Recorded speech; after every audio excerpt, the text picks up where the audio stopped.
If you're a runner and your thighs touch, you know that loose style running shorts just don't stand a chance against your thighs gobbling them right up. So today we are testing out running shorts that are thick thigh approved, that are not going to be gobbled up by your thighs during running. The shorts that we're reviewing today are all a tight style biker short. This is truly the only style of short that is actually going to be approved for thick thighs for not riding up, because they're the only shorts that actually have some compression and hold to them that are going to hold on below the bulk of the thighs and prevent them from riding up. So I have all of the most highly recommended tighter style biker shorts recommended by people with thick thighs who run. I gathered all of these from people in my DMs, running forums, running websites, various places, and I have 12 of the most highly recommended shorts from multiple different price points, and we're going to test them all out and see which ones are actually running approved. If you guys are new here, my name is Kathryn. I've been doing activewear reviews for years. It's almost been 6 months of me running. I do need to do a running update, and this is my third official running clothes review. So we already did sports bras, we did do loose style running shorts,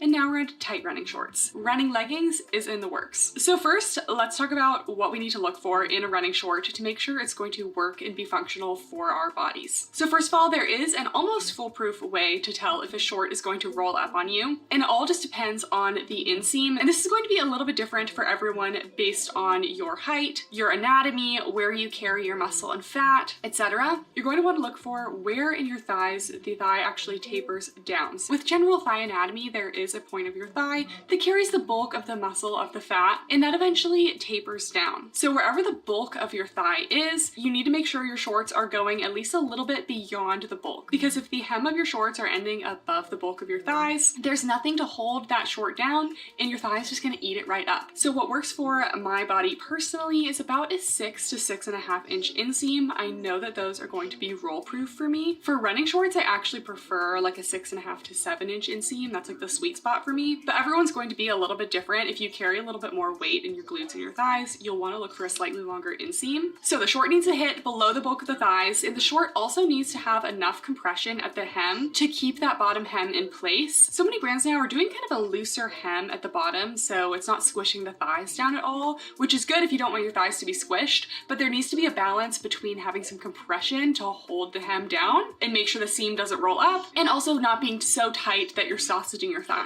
But there is definitely a happy medium. Some other things to look for in a running short is if there is chafing possible. So mostly for chafing, we're going to want to look at the inner seam that goes down the thigh and see how bulky it is. If it's a nice flat seam that doesn't have too much bulk to it, the chances of it chafing are pretty low. And of course with running, it's a lot of your thighs rubbing back and forth. So whatever material you choose, you want to make sure it's durable and pill resistant. Generally, I lean towards sleek performance fabrics that don't tend to pill, but there still are benefits to a softer brushed fabric, even if they kind of wear down a little bit faster over time. I also always get asked about sweat proofness, and there really is not a good way to test this. For a few of these shorts, I did actually do like a full 3 to 4 mile run, and I did sweat in them, but I will say I have been running again for 5 to 6 months, and every single pair of shorts, leggings, loose shorts that I've run in has shown sweat, because when there's enough sweat, it's gonna show. So no, nothing here is truly sweat proof. If you're really looking for sweat proofness, you're going to want to look for a pattern or just a darker color. And a general rule for fabrics, a brushed soft fabric is going to show sweat a little bit less, but it tends to hold on to that sweat for a little bit longer, and you kind of feel a little bit more heavy in it. It's more absorbent. And a sleek performance fabric is going to show sweat faster,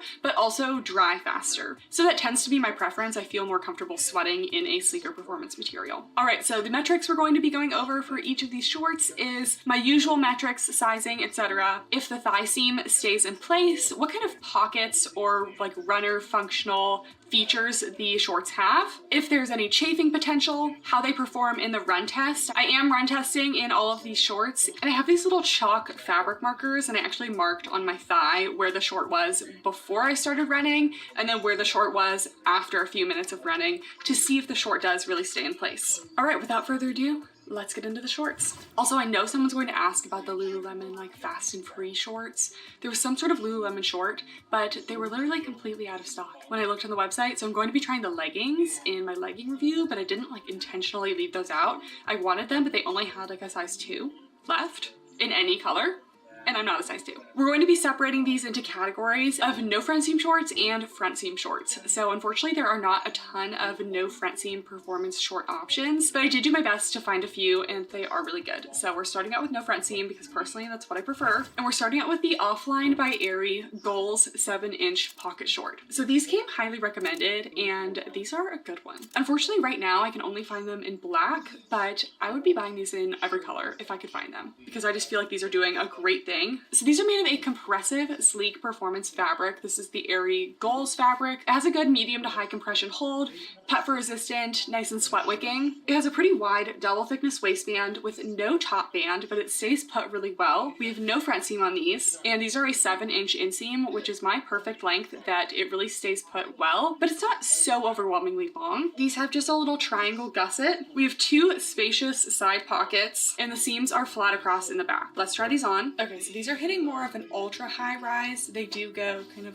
slightly above my natural waist. Personally, I'm okay with a rise like this. I honestly like it. Double thickness waistband, and the waistband is again nice and wide, so it does give a little lower tummy control, and overall compression is about medium to high. So these are definitely your classic sleek performance shorts with some good hold to them. These do have no front seam as well, and I would say pretty minimal chafing potential. We have spacious side pockets. I can fit my whole iPhone, like whatever Pro on the side. It doesn't go all the way down, but it's still pretty long. Since these are pretty compressive, they aren't doing anything crazy for the glutes. I'm just going to give them a nice medium on the booty scale.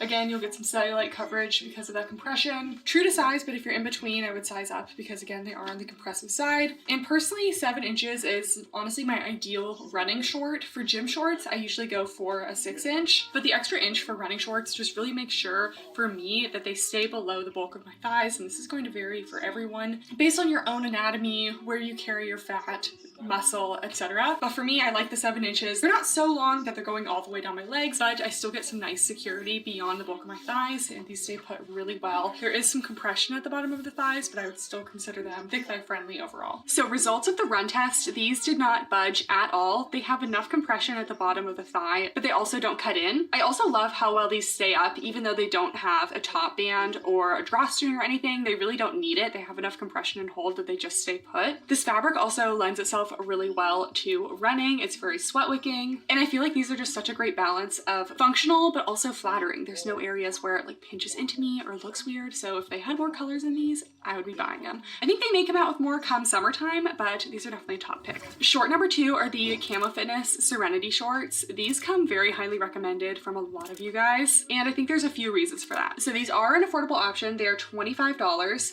They come in a bunch of different colors. They have a double thickness, slightly tapered waistband, no front seam, and these are a 6-inch inseam. So they're honestly a tiny bit short for me for running. For a gym short, I love 6 inches, but for running, I just prefer a little bit longer. These have slightly curved glute seams in the back. There are no side seams or any pockets or anything. Yes, I know that is a deal breaker for a lot of people. And these are actually a brushed material. So I did work out in them. I did sweat in them. It definitely showed, and it does hold on to it a little bit. But one benefit of having a brushed fabric like this is that it does kind of grip onto the body a little bit more. These are also just very lightweight, flattering, and just stay put really well overall. And it's also great to have an affordable option because undoubtedly with running, you are going to burn through your activewear a little bit more than gym going because you're just a little bit harder on it. So honestly, having an affordable short that is not the end of the world if they end up like wearing out between the thighs is kind of nice. So personally, I prefer these for a gym short, but they did a good job for running. These shorts have a nice flat lock seam that does have a little bit of bulk at the end. It does kind of hit at the bulk of my thighs. So this shouldn't be a problem if it hits below the bulk of your thighs, but just be aware of where these hit you. I personally didn't have any chafing, but I'm also not really running for long enough for it to really cause a problem yet. So overall, the seams are nice and flat. Maybe minor chafing potential. Let's try these on. So these fit at a comfortable high rise and they have no top band, but these stay up really well. We have no front seam, which can be hard to find, and a pretty wide double thickness waistband here. It's slightly tapered. These are a 6-inch short, and while they're thick thigh friendly, they're not so loose at the bottom that they ride up. They stay put very well. We do have a seam along the inner thigh, and there may be a slight chafing potential right at the bottom where those seams come together, but it's just a little bit lower than where my thighs actually touch, so for me it's fine. No seams on the side. Overall, about a light to medium compression. We do have some seams that curve slightly around the glutes, so these are about a medium high on the booty scale. And even though these aren't super compressive, the density to this brushed fabric will hide cellulite a little bit. Overall, these are very simple, minimal seams, but the grip to that brushed fabric, even though a brushed fabric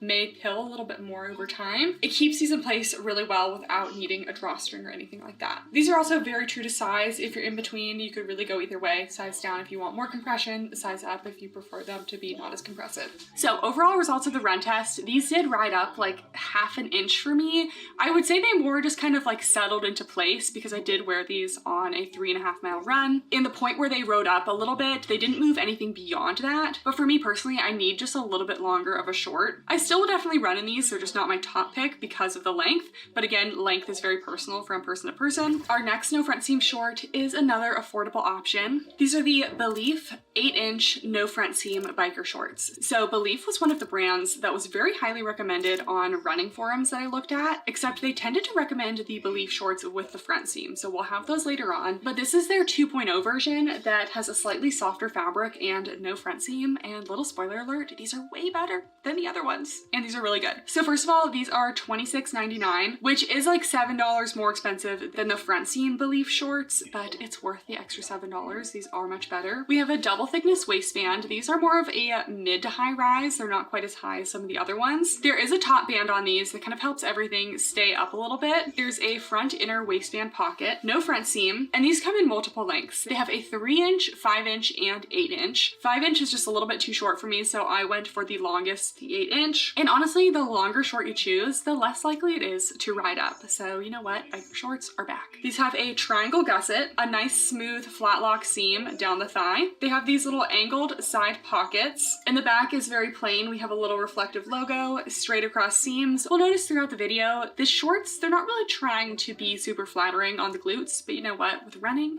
sometimes function takes priority over being flattering. And the fabric on these is a sleek performance, but it has an almost softer feel. It's not brushed, it still has that like sweat wicking, pet fur resistant quality that a performance fabric has, but it just has a nice soft hand feel. So I really liked the fabric of these.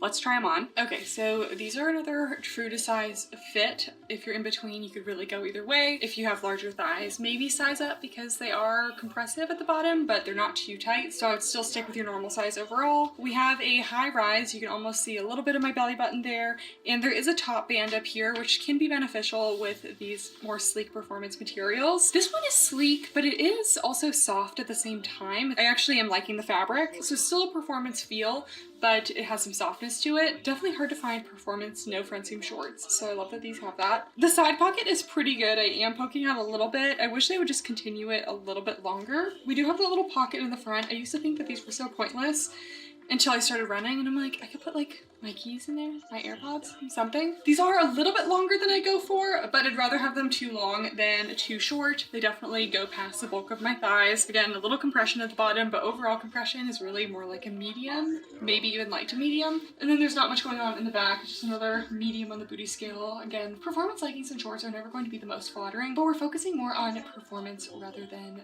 aesthetics. So the results of the run test, I thought these performed great in the run test. The thigh seam did not move at all. It has a little bit of compression, but it wasn't squishing me down. I did feel like the waist moved a little bit for me. My issue with top bands is that either the top band cuts into me too much or it almost just like floats away from my body too much. With shorts, we don't really have the issue of shorts like falling down because they don't have as much weight as a legging to really pull down your leg. But for me, the waist wasn't a perfect fit. But in terms of an affordable bike short, I loved the material. They stayed put really well. And these are just a great affordable option. So I would recommend these. Our next no front seam option are the Gymshark pocket shorts. These are a moderate price point. They're about $40, which really isn't too bad. Honestly, I didn't find any like really expensive no front seam options. All of the runners brands are still making front seams. So I did get a couple of suggestions for these shorts. These are a 6-inch inseam short. So right on that borderline for me where they may be a little bit too short for running. They're made of a shiny material, but it's not necessarily sleek performance. I actually was excited to try these because I thought they looked pretty good on the website,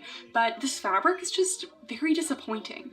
Like it looks like it should be performance, but It's very flimsy. It doesn't like hug the body at all, and it doesn't just like give you that hold that you really need in a running short to stay in place and just kind of make you feel supported. The fabric just is not great, and it just reminds me that there's a reason why I never wear Gymshark stuff. So these are quite high rise. They do have a little seam at the top. It's not really a band that like does that much hold. We do have no front seam, thankfully. We have an extended crotch gusset that extends down the leg, so you do have 2 seams going down the leg, which could be a good thing that you don't have a seam right in the middle of the thigh, but that is potentially an extra spot for some chafing potential. The seams aren't super bulky though. We do have 2 very spacious side pockets, and then the seam is flat across in the back. And then I was very confused to see why they didn't use a flat lock seam down the center of the back. So this is a flat lock seam. This is kind of the standard for activewear. So when I saw they just did like a regular seam down the back, it just doesn't really have as much hold. And on the inside, a flat lock seam lays nice and flat, like the name suggests, but the seam up the back just kind of sticks out and sticks into your skin. So I was kind of bummed to see they use that kind of seam. Anyways, let's try these on. Every once in a while, I'm like, okay, let's give Gymshark another chance. I did get a couple recommendations for these shorts, and if I had to put these in a lineup of what I thought would be like the cheapest versus the most expensive, I would think that these would be the cheapest because they just feel cheap. People think that I buy things just to not like them. Why would I do that? I wanted to like these shorts, and just not doing it for me. So first of all, I do feel like the fit is a little bit weird. I just have a little bit of looseness like right above the glute area because these are like super high.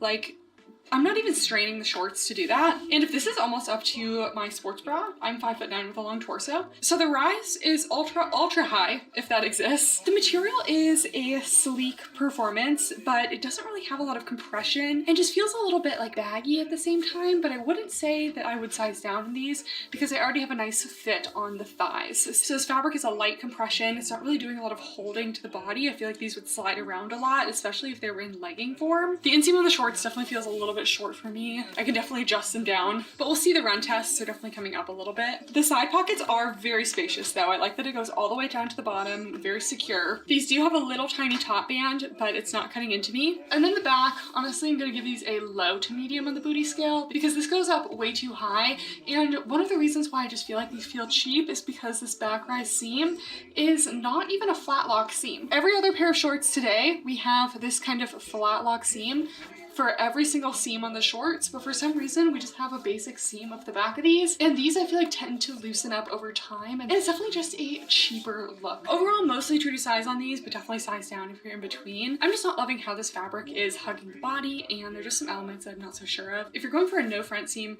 pocket short, definitely the Believe in the area are much better quality and cheaper. So overall, these definitely did ride up a little bit. I just felt like everything with these shorts wanted to just like keep coming up. Like even the waist wanted to keep coming up. I had some extra fabric that didn't really necessarily feel like it was due to sizing. Just because this fabric lacks structure and like doesn't hug the body well, these just like didn't feel great. I think there's better no front seam options that are even cheaper. So honestly, I would skip these. Next, we have the Yvette Echo high-waisted bike shorts. These are a 9-inch inseam, so they are a little bit longer. And these are $27, so another affordable option. Yvette has a lot of sports bra options, but when I was scrolling on their website, I saw they had a performance no front seam bike short, and I was like, obviously need to try them for this review. So these were not recommended to me. I just found them on my own accord. So we have a double thickness waistband, and we do have a little elastic at the top to kind of hold them into place. We have a sleek performance sweat wicking material. So this material is nice and thin so that it wicks sweat away quickly, but it still provides some compression. We do have another extended gusset down the inside of the leg, but it's very flat and it does come together at the end. And these are actually a raw cut hem, so you don't have that bulky thigh hem that you have in like every other short, which most of the time is not going to be a problem, but this even decreases the bulk that goes down the center of the leg. So I would say these are actually very chafe resistant. We do have 2 side pockets, and then the back, the seam is kind of an inverted U curve. Let's try these on. Okay, so these are a high rise. They're hitting at the belly button. We do have a top band here, and overall these are a more compressive fit. I like my normal size fit here for a nice medium to high compression,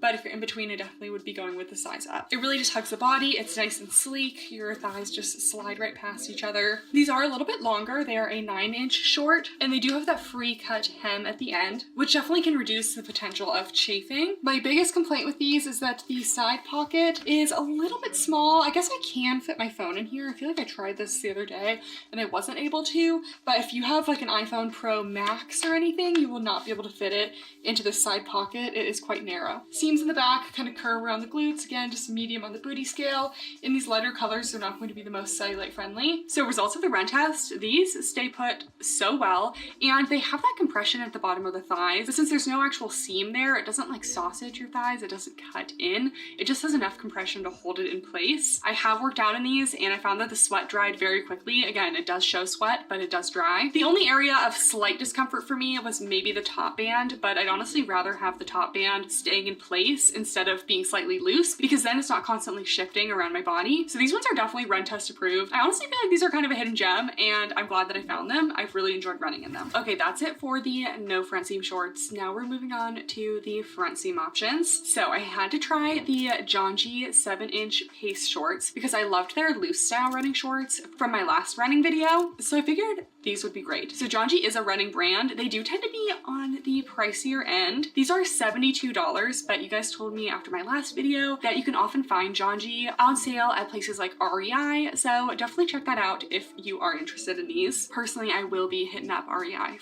to see if they have any of those looser style shorts that aren't $70, because that would be great. So as the name suggests, these are a 7-inch short. These have a lot of fun features. So they are a slightly lower rise. They have a double thickness waistband with power mesh inside, so it really holds everything in. And they do have a top band, and they also have an infinity draw cord. And when I saw this listed on the website, I thought it was going to be one of the loop draw cords, and those can just get tricky to tie. But this is actually an elasticated draw cord that has 2 ends that you can tie together like normal. So this gets so many wins in my book because this is so much easier to tie than the loop, and it's just very functional if you do utilize a lot of the pocket. It's nice to have a drawstring to kind of keep everything up. So unfortunately, we do have a front seam that tends to be unavoidable for some running short brands. We have a triangle gusset and a nice smooth flat lock seam down the short, and like the Yvette shorts, these are also a raw cut hem at the bottom. So again, it even reduces the chafing potential further because you don't have that kind of thicker folded over hem at the bottom. These have huge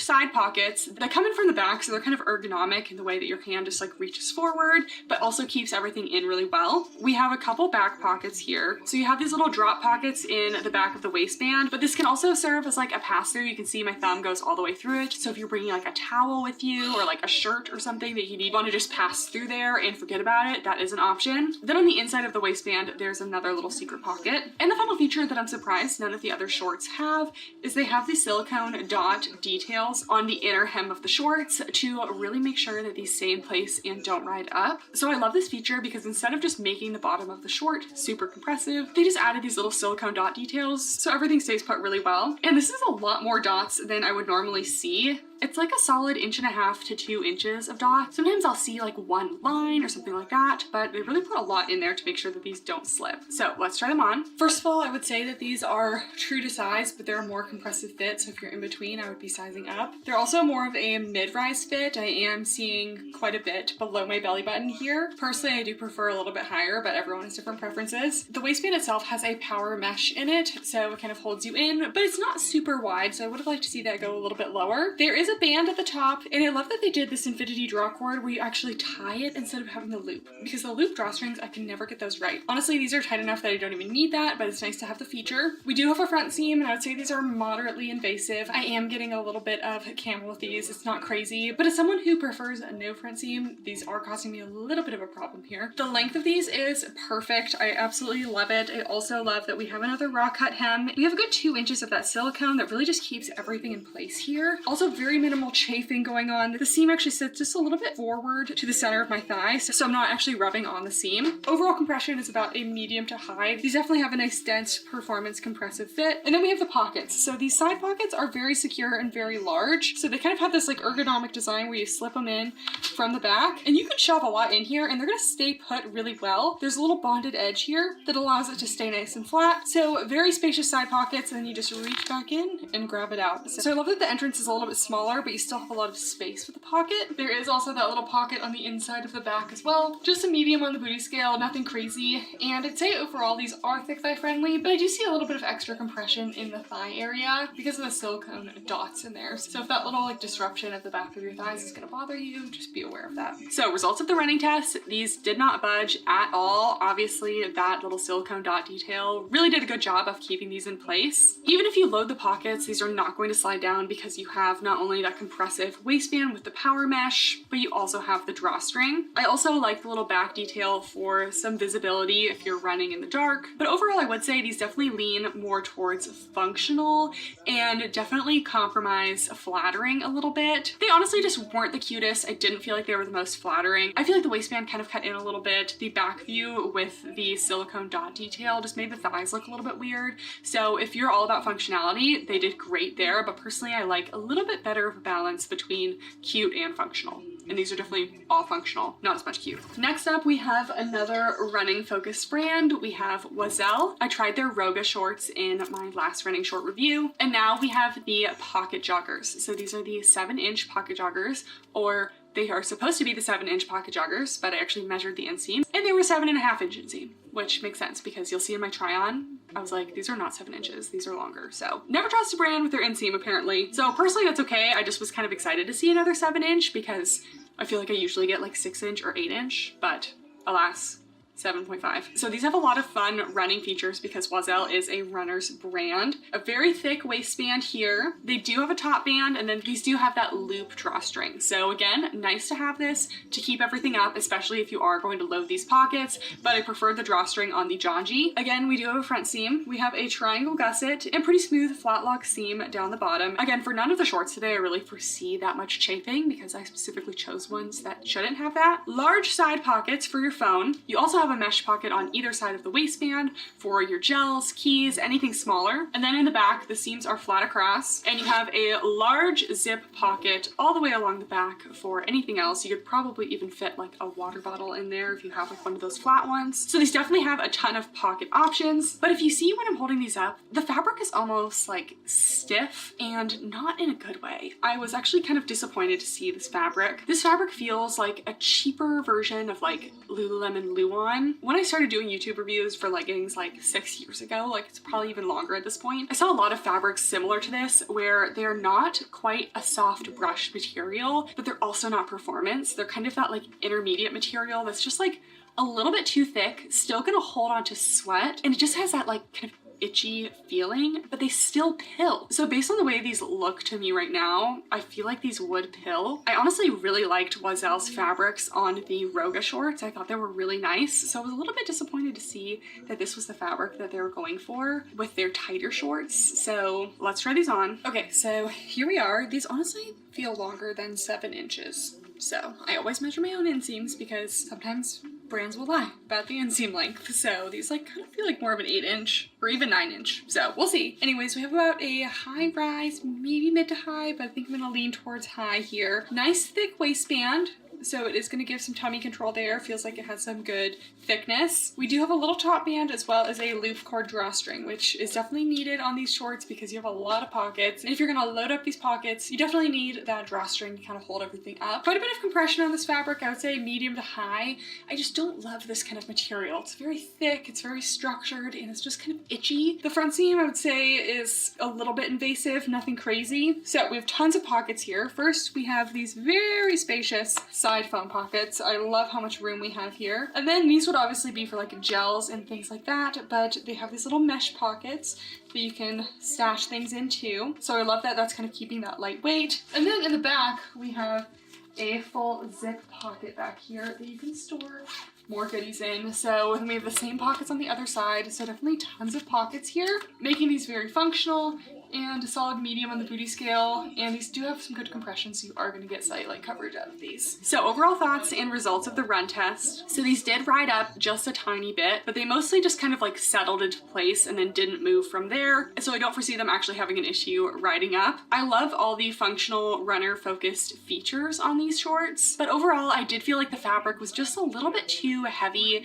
and just kind of uncomfortable. It just really didn't feel great in the run test. So unfortunately it's another L for Vuori. I didn't really love the first shorts I tried from them, and I'm just not loving the fabric on these. If they fix the fabric, I think these would actually be really great. Next, we have the Luxe baseline shorts from Sanita. Sanita was very highly recommended on running forums. People love them because not only do they have great performance fabrics and pockets, but they're also on the affordable side. These shorts are $34, so not quite as cheap as Amazon, but still definitely reasonable. I got 2 pairs of Sanita shorts, so we'll talk about the second one after. But this is their Luxe fabric. fabric, and I am a big fan of how this feels. It's a sleek performance fabric that just kind of hugs the body and gives you some good hold and compression. This is definitely a material that I gravitate towards for running. So we have a double thickness waistband. We do have a little top band, no drawstring. There is a little hidden pocket in the front here. We do have a front seam on these. And then we have these side pockets, and I have a little beef with Sanita because on their website, if you look at these exact shorts, they're supposed to have a pocket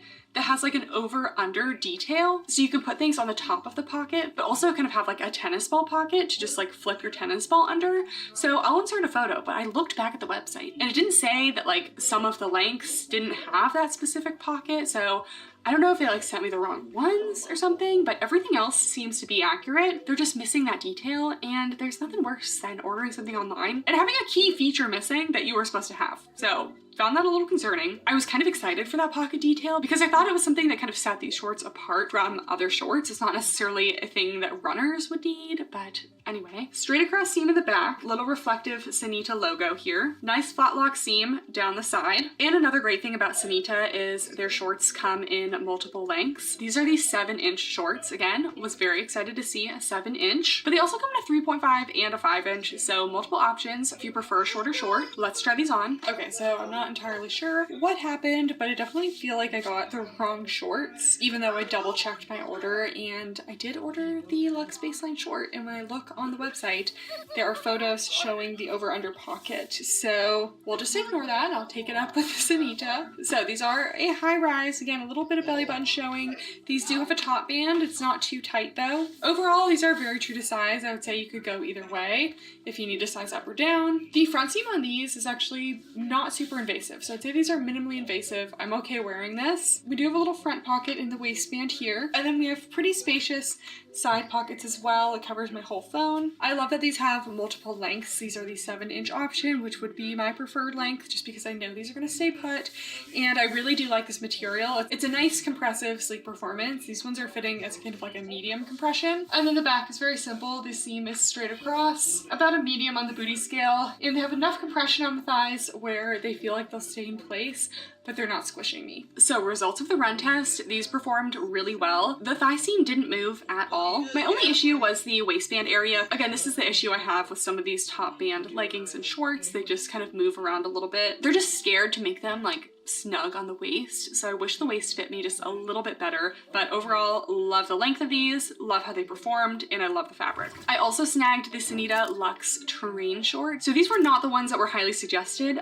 but I saw this waistband and I needed to test it because I haven't seen a drawstring waistband like this other than on the Vuori daily leggings, and that is like my favorite drawstring design that anyone's ever done, so I had to try these. These are also $34 and they're made of that same Luxe fabric, so all the same pros as the baseline shorts. I absolutely love this fabric. These do have 2 inseam options. There's a 4-inch and a 6-inch. Would have liked a 7, but we'll survive with the 6. So these have a double thickness waistband, and there's actually no band at the top of these. So the waistband just sits really nicely, but you also have this drawstring option, and the drawstring is in the middle of the waistband. So even if you tighten it, you're not tightening the top of the waistband and creating that little muffin top effect. You're getting all the benefits of having a waistband, but in just a much more flattering way. So I love that. We do have a front seam, which again, less than ideal, but it's fine. A pretty smooth flat lock seam down the middle there. We have 2 side pockets. I like that Sanita stuff definitely seems more on the functional side. And then we have the logo in the back and the glute seams flat across. Let's try these on. Okay, here we are. Another high rise, just a little peek of belly button here. And I love the waistband on these because it's still a double thickness waistband with no top band, so you're not getting any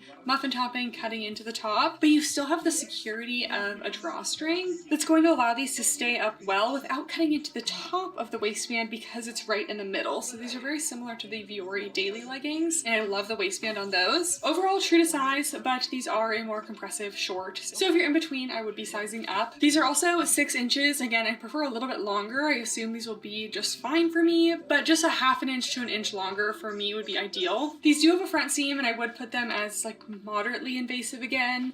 They're still doing a little bit of something down there, but that won't happen to everyone. Very spacious side pockets. I love to see it. There's so much room. It goes all the way down to the bottom, so it's going to be really secure and very plain in the back. Again, just medium on the booty scale. Overall, these are a medium to high compression, and we have some good compression on the thighs to the point where they're going to to keep this thigh seam in place, but it's not cutting into me. So results of the run test, I had, again, with all of the 6-inch shorts, I've had like about half an inch of riding up, but it really was like a slight adjustment and then they did not move. Again, I think a slightly longer inseam would be slightly better for me, but I still think these are very functional. So overall, I think these are definitely running approved. I really like the style of the waistband, and I love that these have that nice fabric that I liked from the last Anita shorts, but they're just overall a little bit cuter and a little bit more flattering, but they still have all of the same functional pocket details. So I really liked these. All right, we're wrapping things up with a few more affordable options. First, we have the CRZ Yoga Naked Feel Light Running Shorts in the 6-inch inseam. If you watched my last running short review, you know that I've been obsessed with CRZ Yoga for running clothes, and these shorts did not disappoint. These came highly recommended, and they're called a naked feel, but I really don't like that descriptor for this fabric. It actually is a really nice compressive performance material. So I feel like out of all of the affordable options, these had some of the best running features. So we have a nice wide double thickness waistband. There is a top band on these. Generally, you are going to see that with more sleek materials because they just don't stay up quite as well. We also have the loop drawstring, which I feel like, again, I didn't really see on the affordable options. So I love having that, especially in combination if you're gonna do a top band. I love seeing the loop draw cord with it because it just makes everything sit a lot more flat. We do have a front seam on these. We have a triangle gusset and flat lock seams down the hem. Again, minimal chafing potential here. We do have 2 full side pockets, and then we have kind of the double seams that are pretty typical of like a pocket legging, where we have the flat waistband seam,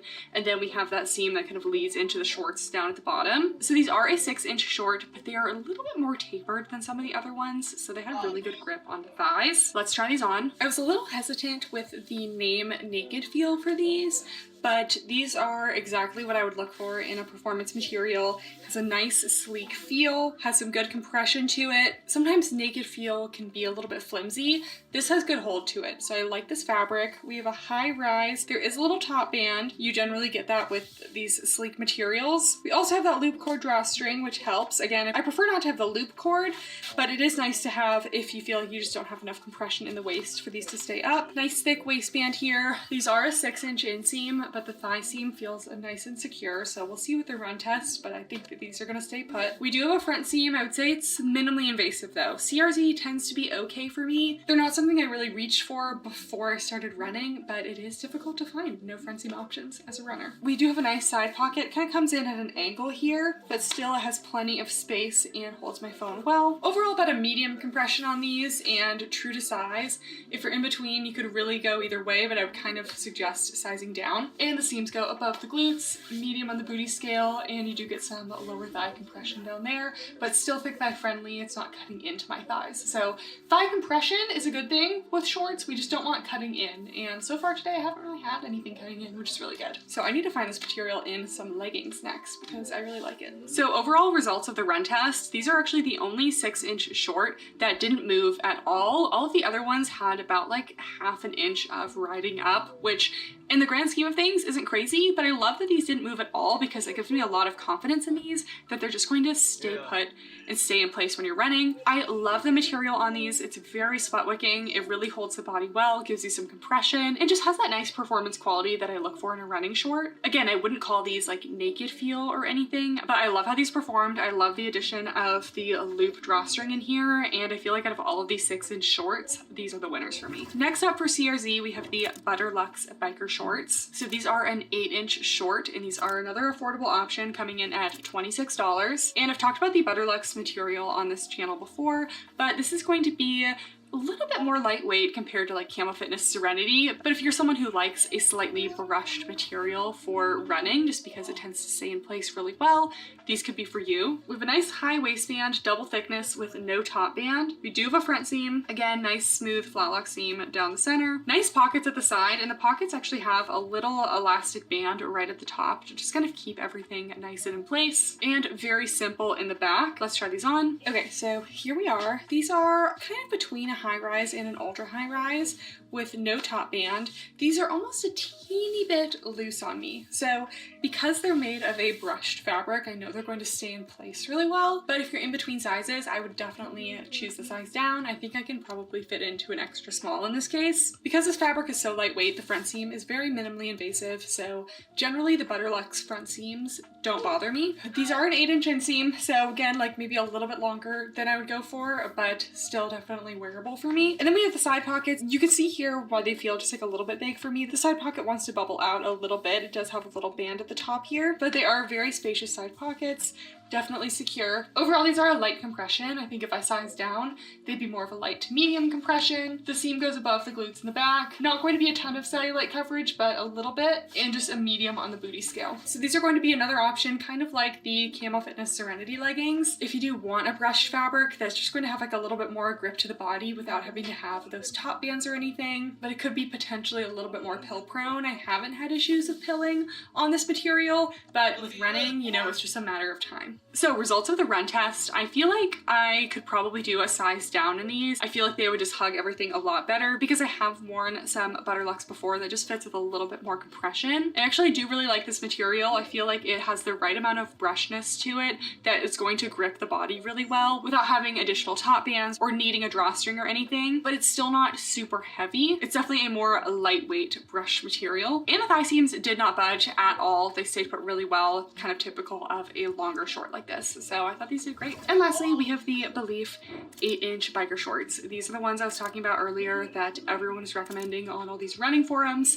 To be fair, I feel like most of the running forums I found were maybe like a year or two old, but still, even 2 years ago, I don't think I would have been super pleased with these. But anyway, these come in 3 different inseams, 3, 5, and 8-inch. I got the 8-inch, and these are super cheap. These are $19.99. Like, really can't get much more affordable than that. We have a double thickness waistband with a top band and a little front waistband pocket again. We do have a front seam, 8-inch inseam, nice flat lock seams down the inner hem, side pockets. And this material is similar to the Oiselle shorts, where it's that kind of like old school legging material that's not like a lightweight soft brush material, but also not a sleek performance. And this one was honestly worse than the Oiselle. The Oiselle I at least liked how the thickness of that gave it some compression and it still provided some hold and kind of contoured along the body. This one definitely just feels a little bit more flimsy to me. It didn't really hug the body. Just not what you need out of like a compression running short. So let's try these on. Okay, sometimes you just can't trust the recommendations from online because there are just so many better shorts out there than these. The no front seam bay leaf shorts that I found were actually not what I saw suggested online. It was all of these, but then I saw the other ones and I was like, well, those have no front seam and the fabric looks a little better, and alas,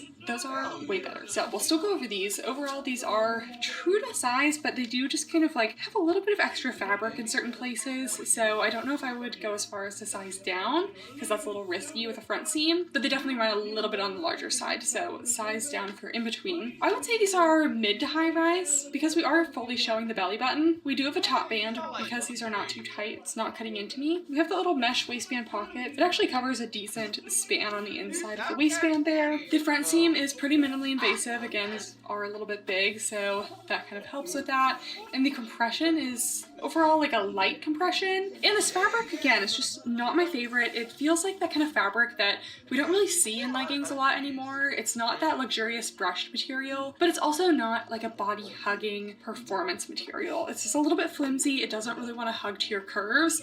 It just kind of wants to fall off the body a little bit. It almost has like a cheap looking sheen to it, but it's not a sleek performance. I just don't really feel like this fabric has enough hold. It definitely seems like it would stretch out. In the back, the seams just go a little bit above the glutes, medium on the booty scale, not helping, not hurting. I like that these come in multiple inseams, but there are just better options out there for that same affordable price. So these really aren't horrible, but they're not something I would reach for. We have so many better options today. Overall results of the run test for these, the thigh seam did stay in place. Again, really all of the 8-inch shorts are gonna stay in place, but I just didn't like the kind of flimsy feel. They did feel like they were kind of like moving around on my body. And again, maybe some of it is due to sizing. These run like a tiny bit bigger, but the no front seam Belief shorts we talked about at the beginning of the video had a much better fabric, a much better fit, and they also come in multiple inseam lengths. So definitely go for those instead not loving the fabric on these. All right guys, so those are all of our thick thigh friendly compression biker style running shorts. I know that was a lot. There's really no way to make this video any shorter if you want all the details. So we're gonna wrap up with a little top pick section. If you just couldn't watch the rest of the video, you just wanna know what are the best ones. Honestly, my number one pick are going to be the Airy Goals shorts. The length was absolutely perfect. They didn't squeeze me anywhere. They didn't have a top band, but they didn't need it. And the material just had a really great performance compression feel. So I'm really hoping to see more colors in those because those are honestly number one. And Aerie is constantly having sales, so I literally bought those for like $20. So they win on all fronts, and they have no front seam. My second pick would probably be the CRZ shorts. Even though they were 6 inches, they still have a lot of really great features. I loved the fabric, and if you're okay with the front seam, they're affordable and really good. Like, they honestly feel just as high quality as any of the other brands. Honestly, most of the affordable brands were great today. The Belief no front seam shorts, the Yvette shorts, they're a little bit on the long side for me, but they worked really well. In terms of the runner focused brands, I didn't absolutely love them. I feel like the Sanita train shorts were definitely my top pick out of all of those. The Janji definitely were great for functionality, but just like not the cutest. And the Wazelle, I just like couldn't get over the fabric. But honestly, we had a ton of great options in this video. So next I'll be working on the running leggings review. I already have a bunch of leggings in the works for that, but if you have any leggings you feel very strongly about me testing, leave them in the comments down below. And give this video a thumbs up and leave your comments down below if you are liking the running series. I'm gonna do a video on my running journey soon since I'm almost 6 months into my running journey. But anyways, thank you guys so much for watching. I've been having so much fun with this little running series, so I appreciate you guys all so much, and I'll see you next time. Bye!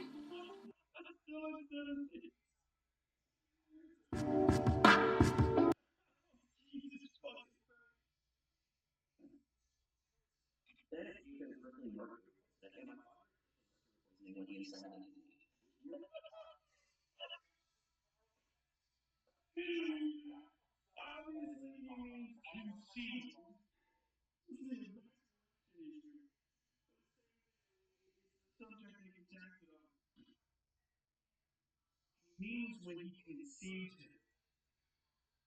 I'm not going tuna fish addled Papa Lish in a moment of haberdasher's insanity. Just literally afflicted with a Victorian era mad.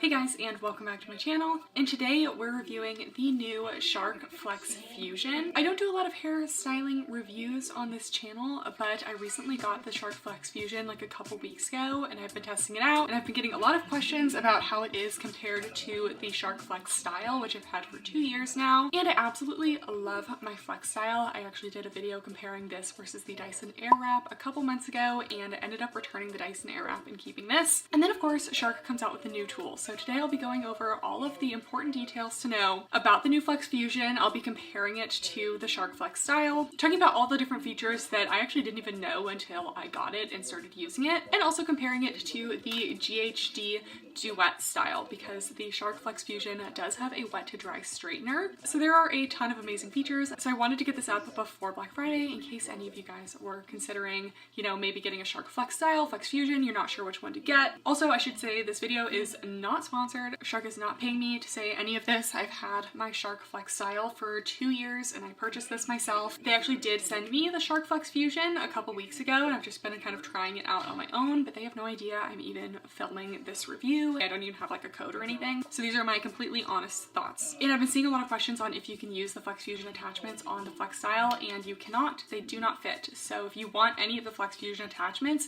you have to get the Flex Fusion. They won't work on your Flex style. Basically, the Flex Fusion is an all-in-one styling tool that can take your hair from wet to dry with a blow dryer, auto wrap curlers like the Dyson Airwrap and the original Shark Flex style. But there are a couple additional tools as well. You also have the wet to dry straightener that can take your wet hair and blow dry it straight, but they also have touch-up settings, which we'll be getting into. And this is the thing that I really think sets the Flex Fusion apart, because you can get something like the GHD Duet style or the Dyson Air Straight, but you have to buy a whole separate tool. But this is basically just an attachment on to a hairdryer, and no one else has done this. And the entire Flex Fusion is less than the Dyson Air Straight and the GHD Duet style. We will get into what this does. And then you also get the wet to dry round brush as well, and it has these ceramic plates, and this is similar to the Shark Smooth style. Basically, you have the round brush, but you can also use this to touch up your hair because it has these heated ceramic plates. So you get a lot of things all in one. All right, first let's get into pricing. So the Shark Flex Fusion with all the attachments I showed is $399. You can get it for $350 if you want to get one less styling tool. So if you want to get the air straightener or the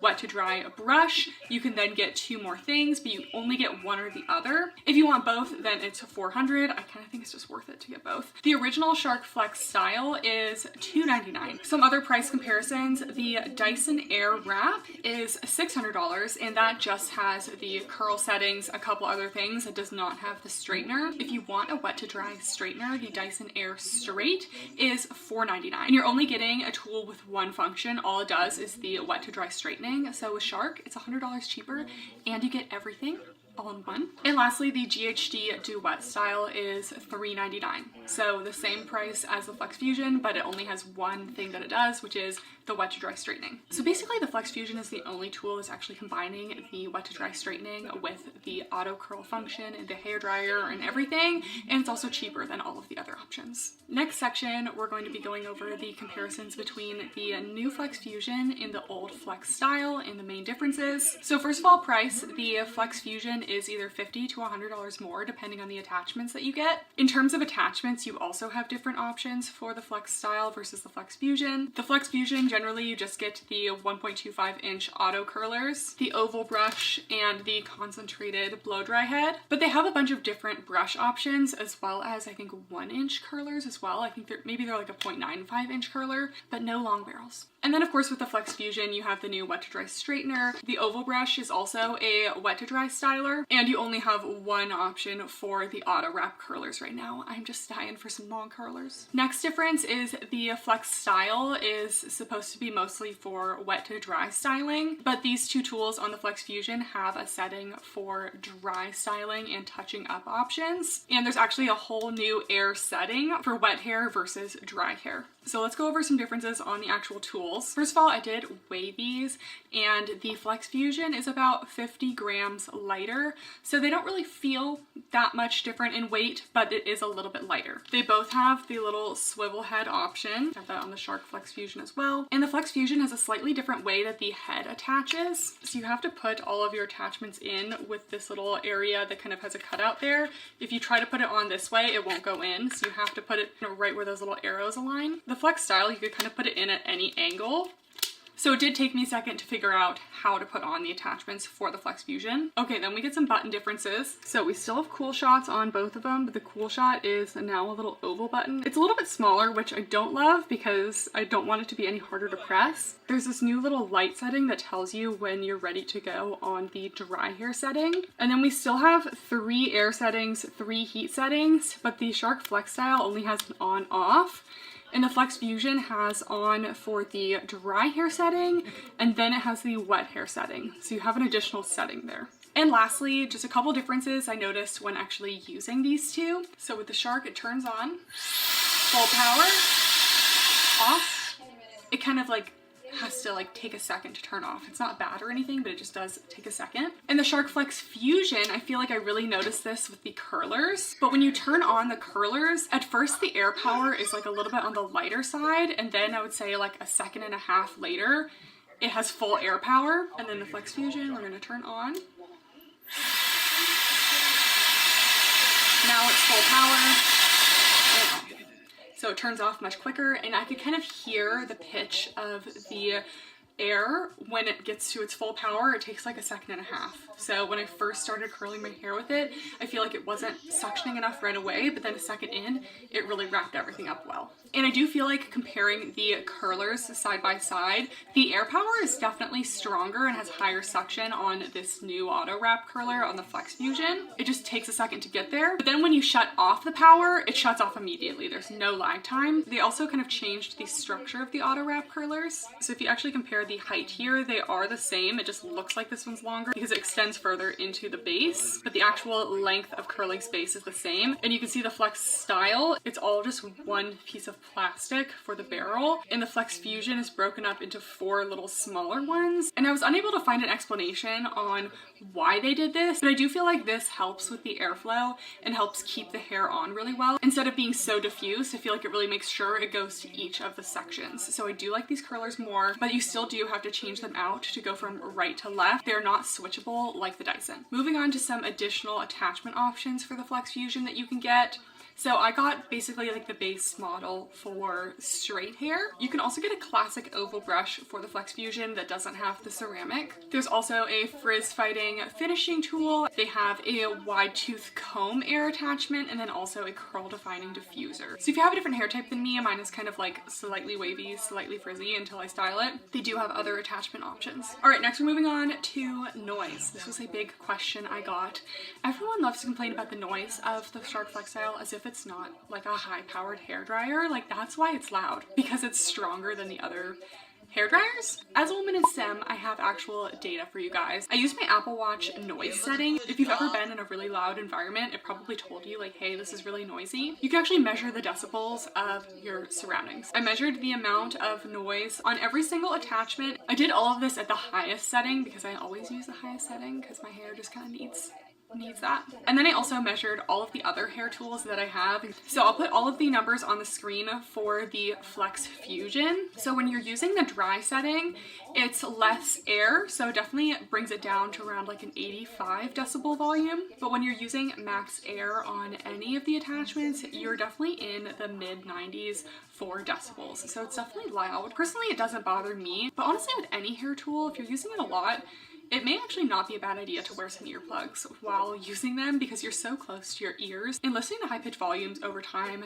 can definitely impact your hearing. As a dentist, I'm exposed to high-pitched air all the time, so I feel like more is probably not better, but it doesn't bother me as much because I'm always exposed to it. Anyways, you're definitely getting less volume on that touch-up dry setting. You do have the option to turn the air down. When I did the lowest air setting, it was around 82 decibels, so not that bad. At the medium volume, it was around 85, 86, and then again at the loudest, around 94, 95. Compared to the Shark Flex Style, the decibel volume was basically exactly the same. It's no quieter on the new one. And I also compared this to a bunch of other air styling tools that I have, and I'll put all of those on the screen. But for reference, my T3 hairdryer is around 85 decibels. I never use it anymore because it just does not do a good job at drying my hair. The air power is just not really enough. My Conair hairdryer is a little bit stronger, but not as strong as the Shark, and that was around 89 decibels. My Revlon dryer brush around 91 to 92. In the GHD Duet style is definitely a little bit lower at like 81 to 82. So we'll do a full comparison with this later. So anyways, the Shark is definitely the loudest, but it's also the strongest. So all right, next we're moving on to heat settings, another little women in STEM moment. I brought out a little infrared temperature gun because on the Flex Fusion, it just has 3 heat settings, but it doesn't tell you the actual temperature like a traditional curling iron where you can set it to like 325 all the way up to like 450. So I wanted to see if this was actually going to be less damaging on the hair. Honestly, after using the Flex Style, I do feel like my hair is much healthier than when using a traditional curling iron or flat iron. In the temperature test, it definitely showed you're using significantly less heat with these air styling tools. So let's go over some temperatures. I'll put up all of the temperatures for the Shark Flex Fusion. Generally, whenever you're using an air setting, so like the blow dryer, the auto rep curlers, or these guys on the wet setting, it's around 230 degrees Fahrenheit, which is significantly lower than most heated tools. Like I usually situations because a lot of the things that she is talking about, she mentioned so drunk she cannot remember the acts that took place. And she's like, I know I would have wanted it better. I'm like, she gives a pretty good timeline in that. Also trying to protect the other people involved as best as she can. She doesn't name names or anything like that. But basically, she was being called a husband stealer, okay? Because the rumor was that she was getting a divorce because she had tried to have an affair or had an affair with another one of the women's husbands that was involved in Mormon mom. Then she came out and said, actually, that's not true. We were all swingers. We were all I use like 425 to 450 on a traditional curling iron, so that's like half the temperature. And I tried to do a little research, but generally what I'm seeing in research articles and online is that you get the most significant hair damage above 200 degrees Celsius or around 390 Fahrenheit, and you're not reaching that with the Flex Style or the Flex Fusion. When I had these on the dry setting, you're focusing more on using the ceramic portions, so the temperature did go up. And with both the brush and the straightener, I was getting around 325 to 350 degrees. So again, still not close to that threshold of like the super damaging temperatures for hair, but definitely more than just the air settings. Either way, always use a heat protectant on your hair when you can, just to prevent as much damage as possible. All right, next section, we're going to go over each of the styling tools and how I've used them. I have styled my hair with all of the attachments now. When it comes to just the traditional blow dryer, I do like to use the concentrated attachment. I feel like this just concentrates the air more and makes it more powerful. I've honestly never used it just like this, but something about that just like makes me uncomfortable, so I like to have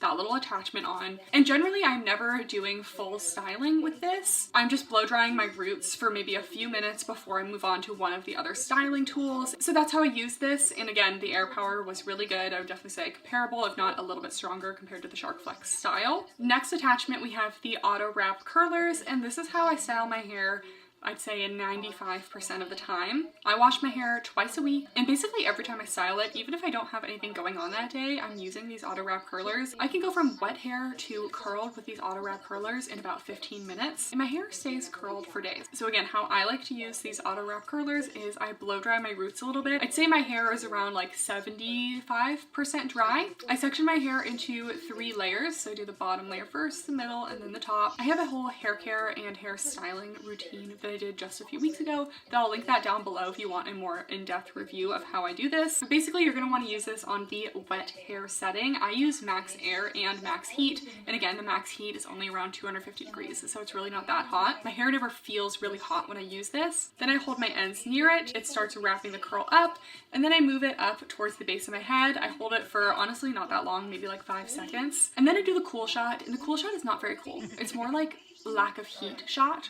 So it just kind of turns off the heat setting. So it's still kind of warm, it's not really cold. But anyways, it helps to kind of set the curl. Then I like to turn it all the way off before I slide out the curl. I do that around my whole head. Again, you do have to switch the curlers when you do one side of your head versus the other. Again, I would still like if they made a longer barrel because my hair is so long, I have to take decently small sections, but this is my favorite way to style my hair. It gives you the most bouncy blowout curls. And if you liked the Shark Flex style, you'll like the Shark Flex Fusion for this. Next, we're moving on to the wet to dry straightener. This is, I think, definitely the selling point of the Flex Fusion. So it has the little arrows and you just slide it on, super easy. And then I didn't take the stickers off yet because it tells you how to use this. So it says for best results, style wet hair with the wet to dry setting, then finish with the dry setting. And then if you do any restyling or touching up, always use the dry setting. So it has that little cheat sheet down below, tells you use this for wet hair, use this for dry hair.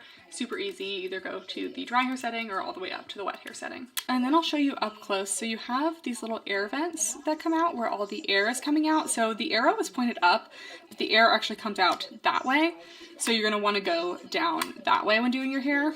And then you also have these ceramic plates. And these do get to about 250 degrees with the wet to dry setting, but with the dry setting alone, they get to about 350. So you still are really straightening your hair. So I just wanted to show the difference between the wet to dry setting and the dry setting. So for the wet setting, as soon as you turn it on, the air immediately turns on and it starts heating up. It starts right away, and you can see the light is blue. For the dry setting, you turn it onto the dry setting and the light starts flashing yellow, and then it'll slowly turn on once it's heated up. It only takes like maybe 10 seconds, so it should turn on soon. So now it's on, the plates are hot, but it is blowing some air. You can see the air is still blowing, it's just not as strong. And then you turn it off. So I did use this a couple times just to kind of get the feel for it because it was the first time I'd really used a tool like this. And I didn't know if you were supposed to use like really wet hair, damp hair, mostly dry hair, but I found I got the best results with drying my hair the same way I did with my auto curlers, so like 75%, and then just kind of do the finishing with the wet setting. And I actually really liked this. I felt like it made my hair more straight than when I use a traditional flat iron, and you don't just feel like you're putting your hair through two super hot plates. It just doesn't feel as damaging. It's kind of blowing your hair dry as you're straightening it. I felt like this was really smooth. I didn't catch on my hair at all, which I was kind of surprised because your hair is wet, and if you ever use a straightener on wet hair, you know it kind of like skips over a little bit. I'd say each section of my hair I did maybe like 2 passes, and it did the job, and again felt much less damaging because it's a lot less hot than you'd use a regular hair straightener. So I was able to take my hair from fully wet to fully dry, straightened, and styled in 15 minutes again with this. And the touch-up setting is good kind of for like those little like baby pieces that are already dry. If you just want to go in with that dry setting and just kind of like straighten up those pieces a little bit. Personally, I think this is a really fun tool to have, and I like that I don't have to buy like a whole separate styling tool. And lastly, we have the wet or dry brush. Basically, it's an oval brush with a little teardrop shape, and then it has these little ceramic plates on the inside. You have the slightly longer bristles and then those little smoothing bristles, and the air all comes out of here. And then in this area you have all these little ceramic plates that help smooth the hair down and help give you a little bit better of a curl, kind of more round brush effect. So this is actually the tool I used to style my hair today. I just get like a very sleek blowout effect. I'm not really good at creating a lot of curls with an oval brush like this. For my flex style, I almost never use my oval brush. I feel like I used it maybe like on occasion, but I just never really loved it. I actually like this a lot better. I use it the same way as all the other tools. I did, you know, mostly like a 70-75% air dry with the blow dryer, and then I went in with this, and by the time I was there, it only took like 1 pass for my hair to actually get dry, and it definitely got a little bit of that blow dry, kind of like ends curled effect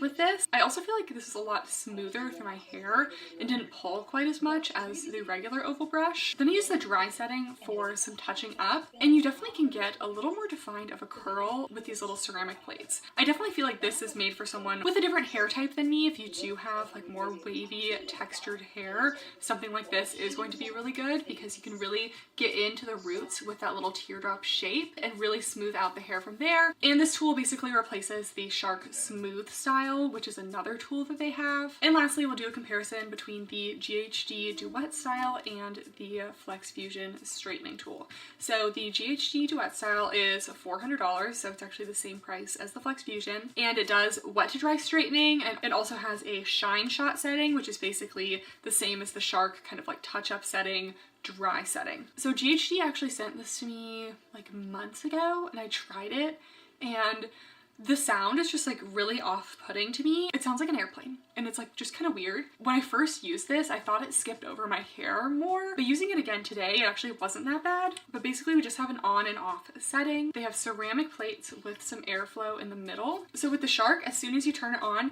you get airflow right away, and it sounds more like a blow dryer that's just turning on and off. So the Shark on and off. And then we have the GHD Duet style. Still not on yet.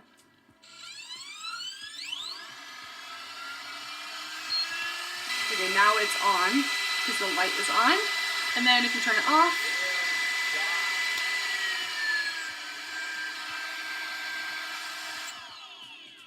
it's not a quick, let me just turn this on, let me just turn this off. You're gonna wanna keep this on the entire time you're styling your hair. As with the Flex Fusion, you can kind of turn it off between sections. So some things I noticed about using these, I think I got pretty similar results. I slightly prefer the results of the Flex Fusion, but I'm sure if I just did like a couple more passes with this or used it on the shine shot setting, I could have gotten a very similar result. But I liked that the Shark one felt like I was getting more of a blow dry effect. I could see my hair actually being like blown straight out to the bottom, but on the GHD, since the plates are on either side and the air is in the middle, you don't really get that same effect. And I feel like I'm just using a regular straightener a lot more than the Shark, which feels more like a blow dryer. The temperature of the wet to dry setting is very similar, so heat damage should be pretty similar. In terms of noise on the wet to dry setting, the Shark is definitely louder. It's 94 decibels, and the GHD is only 81. But again, you're not really feeling a lot of airflow coming out of the GHD. So I really did not like the GHD Duet style, which made me think like I was not going to like the Shark Flex Fusion, but I actually ended up liking it, and if I'm ever going to straighten my hair, which I don't do very often, I'll definitely be using this. Okay guys, that's it for my very in-depth review of the Shark Flex Fusion. I hope this was helpful, kind of wrapping it up with some thoughts at the end. I feel like the biggest question is either going to be, should I get the Flex Style or the Flex Fusion? And I say if you don't have either of the tools, I would absolutely go with the Flex Fusion. You can get it for just $50 more if you don't get all of the attachments. I just feel like the airflow is a little bit better, and I do really like the touch-up features. Plus it's a little bit lighter and just like a newer tool, and I feel like if they're going to come out with new attachments, it's going to be on the Flex Fusion.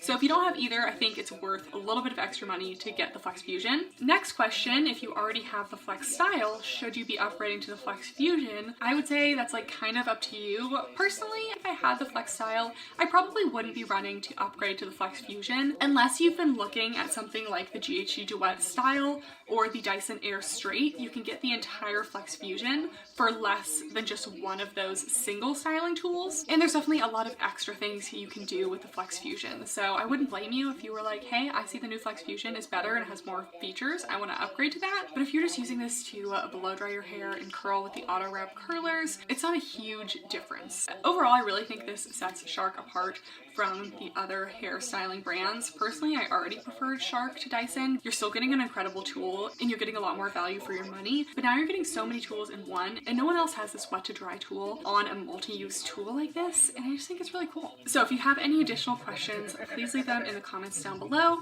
And if you guys are kind of liking me reviewing other things, let me know what else you'd like to see me review. Give this video a thumbs up if you enjoyed. Thank you guys so much for watching, and I'll see you next time. Bye!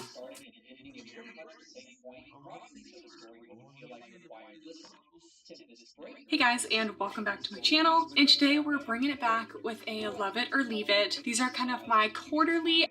That's it for the Love It or Leave It video. I feel like I tried to make this short and then we rambled for quite a bit. If you want to check out Tempest Breaker for free, you can on Audible. Visit audibletrial.com/starters-explained or visit the link in the description to sign up for a free. Hey guys, and welcome back to my channel. And today we're reviewing the new Shark Flex Fusion. I don't do a lot of hair styling reviews on this channel, but I recently got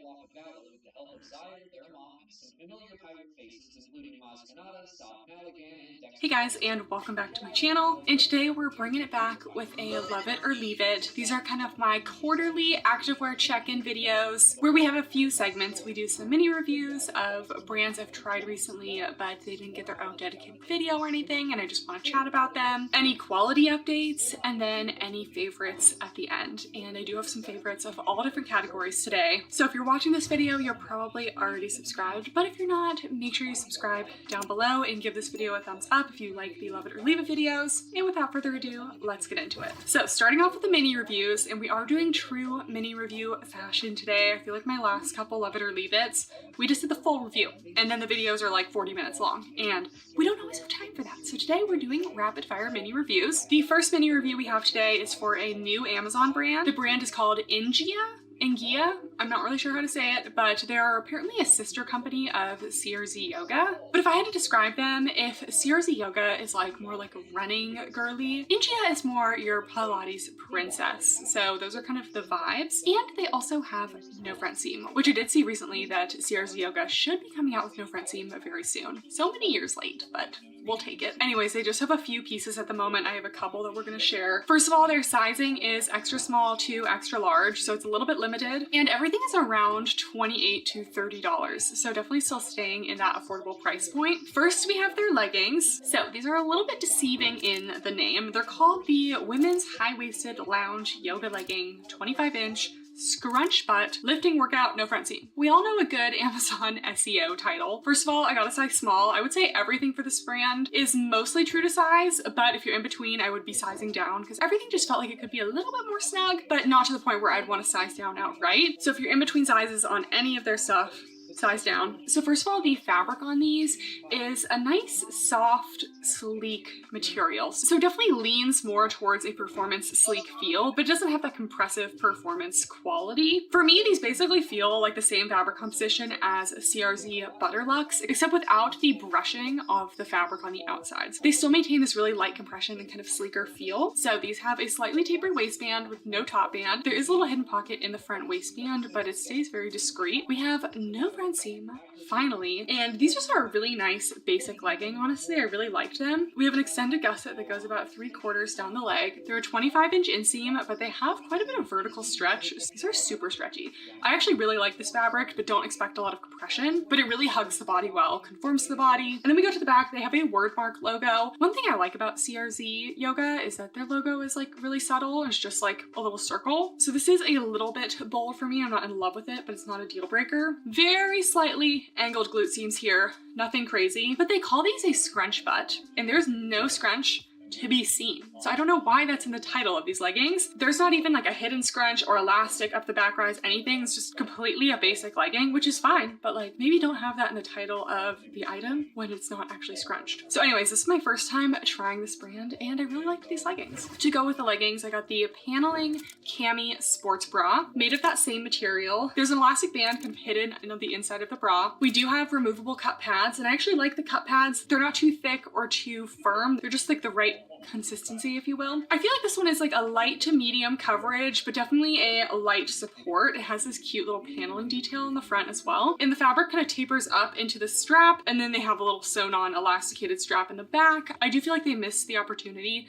to make these straps adjustable. I would have liked to see that. And again, this one is true to size, but just feels like a little bit on the big side. So if you're a smaller bust or you're in between sizes, size down. They have one more pair of bottoms. These are the high-waisted mini flared leggings. They only come in a 31-inch inseam right now, so they are too short for me, unfortunately, but they're made of that same material. They have the double thickness waistband with no top band, no front seam. These leggings almost have like a little side panel detail that goes down and just kind of gives a little seam detail to the leg. Very similar back situation to the other legging, just like very slightly tapered. No scrunch. This one didn't say there was a scrunch though. And they're called a mini flare, which concerns me because a lot of mini flare leggings are really not good on the calves. And I'd say these are mostly large calf friendly, but they definitely are more of a boot cut. You can see, honestly, these are like almost just like a straight leg and not even a flare. Like maybe there is a tiny little flare at the end. I feel like these would actually fit me pretty well if they had multiple lengths, but right now they only have the 31-inch inseam, so I can't really wear these, but the color is very cute. The next bra is the women's deep V-neck sports bra. So this one's definitely going to be leaning towards my smaller cup size girlies, but it is super flattering. It's almost more like a bralette shape. We do have an elastic band at the bottom. We do have removable cups, a little dart detail on the bust there. Then the back is very open. It has these wide straps that kind of come into a slight V in the back. I would say a lot of their bras kind of feel like they're like crop shop boutique inspired. Like I definitely see that kind of simple minimalist look to them.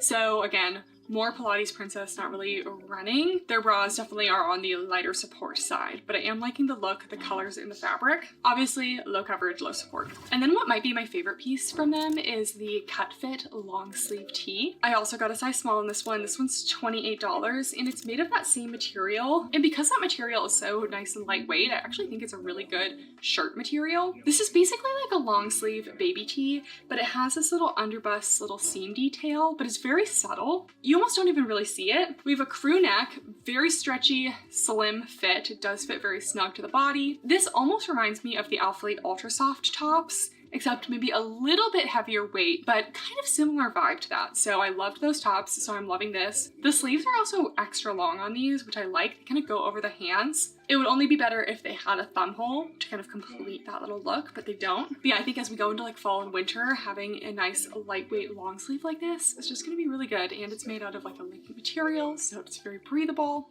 That long sleeve is probably the only one I would say not to size down because it's already pretty snug. So if you're in between on that one, I would be sizing up. All right, next brand for some mini reviews. We also have CRZ Yoga. A few pieces that I haven't tried recently. We had a little Pinto walk by. Say hi to everyone. Yeah. You're too cute.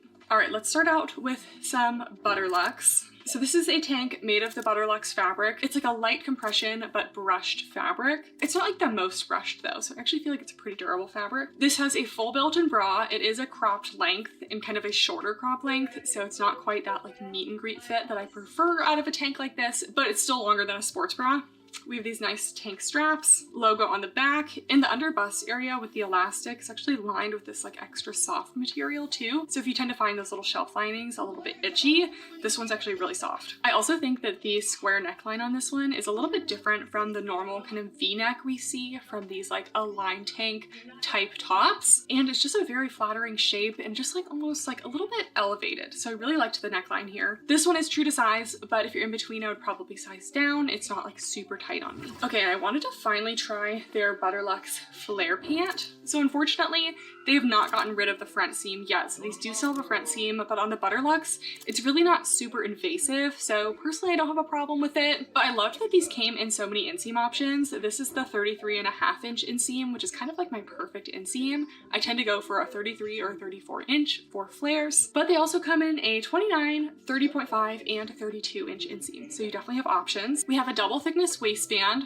There's no band at the front, but there is a band at the back. So there's a little elastic at the top there. It doesn't really cross the side of the body, so it wasn't cutting into the sides and giving me any like muffin topping or anything. So I thought it was fine, but it definitely is in there, so just be aware. There is a little hidden pocket on the back of the waistband. We have just a triangle gusset here. And in the back, we have just these very slightly tapered seams. It's similar to like what a Lululemon Align has in terms of their angle to the seams. But these did sit a little bit low. They sat a little bit on my glutes. I like them to be around my hip bone. So I don't feel like they were really super unflattering in the back, but I felt like the seams could be improved a little bit. And these were thick calf friendly, which is great, but the flare itself is not like a super dramatic flare. I would say it's almost a more like medium, like boot cut flare, definitely more than the Ingia leggings. But personally, I prefer just a slightly more dramatic flare.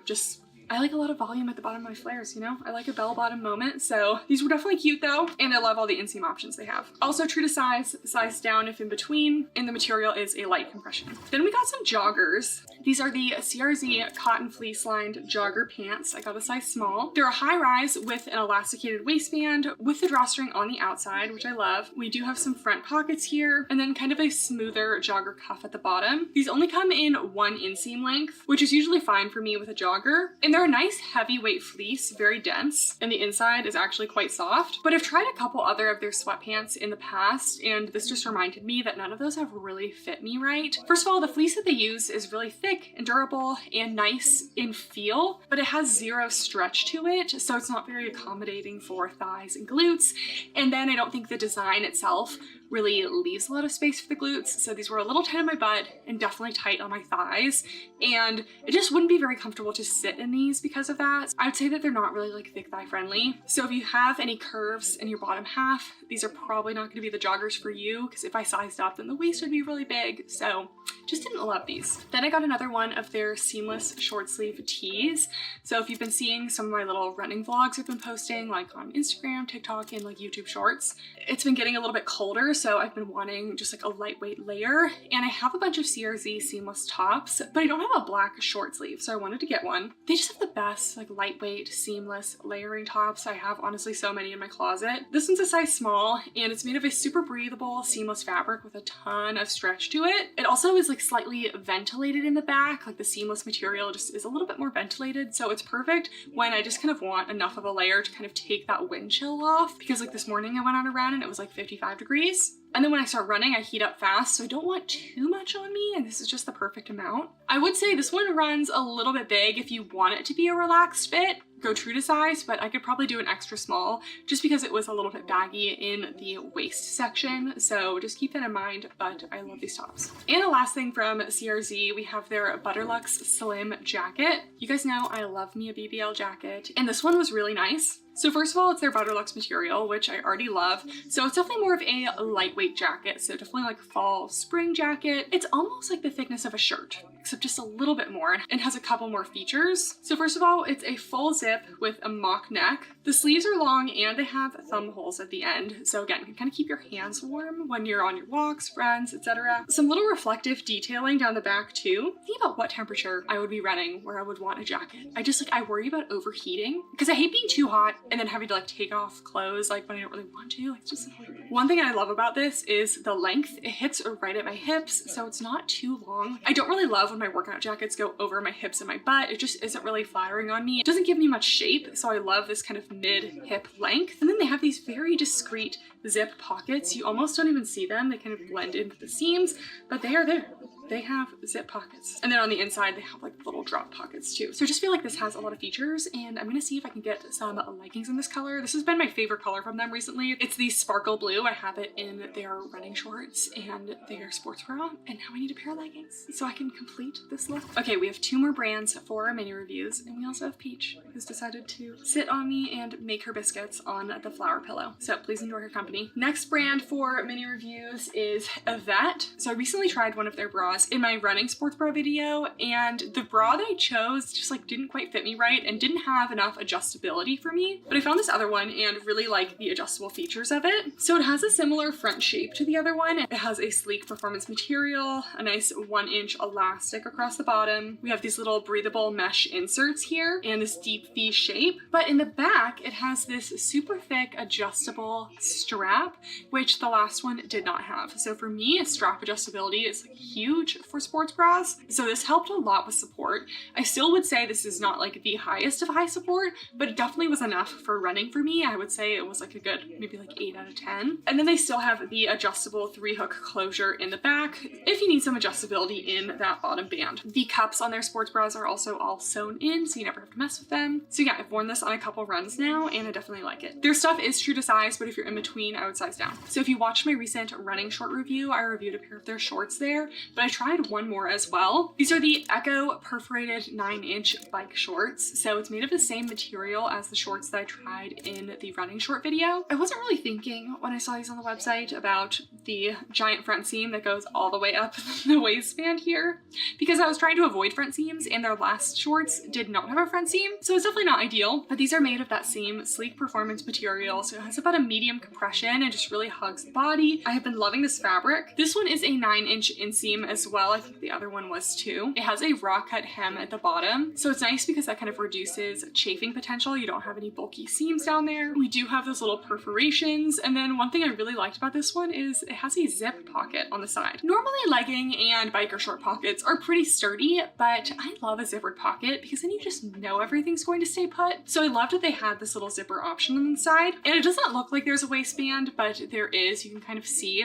they have a double thickness bonded waistband here, so it gives really good tummy control, stays up really well, except this one I did feel like it ran a little bit small and definitely was cutting into me at the top there. Also have a little curved seam in the back, so I definitely prefer the other shorts from them, but these ones weren't bad. I just would probably size up just for that waistband because it's pretty snug, but the zipper pocket just really wins me over. The front seam also was a slight problem as well, so if you don't like a front seam, obviously these are not going to be the ones for you. The last brand for mini reviews is NYX. So this is another brand that we tried in my running bra video that I just got a few more pieces from. So in my running sports bra video, I tried the NYX Catalyst bra, but they also have the zip front Catalyst bra. So in my running review, I wore a size 6 in the bra, which was like, I was kind of in between 2 sizes. They have a very weird size chart because this is a 0. Literally one cup size separates a size 0 and a size 6, but then they also have size 1, 2, 3, and 4.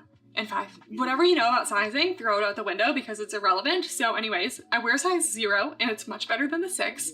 In that video, I did mention that the 6 was just a little bit big, so this one just fits me much better. But this bra just has such great support. I don't love the zebra print. I'm more of a neutral girly, but this is all they had. We have that inverted V detail at the bottom, which I just feel like is very flattering. It sits really nice and flush against the chest, and the cups are molded and just very durable. So they just like really lock you in place. I get basically 0 movement with this bra. I also like the zip front feature of this because it's just a little bit easier to get on than having to put it over your head. Or I think the last one had the clasps in the back, so you just got it on like a normal bra. But anyways, a zipped front is easier. We have these nice tank straps and they are adjustable in the back. It has 5 rows of 3 hooks in the back, so very adjustable. The band is still going to have some adjustability. The only thing about this bra that I've been noticing with more wear is that I feel like the armpit edge is a little bit sharp and kind of like wants to cut into my armpit, so I could see it chafing there over time. So anyone else who's tried this bra, let me know if that was an issue for you. But that's like the one thing making me not love this bra as much as I thought I did, but otherwise very supportive,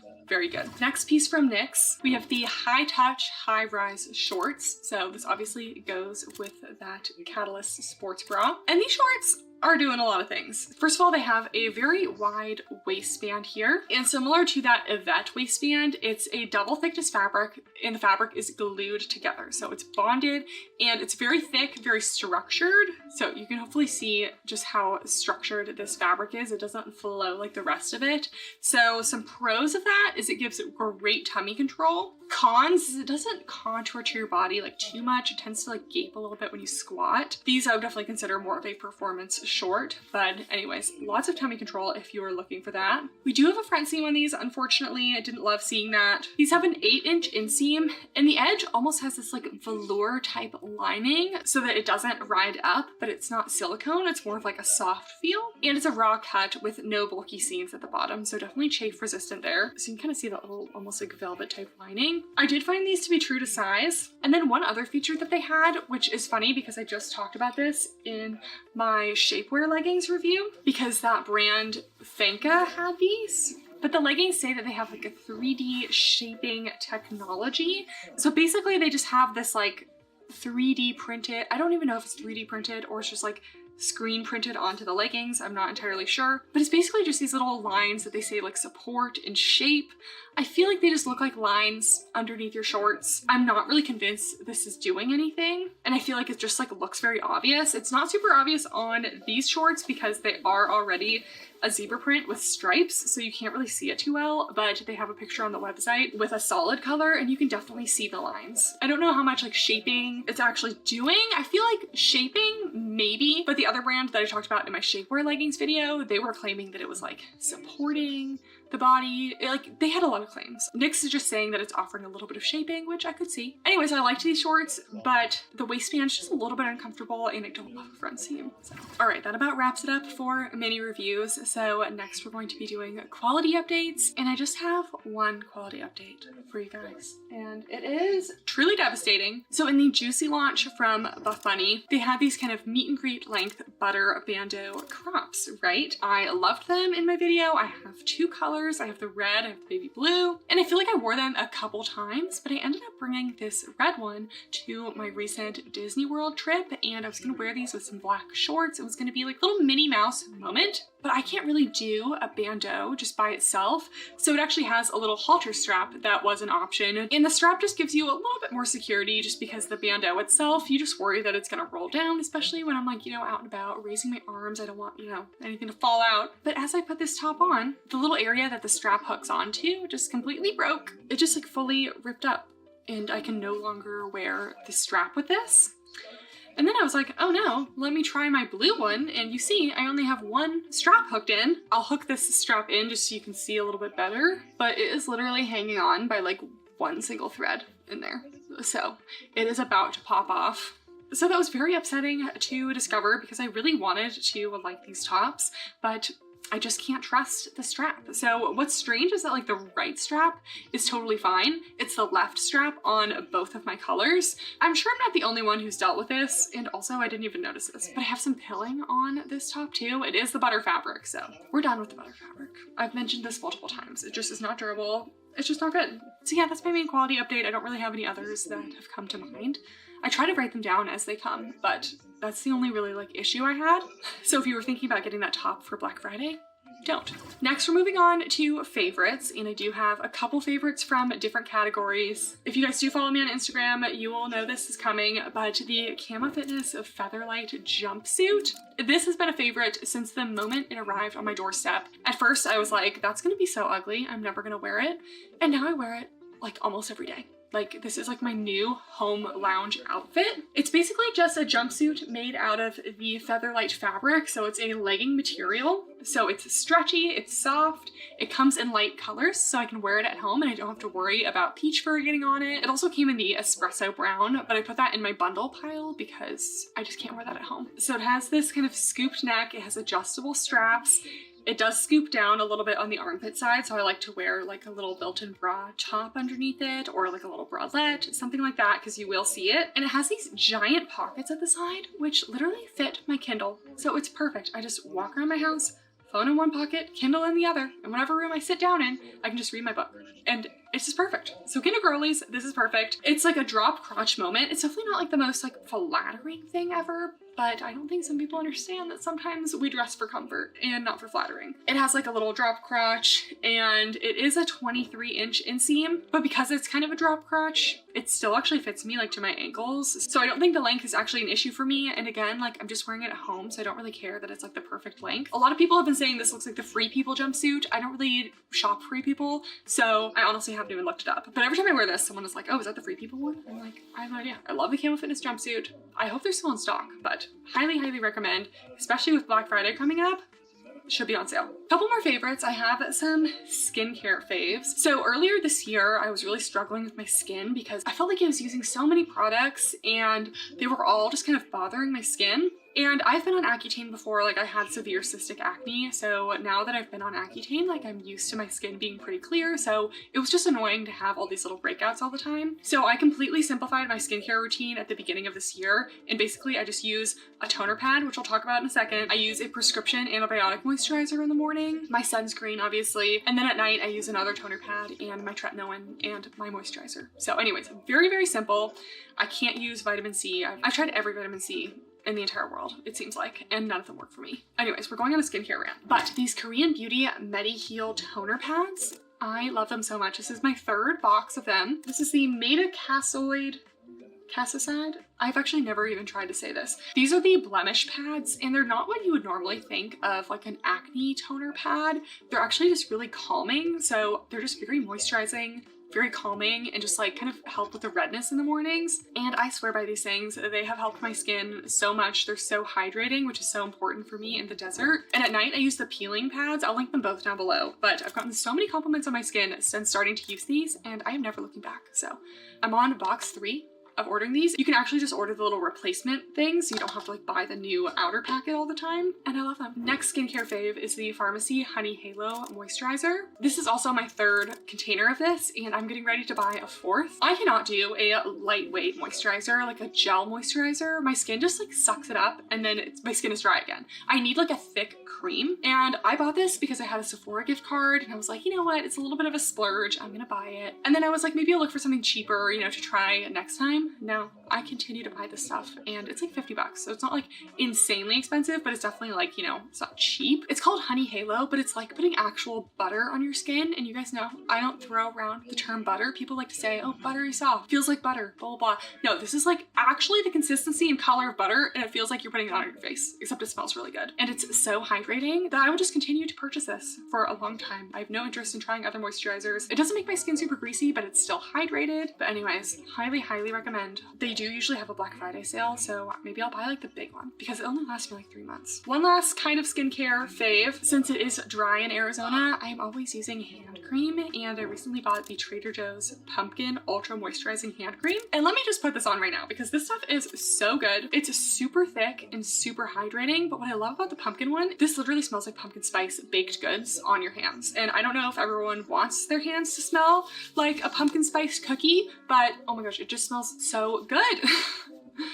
And it's so hydrating. It also like really helps, like I rub it into like my cuticles a little bit, and I feel like it helps with like my nails too. It's definitely slightly on the greasy side. I wouldn't say it's like super greasy to the point where it bothers me because it soaks in like a couple minutes, but it's definitely more of like a heavyweight hand cream, not something super lightweight. But this is my second bottle of this. I've had the guava one before. I bought that in the summer, and if they have one that's Christmas scented, I'm gonna buy that too. So anyways, this smells so good. It's like literally pumpkin pie on my hands. And I guess we're just doing a ton of favorites today, but my last favorite are some earrings. So if you guys go back and watch some of my videos, I like rarely wear earrings in my videos because I like rarely wear earrings in general. And that's because normally I can't sleep in earrings because they always poke my neck and I just can't do it. And I cannot be bothered to put earrings on every single day and then take them off at night. It's just too much work. And on top of that, since I don't wear earrings very much, every time I put earrings in, I basically have to like jam them through my ear holes.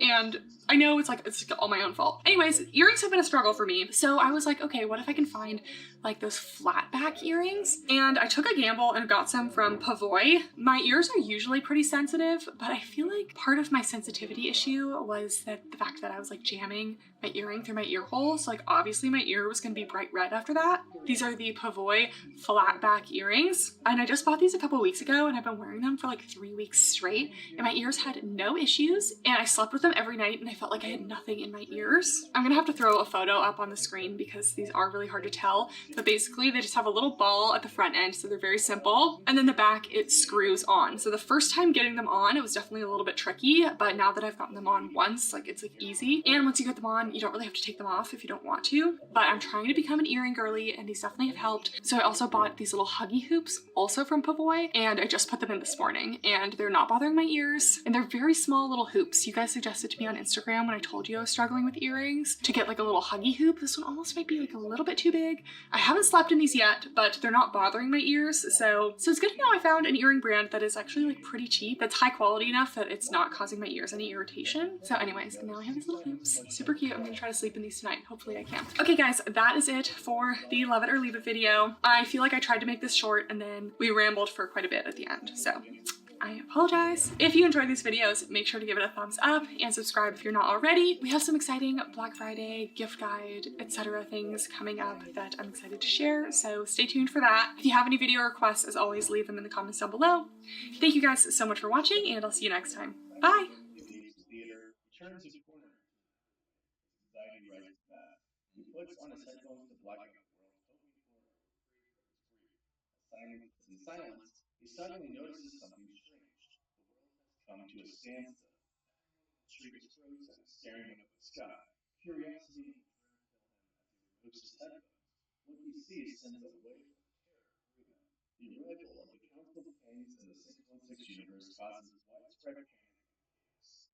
Modal, utilizing his powerful telepathic abilities, projects a chilling message across the skies of Earth, declaring the Council's intention to purge the Earth for the sins of the Avengers. The Council accuses the Avengers of stealing the sacred relics, 10 rings, and necklaces.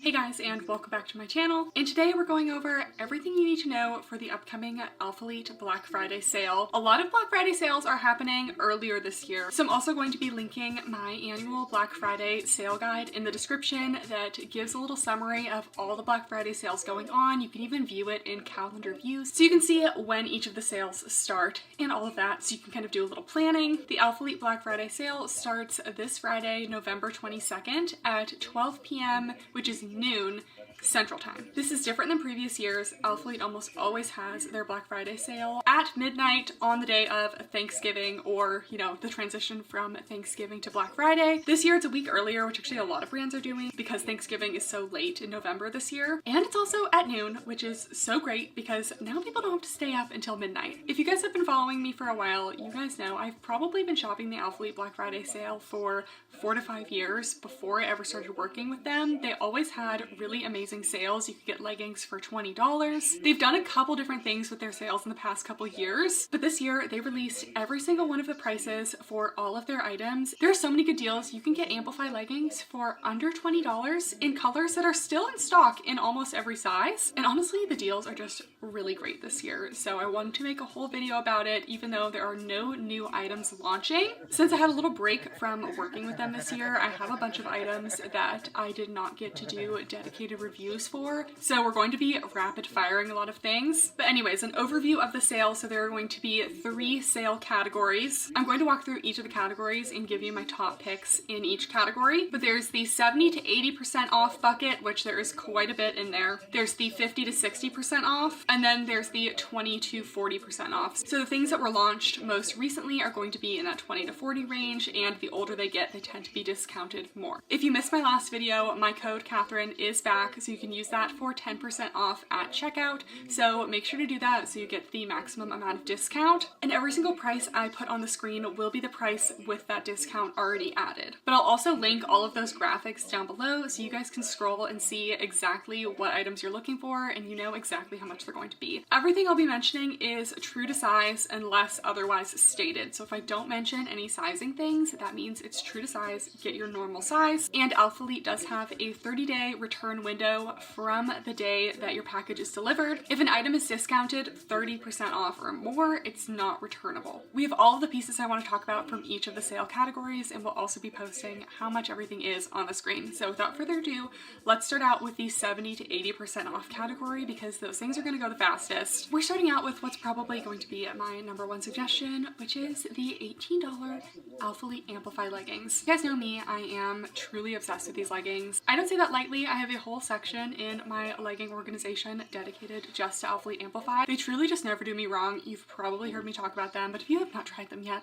now is your time. You can get them for $18. That is cheaper than the dupes on Amazon. They're going to be $18 in select colors, and one of those colors happens to be one of my all-time favorite colors, which is the whale blue. I don't know what it is about this color. Usually navy blue doesn't do it for me, but it's kind of like a grayish navy blue, and it's just one of my favorites. These are high on the booty scale. They just mold to your body. I always feel so confident when I'm wearing them, and I never have to adjust them at all in the gym. A couple other favorite colors that are also $18. I love my digital violet, washed denim, and I also really like Misty Lilac, but that one's one you definitely have to wear nude underwear with, along with the Blossom. The 4.5-inch Amplify shorts in those same colorways are going to be around $13. Personally, this is not the length of short that I prefer, so I don't really reach for these that much, but if you like a shorter short, $13, and you know I love Amplify. The 4-inch signature mesh shorts are also going to be around $13, and these definitely aren't the cutest, but I love wearing these around the house in the summer. They're super lightweight. They're made of this soft kind of jersey material. We have pockets. There is a drawstring. They're just kind of a nice little at-home lounge short. I never thought I would like a short like this, but I have a couple pairs and I really like wearing them. Then we have two seamless sports bra options. We have the Revival sports bra, which I think is like $8, and then we have the Amplify bra, which is $9. So these are both large cup size friendly bras, but because they're seamless and they're so stretchy, they're more like a medium support. Go with the Revival bra if you prefer a more simple bra with just really solid coverage. It looks like just a basic sports bra in the front with a little scoop neck. We have good side boob coverage. The back has a little strappy back detail with an embroidered logo. Personally, I prefer the Amplify bra just a little bit more. I find this shape just a little bit more flattering. I do get a tiny bit of side boob and a little bit more cleavage, so this one's more of a medium coverage bra, but I never fall out of it. I feel like it just makes the girls look a little bit amplified, if you will. Then we just have some thicker tank straps in the back with that embroidered logo. So honestly, I wear both of these a lot. I just prefer the Amplify bra slightly more. Keep in mind, different colors may be slightly different prices. We do have some colors of the Amplify bra that is $13.50. It just depends which launch they were a part of, so $13 is definitely still super cheap, but there are $9 ones there too. Then we have some Surface bras. I do like the Surface Wrap bra, but I'm not a big fan of the Surface Limitless bra. That one is not large cup size friendly. I spill out of it majorly. The Surface Wrap bra is going to be $8. I like to pair a Surface Wrap bra with an amplified legging just because I don't love these Surface leggings too much. They kind of slide down on me a bit. This one definitely is a little bit of a cleavage moment, but honestly I don't fall out of it. It's super cute and it's nice to have like a wrap bra that still has a nice bottom band and it's a racer back. Next we have these Stratus bra. Some of these are $9, some of them are $13. These are true to size and large cup size friendly. It's not my favorite of the seamless bras. The Stratus material is slightly different from the other seamless bras. It doesn't have quite as much give to it. I still really like how these look, but they have kind of this like large cutout situation, and sometimes the material along the armpit just isn't the most comfortable. I do, however, really like the Stratus long sleeve crops. Alphalete does a lot of long sleeve crop tops, and I just like how the Stratus ones have a couple little extra details along the sleeve. They just kind of make them a little bit more cute. It is super lightweight, stretchy. These are very cropped. They're going to go right underneath your bra. We have the vinyl logo here as well as some thumb holes. To wrap up the 70 to 80% off section, we do have some sweatshirts. I cannot believe that this sweatshirt is still on the website. This has been part of so many sales, and this is my favorite crop sweatshirt of all time. Every time I wear this sweatshirt, someone stops me and compliments me on it. Every single time. This is the classic Capital crop hoodie, and it's going to be $10. $10 for this crop hoodie. I have 3 colors in my closet. I love them so much. This is the half zip one. It's made of a nice mid-weight fleece, and I have worn and washed this thing so many times, and it is still in perfect condition. Nice little cuffs on the sleeves. It is very cropped. It's gonna go kind of like mid-waist, but they're just so cute. cute to throw on to and from the gym. They also still have some of the classic crews in stock, and this is a solid basic crew neck, again on sale for $10. I've given these as gifts to people. They're made of a nice soft fleece. It's a little bit oversized in a size small, but I still prefer that. There's a raised silicone logo. This one is a full-length sweatshirt, and it has a super soft kind of mid-weight fleece on the inside. It doesn't have any stretch to it, just a little bit of give, but it really doesn't need it. So if you prefer a full-length sweatshirt as opposed to the crop, this one's still around. All right, next category is items that are 50 to 60% off. This category still has some really good deals. Shorts and leggings still in the $20 to $30 range. First of all, we have my absolute favorite Amplify shorts. We have the 6.5 inch Amplify shorts. These are the perfect length.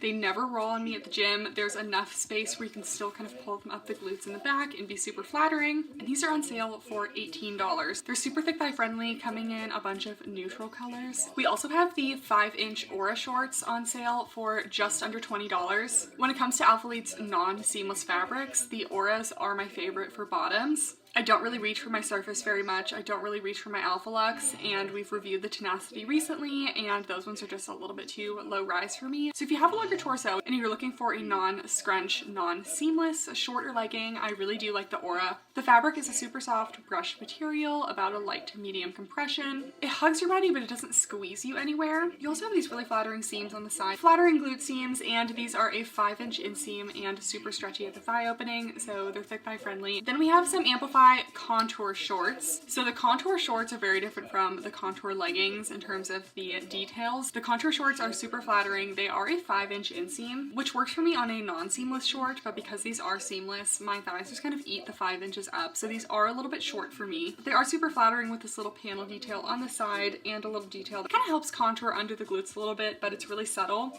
I also really like the Amplify contour material. We have a bunch more Amplify colors on sale for $25. Then you have some Amplify contour leggings on sale for $31. We'll try on the Amplify contours in a little bit because I got one of the new colors. We were just talking about the Aura shorts, but the Aura leggings will also be on sale. These are going to be on sale for $28. Again, another tall girl friendly legging. I'll put the inseam on the screen because I forget what these were. These have a nice high rise. They have a longer seam in the back if you're a little bit more of a long glute girly. I'm not a huge fan of the sunset color, but they have a couple other cute colors that will be on sale too. There are a couple options when it comes to the Aura sports bras. You can do the Aura 3-strap bra. This one's itty bitty, definitely not for my large cup size girlies. Honestly, this one's just asking for me to spill out of it at the gym, so this one's not my personal recommendation. The one I do prefer is the Aura strappy long line bra. It's basically the same as the 3-strap bra, except just a little bit more space. We have some strappy detail in the back, crisscross straps. It is large cup size friendly, still a lighter support, but really good coverage. There's a little seam along the bottom to kind of keep everything contained. Cup pads end about an inch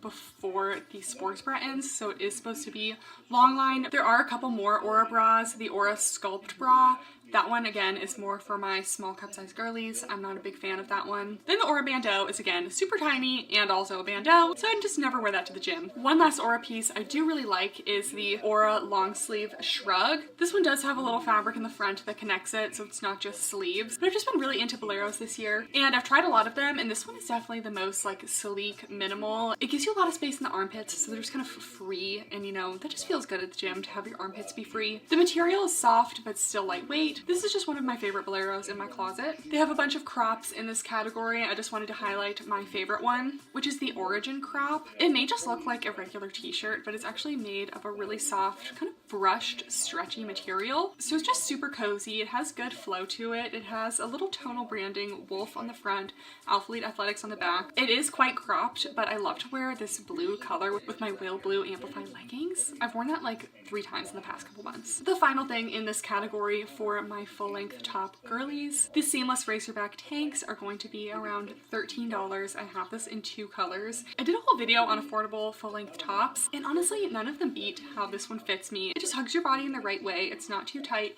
You have really good coverage on the top. It's a lightweight, seamless material, and I just wish they did more of these. All right, final category, 20 to 40% off. Again, there are still some good deals in here, but I'm also going to be talking about a lot of pieces that I haven't reviewed before in case you're wondering about them. First of all, another Another top pick are going to be the Amplify Gravity 7-inch biker shorts. So these are about a ½ inch longer than those 6.5-inch shorts, obviously, but still one of my all-time favorite Amplify shorts. Alphalete had Amplify bikers years ago. Those were 9 inches, a little bit long. I much prefer this 7-inch length, and this Gleece color is probably my favorite Amplify color they launched this entire year. This is the Amplify Gravity, which isn't really that different from regular Amplify. I will just say they do have some special edition ones that have the Alphalete logo at the top of the waistband that connects the sports bra, and I just didn't love that one. I found it a little bit distracting. I just prefer the ones with the basic logo. And even though these are newer, they're still $35, so definitely not the cheapest. More Amplify leggings on sale, including some of the more recent Amplify contours.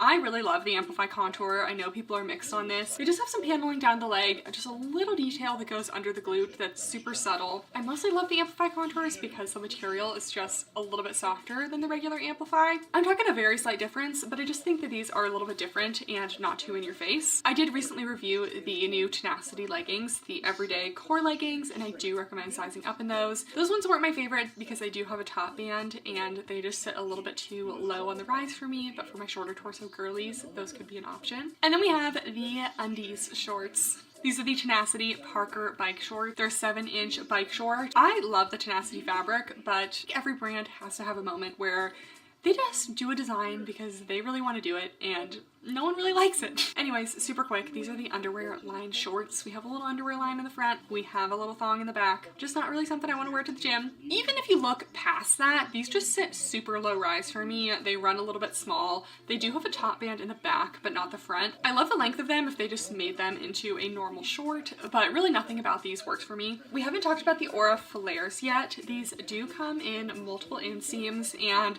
I do really like the Aura leggings, and I do like these, but these are definitely for someone who's looking for more of a kind of more relaxed boot cut flare. These do flare slightly above the knees, and they don't have that dramatic like fit and flare that I love from like a Buffbunny flare legging. Buffbunny flare leggings just have the shape down that I feel like is most flattering to me. These still are large calf friendly, and if you don't really like a huge bell bottom moment, these are just a little bit more subtle. Amplify Gravity leggings will be $42. Again, the Gleece color, my absolute favorite of the year. The Amplify Gravity leggings are just very slightly different from the Amplify leggings. The waistband is a tiny bit higher compared to the most recently lowered waistbands like a year and a half ago. And the other main difference is that the scrunch sits just a little bit further down, so you don't see it quite as much. Really, they are very similar. I wouldn't really consider them like two separate leggings. And to me, they fit exactly the same as any other Amplify legging. All right, next we're moving into a bunch of sports bras that I haven't been able to review before. The Tenacity Deep V Katie bra. So I do love the Tenacity fabric. This one I would say it's large cup size friendly, except it is quite a plunging V neckline, and the straps are a little bit long for me. This isn't my favorite of the Tenacity bras. This one is also a long line bra. We do have an elastic that sits underneath the bust, and then there's a little bit of fabric that goes beyond that, and the straps have this open back design. I think this one runs just the tiniest bit big, not enough for me to size down, but this one just didn't really feel like it was like lifting me as much as I wanted it to. Tenacity Olivia Sculpt bra. This one's cute, but I'm busting out of it, out of the bottom, out of the top. Like, this one's just not large cup size friendly at all. It's a super short line bra with basically no band at the bottom, scoop neck. It is super cute for my smaller cup size girlies, a very nice minimalist bra, but if you have a large bust, skip that one. My favorite of the Tenacity bras is going to be the Celeste bra. This one came in an A to B cup and a C to D cup option. I have the C to D cup option. This one has great coverage, decent support, it's long line, and I definitely feel really secure in this one. I love to pair this bra with the Gleece Amplifies, and we have a little more coverage in the back with a little cutout detail. Again, this one's slightly long line, but not too overwhelming, so this one's definitely a top pick for the Tenacity bras. The Tenacity Veil bra is pretty good in terms of one shoulder bras. I actually feel like it's large cup size friendly, it's secure. I just don't love one shoulder bras. This one's going to be a lighter support. It just doesn't feel like it has a lot of shape to it. It also didn't come with any cup pads. There is an elastic along the underbust area and a little fabric that extends beyond, so again, it's kind of a long line, almost more of a crop length, so this one still is going to be functional. I just feel like it wasn't the cutest option. Two seamless bras that launched with the Amplify Gravity leggings. We have the Gemini Sports bra. This This one's okay. It's basically a bandeau with a 360 silicone elastic across the top. We do have cup pads. I'd say this one does contain me as a larger bust. I don't spill out of it. I prefer to wear the straps up and down. One thing that bothered me about this one is you really see the little hook where the straps come in, especially if you want to put the straps in the middle. So they advertise this one as a bra that you can kind of wear all these different ways. I just feel like it looks a little bit cheap with the plastic of the straps kind of sticking out of the middle. So I like to wear it just straps straight up and down. I think it's cute this way, but any of the other ways I'm just not a big fan. Amplify Casio bra. This one does run big. It's more of a long line crop fit than a sports bra if you ask me.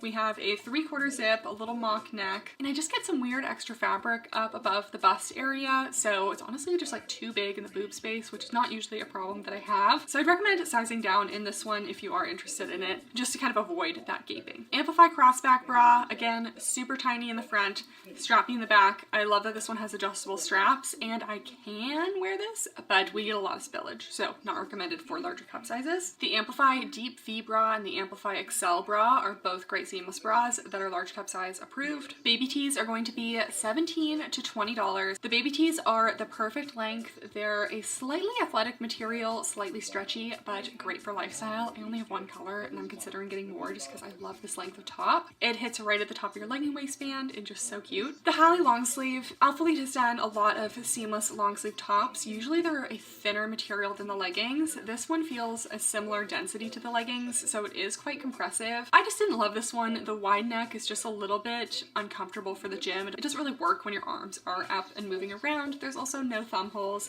And again, this is one of the special edition ones that have like half the logo on the bottom, and I just didn't love those. We just reviewed the Trek sweat sets. I do really like those. In the Trek sweatpants, definitely size up at least one size. But now that I've worn the cargos, I really don't think you need to size up in the cargos. You could, but they're a little bit oversized. Also size up in the Trek sweatshirts, the tops. We're almost at the end. The ice tanks will be on sale for $20. These are a hip length seamless top, so they hit right at the top of your hip bones, so not going over the hips, but still not showing any skin. I love a seamless top like this, but this one does have a pretty scooping wide neck, so you're definitely going to be seeing the top of your sports bra underneath that. So I wish the neckline was altered on this one, but I still think it's a really nice top. 2 bodysuits to finish it out. I can't believe I'm still talking. The Allure bodysuit, love it. Tall girl friendly, so flattering in the back.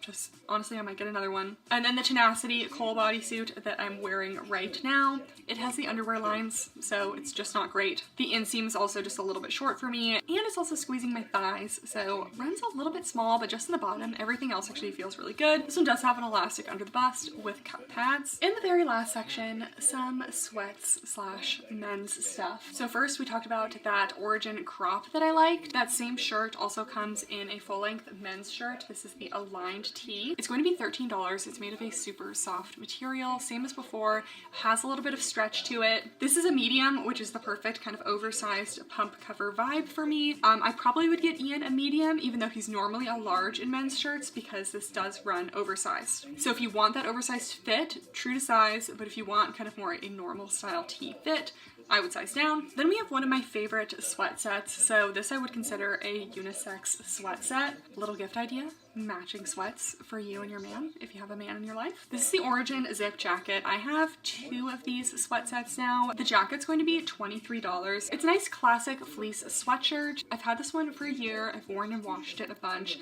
and it's still holding up really well. It's about a mid-weight fleece. It's a full zip. I have an extra small in the top because again, this does run a little bit oversized. So I would recommend sizing down for my ladies. Front pocket, a hoodie, and I had to do a double take of this because the Origin pants are on sale for $17. And I checked just to make sure. They're still in stock in most of the sizes and colors. I was like, okay, they maybe just have like an extra large left or something. But no, most of the sizes are available. I love these sweats. I believe I did size down to an extra small as well. So I'll put that on the screen if it's any different. But again, I've been wearing and washing these for the past year, and I have like maybe like 1 pill on the inner thighs, which is really good for a sweatpant. Mid-weight fleece, elastic waistband with an internal drawstring, and it's a casual straight leg. I believe it's a 31-inch inseam, but because they're kind of a relaxed sweatpant, they're long enough for me as a tall girly. So if you're in need of a sweat set, I really like this one. Then I just got this one in. This is the Caressed zip up and sweatpants. So these are also a 31-inch inseam.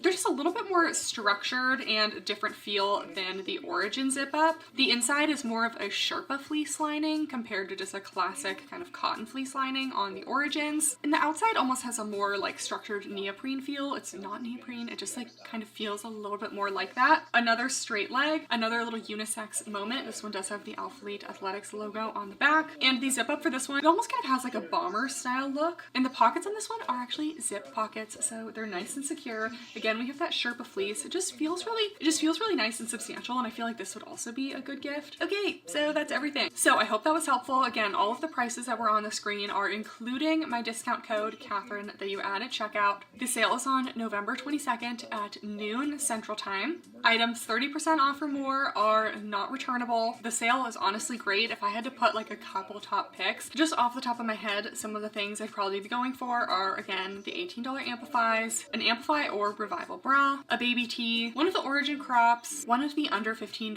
sweatshirts, either the crew neck or the capital crop hoodie, maybe a pair of Aura leggings and the Aura strappy longline bra. Then the Origin sweats are a great deal as well. And they're one of my favorite sweat sets that I feel like I can still kind of wear out of the house, but they're super comfy for at home. Again, my collective Black Friday list will be in the description below, as well as all of the sale information for Alphalete. Let me know if you guys liked the video format for a sale. I don't normally do it. This is like the most extensive sale video I've probably ever done, and we're gonna have a fun time editing this right now. So anyways, thank you guys so much for watching. Remember, code Kathryn is back. Love you all, and I will see you guys next time. Bye!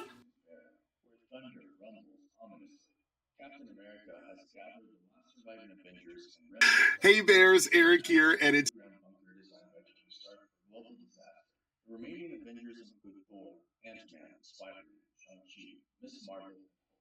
It's presumed that Doctor Strange perished while pursuing this mission.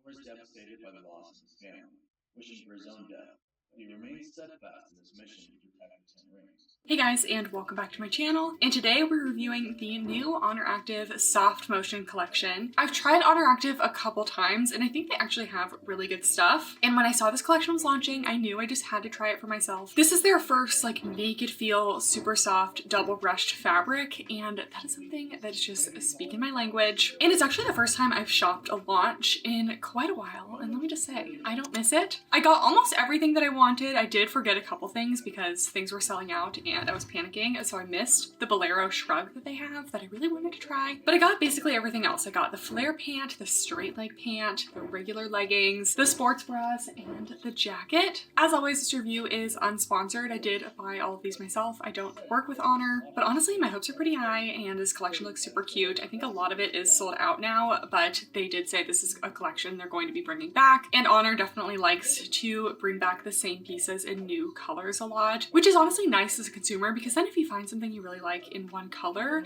it comes back in other colors and then you just already know you like it. So without further ado, let's get into the pieces.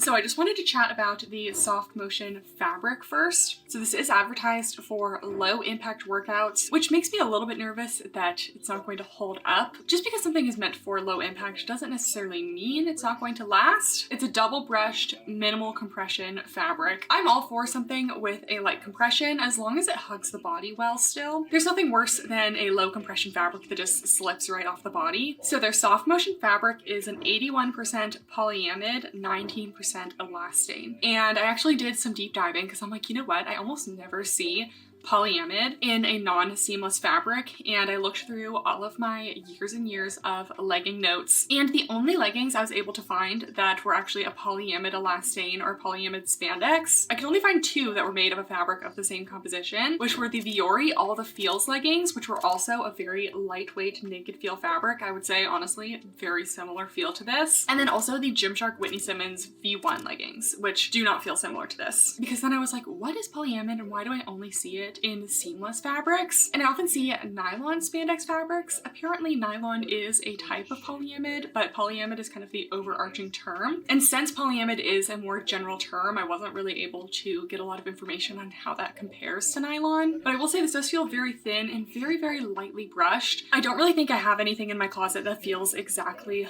like this. Honestly, the closest thing would be those Vuori All the Feels leggings. Probably the second closest thing I have to this would be the Buffbunny butter fabric, which I honestly don't love, and this fabric doesn't hold up very well. So it does make me a little bit nervous. This one does feel very, very thin. But I did like the Vuori All the Feels. Here is the fabric up close. It has a very light layer of brushing to it, but you can still kind of see the woven fibers of the fabric. A lot of stretch. It does say that it's double brushed, which usually means it's also brushed on the inside. The inside doesn't really feel brushed, but it also doesn't feel sleek. I just think it definitely is more brushed on the outside. And here it is side by side with the Buffbunny butter fabric over here. Again, honestly, looks very similar. Okay, we're going to start off with a piece that I was really excited to try because it's right up my alley. We have the Soft Motion straight leg pants. So they had a bunch of different options for bottoms in the Soft Motion fabric. They had a regular legging, which we'll talk about, a flare legging, and then they have these straight leg. And I think the straight leg and the flare legging are maybe a little bit too similar, but the concept of a straight leg legging is everything to me. I recently reviewed the Aerie straight leg trousers. I forget exactly what they were called, but basically it's fitted like a legging at the top and then it's loose and flowy throughout the leg. And that is everything I'm looking for as someone who likes to wear really loose and flowy clothing. So I got a size small long, and these were $63. So definitely in the mid to high price point, but not the worst I've seen for prices. I love that Oner comes in 3 lengths of things because I did get the tall, but I measured these and they're almost a 36-inch inseam. One thing that really frustrated me about their website is normally when I'm buying flare leggings, instead of saying short, regular, and tall or long, they'll say the exact inseam length because I know my inseam and I like about a 33 to 34 is ideal for me. I really can't do much taller than that. And their website doesn't list the inseams. It just says short, regular, and tall. And I am tall, so I got the tall, but this is extra tall. So for my tall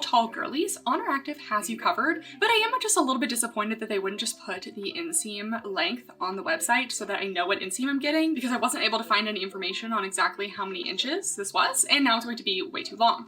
So even on their size guide, they don't include inseam or anything, so that's really something I would like to see moving forward so that I don't buy leggings that I'm going to be swimming in, which is not something that like ever happens to me, but I kind of worry for my short girlies if the short is going to be short enough for you, because generally for brands, I see like a 28, 29 inch, 31 inch, and then like a 33. And it seems like Oner is a little bit skewed towards the taller side, which again, it's not a problem if we know the inseam length, but I didn't know the inseam length. So we have a double thickness waistband, nice flat lug seams, a little triangle gusset. We're going to have a nice flowy straight leg fit, which I think is perfect for this lightweight fabric. In the back, the seams are just ever so slightly curved around the glutes. I think this is a perfect amount. We have the Oner logo embroidered into the back, which is not something I usually see on a non-seamless legging, but I'm here for an embroidered logo. No scrunch or anything. These are just straight up the back. Very simple. They do have a seam on the side. Let's try them on. Okay, we are off to a good start because these pants are perfect. Guys, I love nothing more than a flowy pant moment. Look at this movement. Look at this movement. No one makes pants like these. I've only seen the Aerie ones and these, and it's so nice to have a second option. And the Aerie ones have a front seam and these don't. So obsessed with the concept of these pants, but let's talk about how they're fitting. I'm putting these on right away. I think they're fitting me really well in a size small, so true to size. I also really like where these are hitting on me. They're hitting right at the small of my waist. This is what I would consider just like a high rise, not an ultra high going like above the belly button. So I think this is a really good height for most torso heights. We have a double thickness waistband. It's hard to tell the overall compression because these are such a flowy flowy pant, but I'd say these are fitting as a very light compression, but they are still hugging the curves. I'm getting the tiniest bit of crotch gathering. I don't know if that's because these are a flowier pant, so we'll see if I'm getting that in the other pants, but I'm not getting any camel toe. These are still fitted like a legging on the top, so we'll go over that a little bit more. We look at the full length. These do have a seam down the side, and then I put these on and immediately they just like went up the glutes a little bit. I didn't even have to like pull them up there. They just kind of wanted to be up the cheeks. So these are super flattering, definitely at least a medium to high on the booty scale. It's not squishing glutes down at all. It really is hugging the curves. So it's not that kind of like saggy or thin fabric, which I was concerned about. The seams sit right above the glutes. I think that their back rise seam is just a little bit on the short side, which I actually think is a really good length because you still can pull it up the glutes a little bit without it being too high overall in the back. And let's take a look at the full length view. So unfortunately, these are definitely too tall for me, unless I was wearing heels, which I wouldn't really do with a straight leg pant like this. I just can't really do a 35.5-inch inseam, which is what I got for these. But for my ultra tall girlies, I'm glad that we have options for you guys. I just think it would be nice if they put the actual inseam length on the website so I didn't have to be in this situation, because when am I not a tall inseam? I've never had a tall inseam like this be too tall for me. And when looking at where these pants flare on me, even though they're not a flare pant, they still are snug on the top. Pants. We're playing springs, but come on.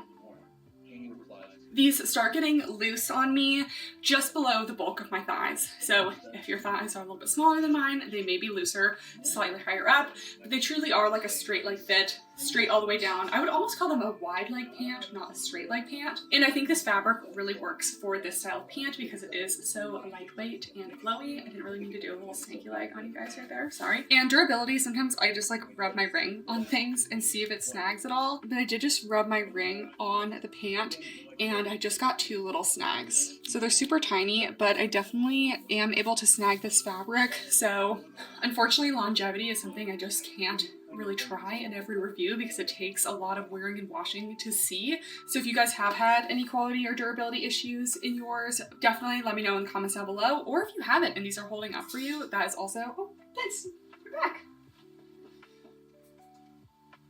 Or if you do think the fabric is holding up, I definitely think this is a more delicate, lightweight fabric, and you're gonna wanna be careful with these, unfortunately. So, but definitely curious about pilling and all of that stuff. As a lounge pant, I'm not as worried about it, but I still get cat claws and things, you know, that I don't want to snag, and I'm sure if my ring just snagged this, the cat claws are also gonna get a little pull in this. So anyways, we're rambling. Love the shape of these. On to the next. Next, let's talk about the soft motion flared bottoms. These were also $63, and I also got a small tall, and they're also 36-inch inseam. So I feel like I'm gonna look a little bit silly in these, which it does kind of affect the review to not have the right inseam, but I don't think these are gonna be an issue on the calves because of the fit, which we'll talk about. Anyways, the structure on the top is essentially the same as the straight leg pants. These are very similar to the straight leg pants. We have a straight across waistband, triangle gusset, slightly curved seams, and I will say one thing about this collection, I'm not a huge fan of the colors that they did. This baby pink is so baby pink that it's basically white, so I think sheerness definitely could be an issue. Hopefully it's not so sheer that I can't just wear nude underwear with it. I'm okay if something's a little bit sheer as long as I can still wear my nude underwear, but some things are so sheer that you can't even do that. So hopefully this will be thick enough for that. It's just kind of a color that when I'm not self-tanned like I am today, it really washes me out. And then I feel like they just had like a tan and then this kind of sage green, which just reminds me of the classic Lululemon green, which is just a little bit boring, but this is their first launch, so they will have more colors. Anyways, we got those curved seams. We do have the Oner logo here. It's really hard to see on the baby pink because the white is so close to baby pink. You can see it right there. Honestly, I'm all for a minimally visible logo. And I'm going to do a comparison of these versus these straight leg pants. Honestly, these flare super high up, a little bit too high if you ask me. Okay, we have the flare leggings. So these are definitely more fitted down the leg than the straight leg pants. We will just compare those. Instead of kind of flaring right below the bulk of my thighs, these do flare right above the knee. So we'll get into that in a second. But anyways, true to size, their bottoms are all fitting really well. If you are in between, you could really go either way. If you prefer more compression, size down. If you want more of a relaxed fit, size up. They're hitting me at the perfect place on my waist. And again, this fabric is kind of just hugging all the curves in the right way, so I am liking that. It is super thin and naked feel, like low compression. At least I'm getting like some body hugging, but you're definitely not getting any compression out of this. I feel like I'm getting less fabric gathering in the crotch on this one, so I think this is just a little bit more of a classic legging fit compared to the straight leg pants, which were maybe a little bit more relaxed. We do have that little gusset. I'm seeing it a little bit, which I don't normally see triangle crotch gussets, so I don't think it's to the point where it's bothering me, but I am seeing it a little bit. We have those side seams, and then we have the tag, which is quite visible under these essentially white leggings. So I'm borderline on these. If I look in the mirror,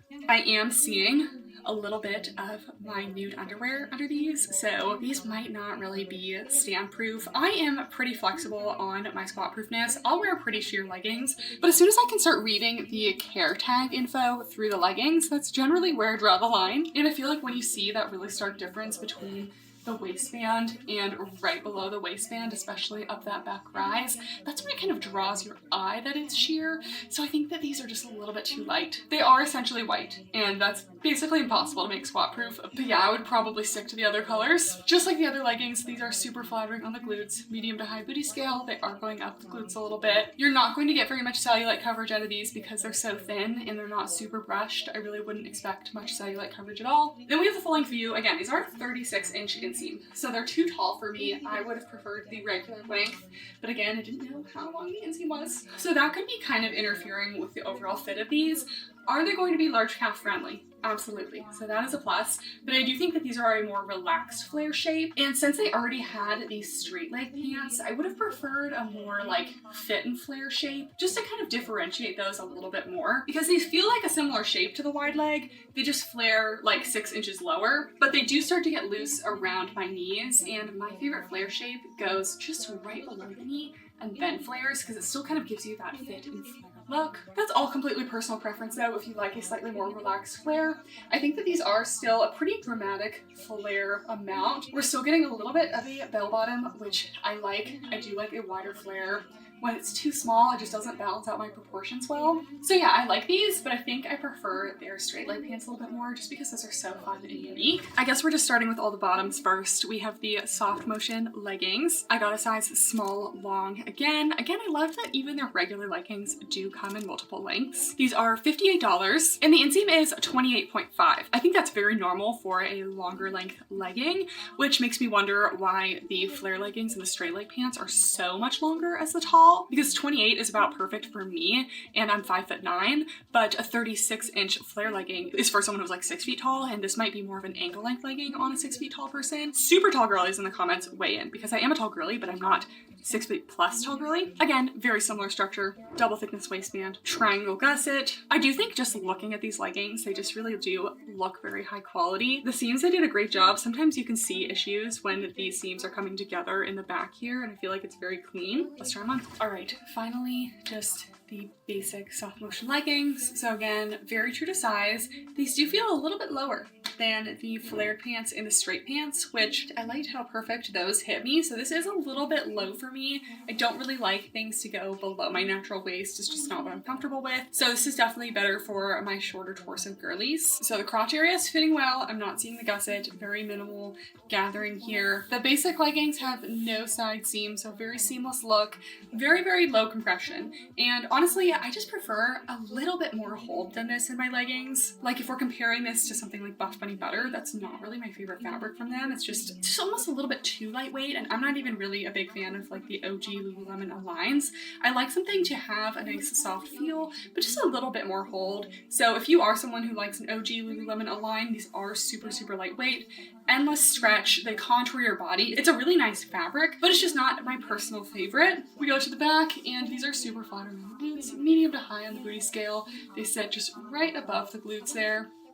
Embroidered logo. Again, not going to give you a ton of cellulite coverage because this fabric is just so thin. And full length view. It is really hard for me to find a 28-inch inseam legging, so these are a true full length on me. You probably could get some vertical stretch out of these and stretch them a little bit more. So functionally, I think these are great for something low impact like yoga, just going to be very lightweight, stretchy, but personally I like just half an inch more to the rise and just a little bit more hold in my fabric. And then we have two pairs of shorts. There's the soft motion cycling shorts, which are 8 inches, and then just the soft motion shorts, which are 6 inches. Again, definitely leaning on the long side. Personally, I love a 6-inch inseam. I feel like biker and cycling shorts kind of are on their way back, which makes me very happy because these super short shorts don't work for me, but there are no shorter options. So let's start with the regular shorts. These are $47. I got them in a size small. We have the light beige color here. Again, not that much to say. The top design is the same as everything else, except the shorts do not have a side seam here. Let's try them on. Okay, here are the 6-inch shorts. I do feel like these are hitting me a little bit lower on the rise compared to the leggings. So this is more of like a mid to high rise. I am seeing more belly button. So if you have a shorter torso, these might be good for you. We have that double thickness waistband. Again, very true to size. If you're in between, you really can go either way. I love that the waistband's double thickness, but it's not like cutting into me anywhere. No front seam, and I'm not really seeing the gusset on these shorts. I will say these 6-inch shorts are fitting like a 5-inch. So I'm glad that they have the 8-inch option. These are also super thick thigh friendly. They're so stretchy at the bottom, but because of that, they could just like slide up a little bit, which is not normally a problem for me in the gym, but these are just things that I noticed now that I started running. I feel like they wouldn't completely stay put if I started running in them. Would I recommend them for running because the fabric is so lightweight? No, but just thought I would mention. We have no side seam, and I'm seeing a lot less of that care tag on this color. So this color is definitely more squat proof than the baby pink. And then in the back, we have those flattering seams, medium to high booty scale. Not a lot of cellulite coverage on these. Overall, very low compression short, but it's still hugging all the curves and still super comfy. Personally, I'd prefer a slightly higher rise, but we'll see how the 8-inch shorts are. And the cycling shorts, similar to the regular shorts, we have that triangle gusset, no side seam, all the same details except an 8-inch inseam. Okay, here are the cycling shorts, and honestly, I'm gonna have to measure these inseams. I have not measured the inseams on the shorts yet, but these are fitting like really well. I really like the length of these. Unfortunately, the waistband is still a little bit low for me. This is not unfortunate for everyone, but for me, I just prefer a little bit higher. So still about a mid to high rise, double thickness waistband, no front seam. The gusset is sitting far enough back on this one. Still super thick thigh friendly, but I do feel like these taper down below the bulk of my thighs a little bit more, so these are going to stay put a little bit better for me. So all just personal preference, but if you do have larger thighs, I probably would go for the 8-inch. No side seams again on these, and again, we're still seeing that care tag. I just think if you like pull these leggings up at all, I can definitely see my underwear on the inside. So I'm honestly just surprised that they launched such a light color. And then the seams in the back, super flattering, really no additional details compared to the 6-inch shorts. I just prefer this slightly longer length. And then they have two very basic sports bra options. This is the Soft Motion sports bra. This is the one with a little bit more coverage. This was $40. I got my normal size small. It's made of that Soft Motion fabric, and it has kind of a soft V neckline in the front. The tank straps taper in a little bit, and then you have a little skinny racer back. We do have that embroidered Oner Active logo again, and just a little elasticated seam at the bottom. There's no thick elastic in here, which is fine. This is meant to be a low impact collection, and we do have removable cups, so let's check those out. Oh yeah, I forgot how much I loved Oner Active cup pads. They're a little bit thicker in the center than most cup pads, but they taper out really nicely, and they have this little like teardrop shape, so you always know which cup pad is going in which side of your sports bra, and kind of just helps hide the pad a little bit again. So let's try these on. All right, here's the Soft Motion sports bra. And even though this one has more coverage, honestly, the other one was just giving my girls a little bit of a lift, and it looked super flattering. And you know what? I like a little bit of a cleavage moment sometimes, so I actually prefer the bralette. The sports bra is still really nice though if you're just looking for a little bit more coverage. This one is more of a medium to full coverage.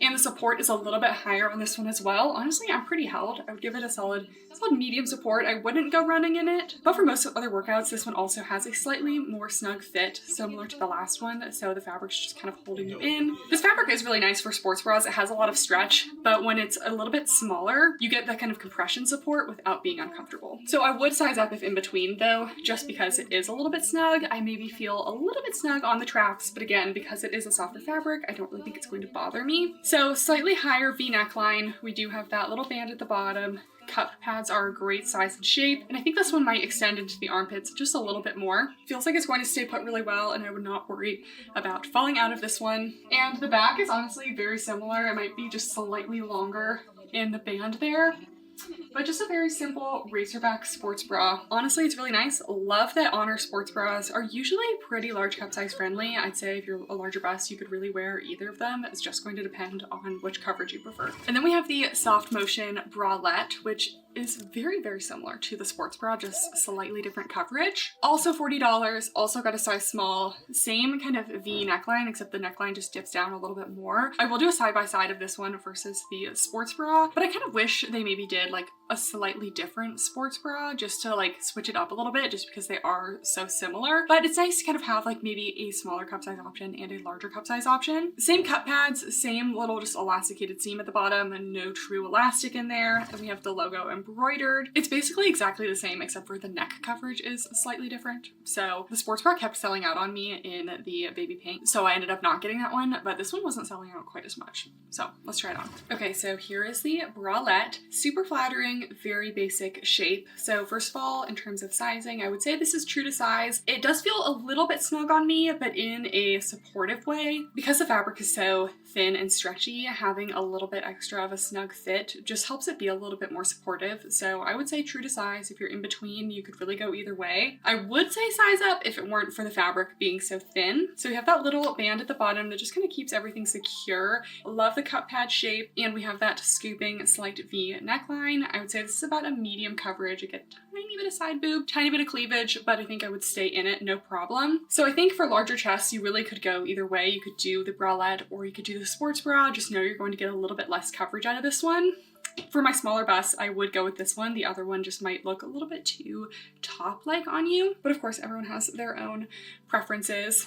So support is honestly not bad. I'm still going to give it about a light to medium support just because it really doesn't have a lot of coverage, but the straps are quite comfortable. They're a good length for me. Everything is very seamless and smooth with this bra.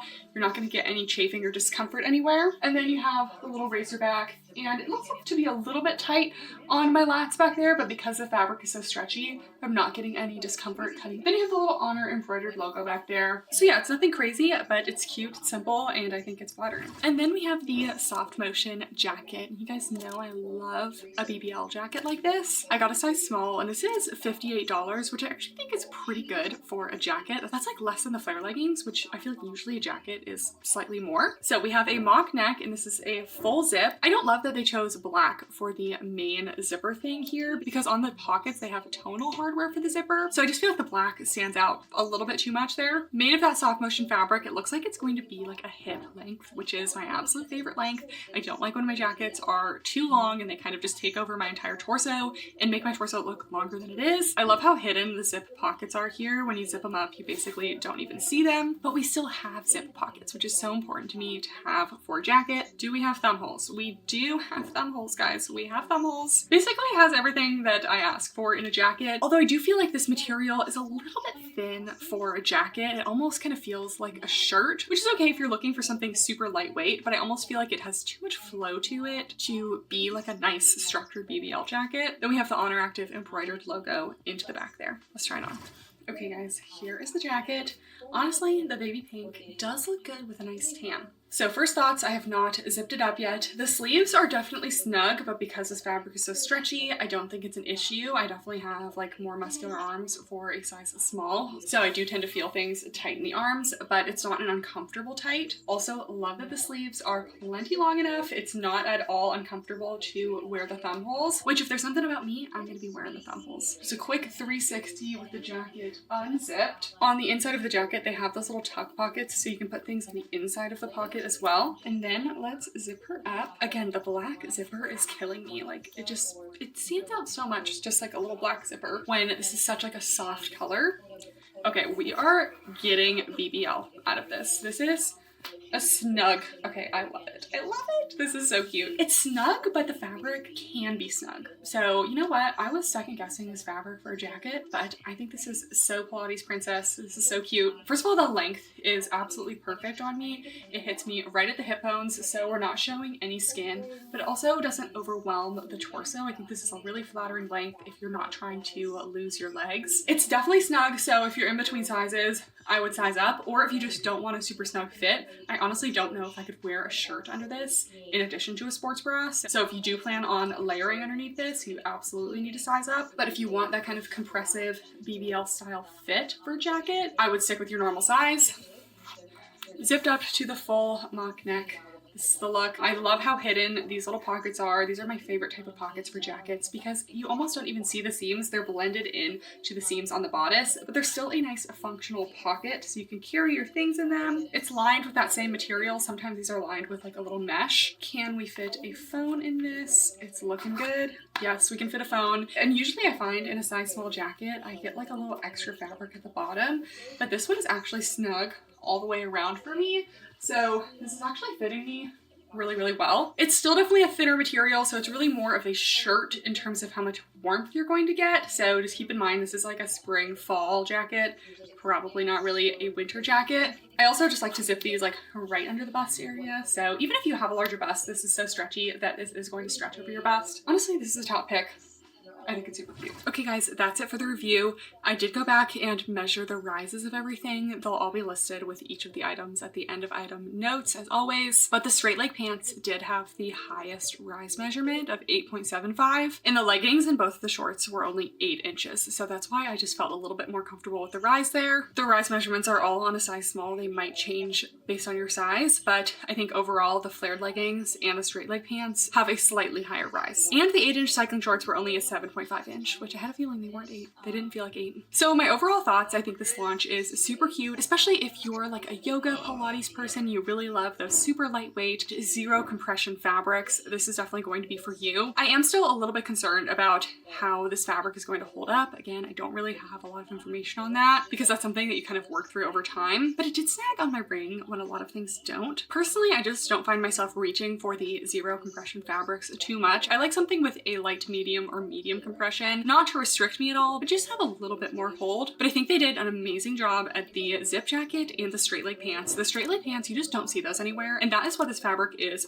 perfect for. The only reason I'm not keeping those is because I am swimming in the length, so I really need regular length, and I think they may have sold out in those. So, and the jacket is honestly so flattering. It has basically all the features I would look for in a jacket, and the fabric just works because it's so stretchy. So let me know what you guys think of this collection, if you tried it, if you're interested in trying it. I'm hoping for some different colors in the future just because I feel like the only options were like that boring sage green where I already have stuff in that color, and a little bit too sheer even for me, and I'm okay wearing sheer leggings. So yeah, give this video a thumbs up if you guys enjoyed. Let me know if you have any more requests down in the comments below. Thank you guys so much for watching, and I'll see you next time. Bye!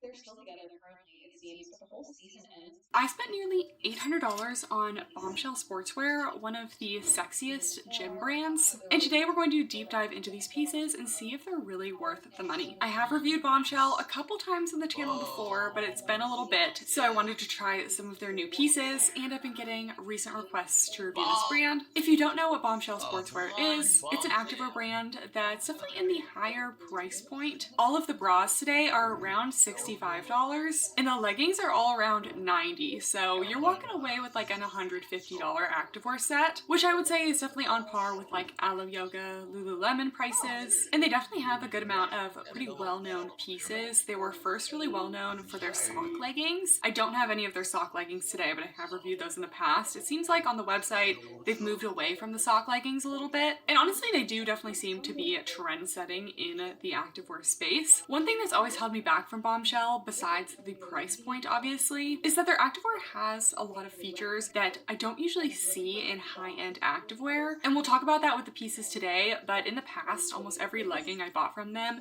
didn't even have a crotch gusset, which is kind of an important thing to have in activewear, and a lot of their activewear does not have flat lock seams, which means there's always a seam poking into you, and that's kind of a no-no with activewear because that can create a lot of chafing and just doesn't look as polished. So I just feel like in the past the prices haven't really met what I've noticed with their quality. But like I said, it's been a couple years since we've tried Bombshell, so we'll see if anything has changed today. If you're new here, my name is Kathryn. We review a lot of activewear. Make sure to give this video a thumbs up and leave in the comments down below any requests for other brands you want to see me try. And without further ado, let's get into it. So we're going to start with a pair of leggings that I've been seeing around a lot lately. This is kind of like a new trend, and these are the V-back leggings. So I've definitely been seeing this all over Instagram and TikTok where people are wearing these leggings that dip down in the back back. And for me, usually I think dipping down in the back of leggings is kind of a sign of the legging like not quite fitting properly, but this is definitely an intentional dipping down. So I'm really curious to see if these are going to actually be able to like hide underwear underneath them, because normally that waistband in the back is kind of like giving you some space to like not have your underwear show. Anyways, these are the V-back leggings. I got a size small, which is a size I've worn in Bombshell in the past, and these were $92,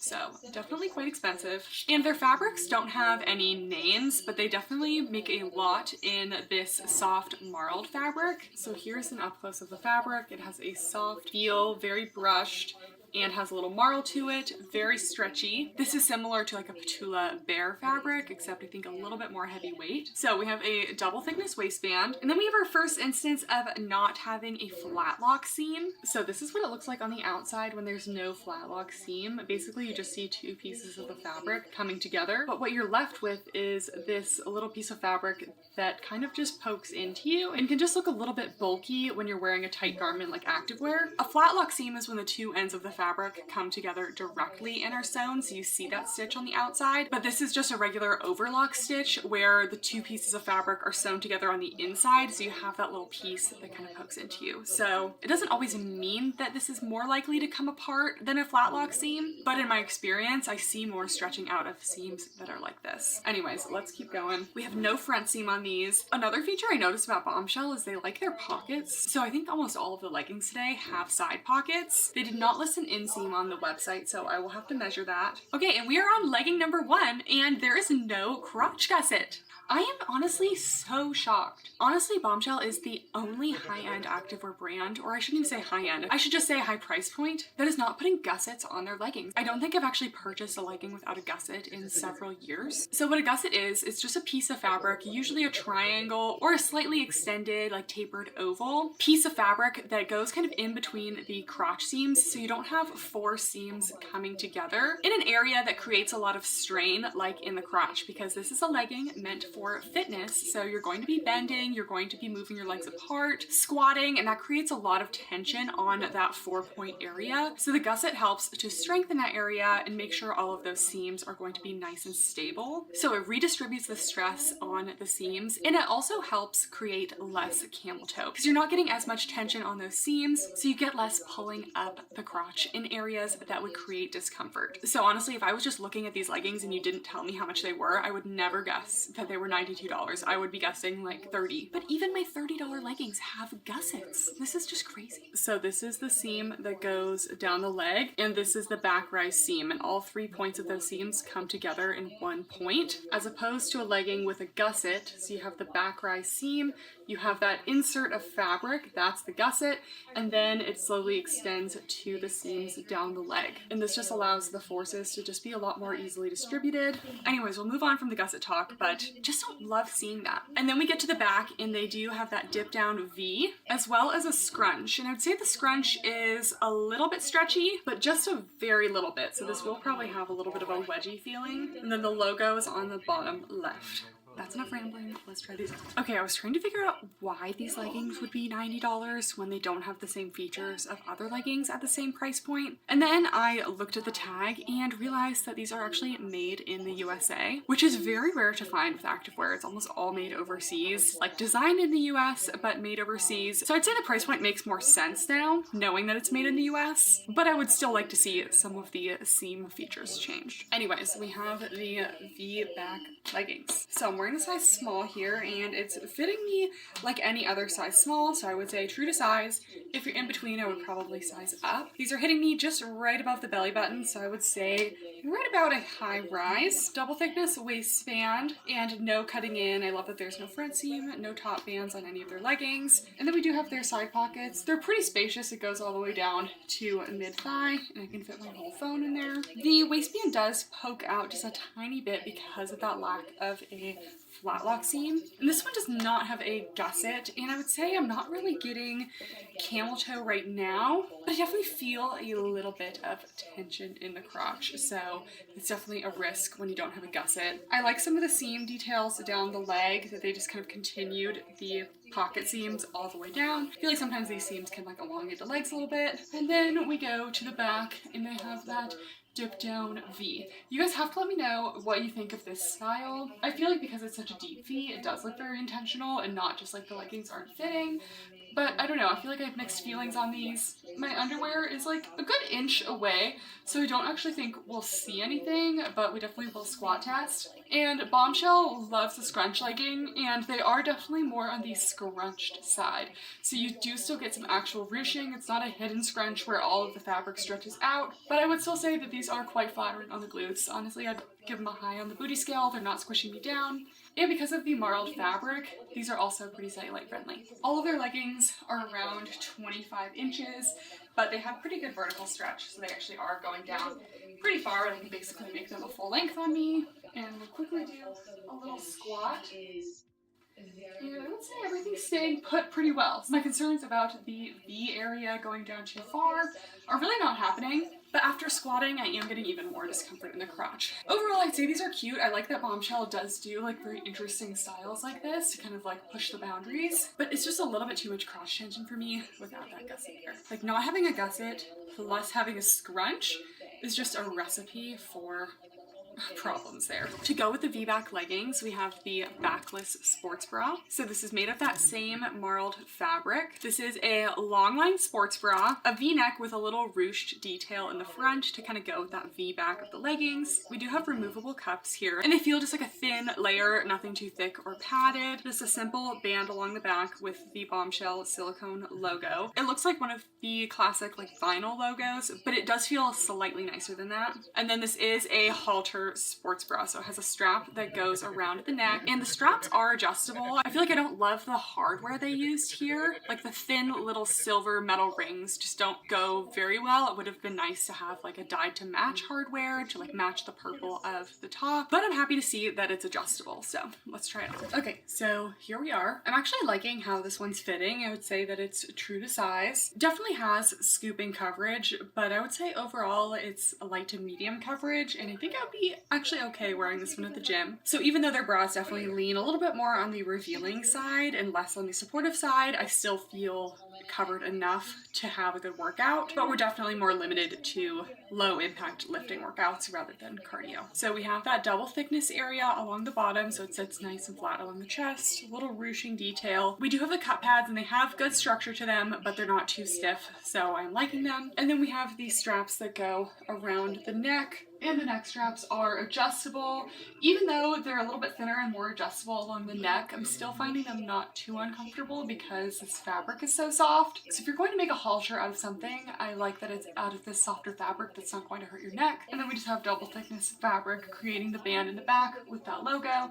Very open back. I don't love halters just because I do find that they do strain my neck over time, but they do look cute. Overall support is definitely low support, but this one is a true to size, and I would say it's flattering. I like this one. Next we have the Define leggings. So these are a legging I have not tried from Bombshell. So I got a size small and these were $89, so definitely still up there in that price point. They did list the inseam on this one. It's 25.75 inches. And a couple funny things I noticed on their website. For one, every single fabric listed on their website is 87% polyester and 13% spandex, even though this fabric feels very different than that marled fabric that says it's the same fabric composition. So it is possible for fabrics to feel different and have the same composition, but I kind of just doubt that's the case. Either way, the fabric on this one is definitely a very structured fabric. I'm hoping that this has a good amount of stretch when it's on. It has a structured feel and it's slightly brushed, but I'm not loving how this feels in my hands. Here's a close-up of the fabric. So these leggings have a double thickness waistband and no top band, no front seam. Again, there are side pockets, and I don't even think they have like options without pockets. They just like all have pockets. We have some slightly tapered seams in the back and a scrunch. And I wanted to order these because when I looked on the description on the website in the features of the leggings, they had a whole section about how these have a gusset and have flat lock seams, as if it's some sort of like innovative thing that not everyone else has been doing for like 5 years. But they finally have a legging with a gusset and flat lock seams. I just think it's so funny that they're like, I don't know. I can't be the only one that finds that like a little strange. So we can see here, we do have a gusset. It is a triangle gusset, but they said that they have flat lock seams and this is not a flat lock seam. Some of the seams are flat lock. but not all of them. Anyways, let's try this on. All right, here we have the Define leggings. Honestly, the shape of their leggings I'm finding very flattering. All their waistbands are hitting me in a really good place. I'm liking all the seams. The glute seams hit me on the right places, and they all fit me very well. So really liking how these feel. These are high rise, just very slightly over the belly button. I honestly would like to see a style without side pockets because I just don't really use them that much, but we do have them, and it's nice to see a brand that is doing a lot of side pockets just because so many brands just don't do pockets. I'm feeling less tension in the crotch with this one because there is that gusset, so I'm enjoying that. The fabric though, I'm just not loving. It's just not feeling the best. This isn't your typical like brushed soft legging, even though it kind of looks like it should be that. It just has a kind of stiffness to it. It still is stretchy and kind of contouring everything, but I feel like it shears out a good amount. I'm doing a sticker squat test because I just don't think I can try on every single pair of these leggings twice, and I definitely had some sheerness in these. It's not enough to make me not want to wear these to the gym, but I think that just speaks to the fabric a little bit. Overall, about a medium compression. And then in the back, like I was saying, the seams go right above the glutes. And this one does have a little scrunch, but it's very minimally noticeable. I'm gonna give these a medium to high on the booty scale. Still flattering, and I honestly like that that scrunch does stretch out a little bit. I would say you'd get a little bit of cellulite coverage out of these because it is a slightly thicker fabric. And then full length view, these go about to my ankles. So yeah, I'm liking this style a lot better. I think this is definitely improved. I like the addition of the gusset. These ones do have mostly flat lock seams, but I just don't love this fabric. I definitely prefer their other fabric a lot more. It's just a lot softer and more comfortable. To go with those leggings, we have the Sweetheart sports bra. This one is $64. It's made of that same kind of structured, slightly brushed fabric. We have an actual elastic along the bottom of the sports bra, so this one is not long line. There's a little peekaboo detail, a little ruching, and like a Sweetheart style neckline. I love that this one has these nice elasticated tank straps that come in and adjust in the back, and we see the kind of like metal hardware again. I don't love like how this silver stands out here, but again, glad to see the straps are adjustable. It's going to have a pretty open back and removable cups, so let's try it on. Okay, here's the bra. And I love this bra. The moment I put this one on, I just love the coverage it's giving me. It's honestly really hard to find cute bras that like have a little bit of a cleavage moment, but you're still secure and there's enough room for a larger bust. So this one is a winner for me. Again, definitely on the higher price point, but if you're looking for a splurge, I do like this one. So we have this secure bottom band. I prefer having a little elastic at the bottom as opposed to the long line double thickness like we had with the open back bra. This one just gives a little bit more security and keeps the bra a little bit shorter, which is just my preference. We have a little scrunch detail with a little keyhole cutout here, then a little dart detail going up the bust, but I just love the shape of this. It's super flattering, but honestly, I would say medium coverage here, but I'm fully secure. I would not fall out of this one. The support is a little bit more than the last one, I would say, like light to medium support. They have these nice thicker straps. Again, I'm really liking their cup pads. They might be a little bit more firm than some other brands, but not enough where you see any weird outlines. And then in the back, we have those thick adjustable straps. And I really like that they're adding the adjustability features to all of their straps. That's something a lot of brands don't do. And it still has a nice open back. So I really like this one. I don't love the color that I chose. I just feel like it's a little bit boring, but yeah, I'm a fan of this one. Next, we have the open back tee bodysuit. So I saw this bodysuit and then I read the description and saw I had a built-in bra and I just had to try it because a lot of times these open back style bodysuits just neglect the built-in bra, so I loved to see that they had the built-in bra here. So this is the same fabric composition listed as every single other thing today. It feels pretty similar to the Sweetheart bra and the Define leggings, but maybe a little bit more movement to it. And this is $125. Bodysuits do tend to be a little bit more than leggings, but $125 is definitely up there on the price. So we have a high neck with short sleeves. There are no seams or anything going on down the front. We do have a gusset on this one. The inseam is 25.5. Again, the gusset does not have flat lock seams. And then we have the view from the back. First of all, there is a whole shelf lining with an underbust elastic and cup pads. So this is definitely the kind of bra support I like to look for in a bodysuit, so I love that. There is a little strap connecting those sleeves, which is also nice because then you know the sleeves are never going to slide down. And then a super, super open back, little slightly curved seams above the glutes. There's no scrunch, but the back rise seam is not a flat lock. And this is just a regular legging style bodysuit. I prefer a flare legging style bodysuit, but this is just like classic onesie, so let's try it on. Okay, here is the bodysuit. So actually, this fits very well. Very true to size. I would say if you're in between, probably go with whatever size is bigger. If you wear a medium top, small bottoms, I'd probably just go with a medium. So let's talk about the top first. First of all, I am loving the bra in here.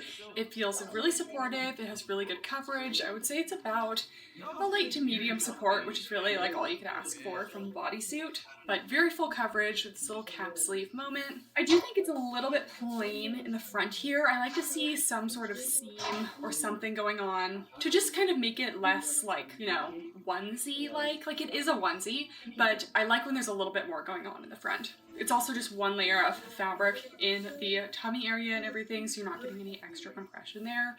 Overall compression is about the same as the leggings, like a solid medium compression. I would say it actually is pretty long torso friendly. Definitely getting a little bit of crotch gathering here, but that's kind of with any bodysuit for me. And I think there is maybe a small gusset here. I'm not getting any like camel toe tension or anything like that, so that's a win. So the back is super open. Like so open as you could possibly get.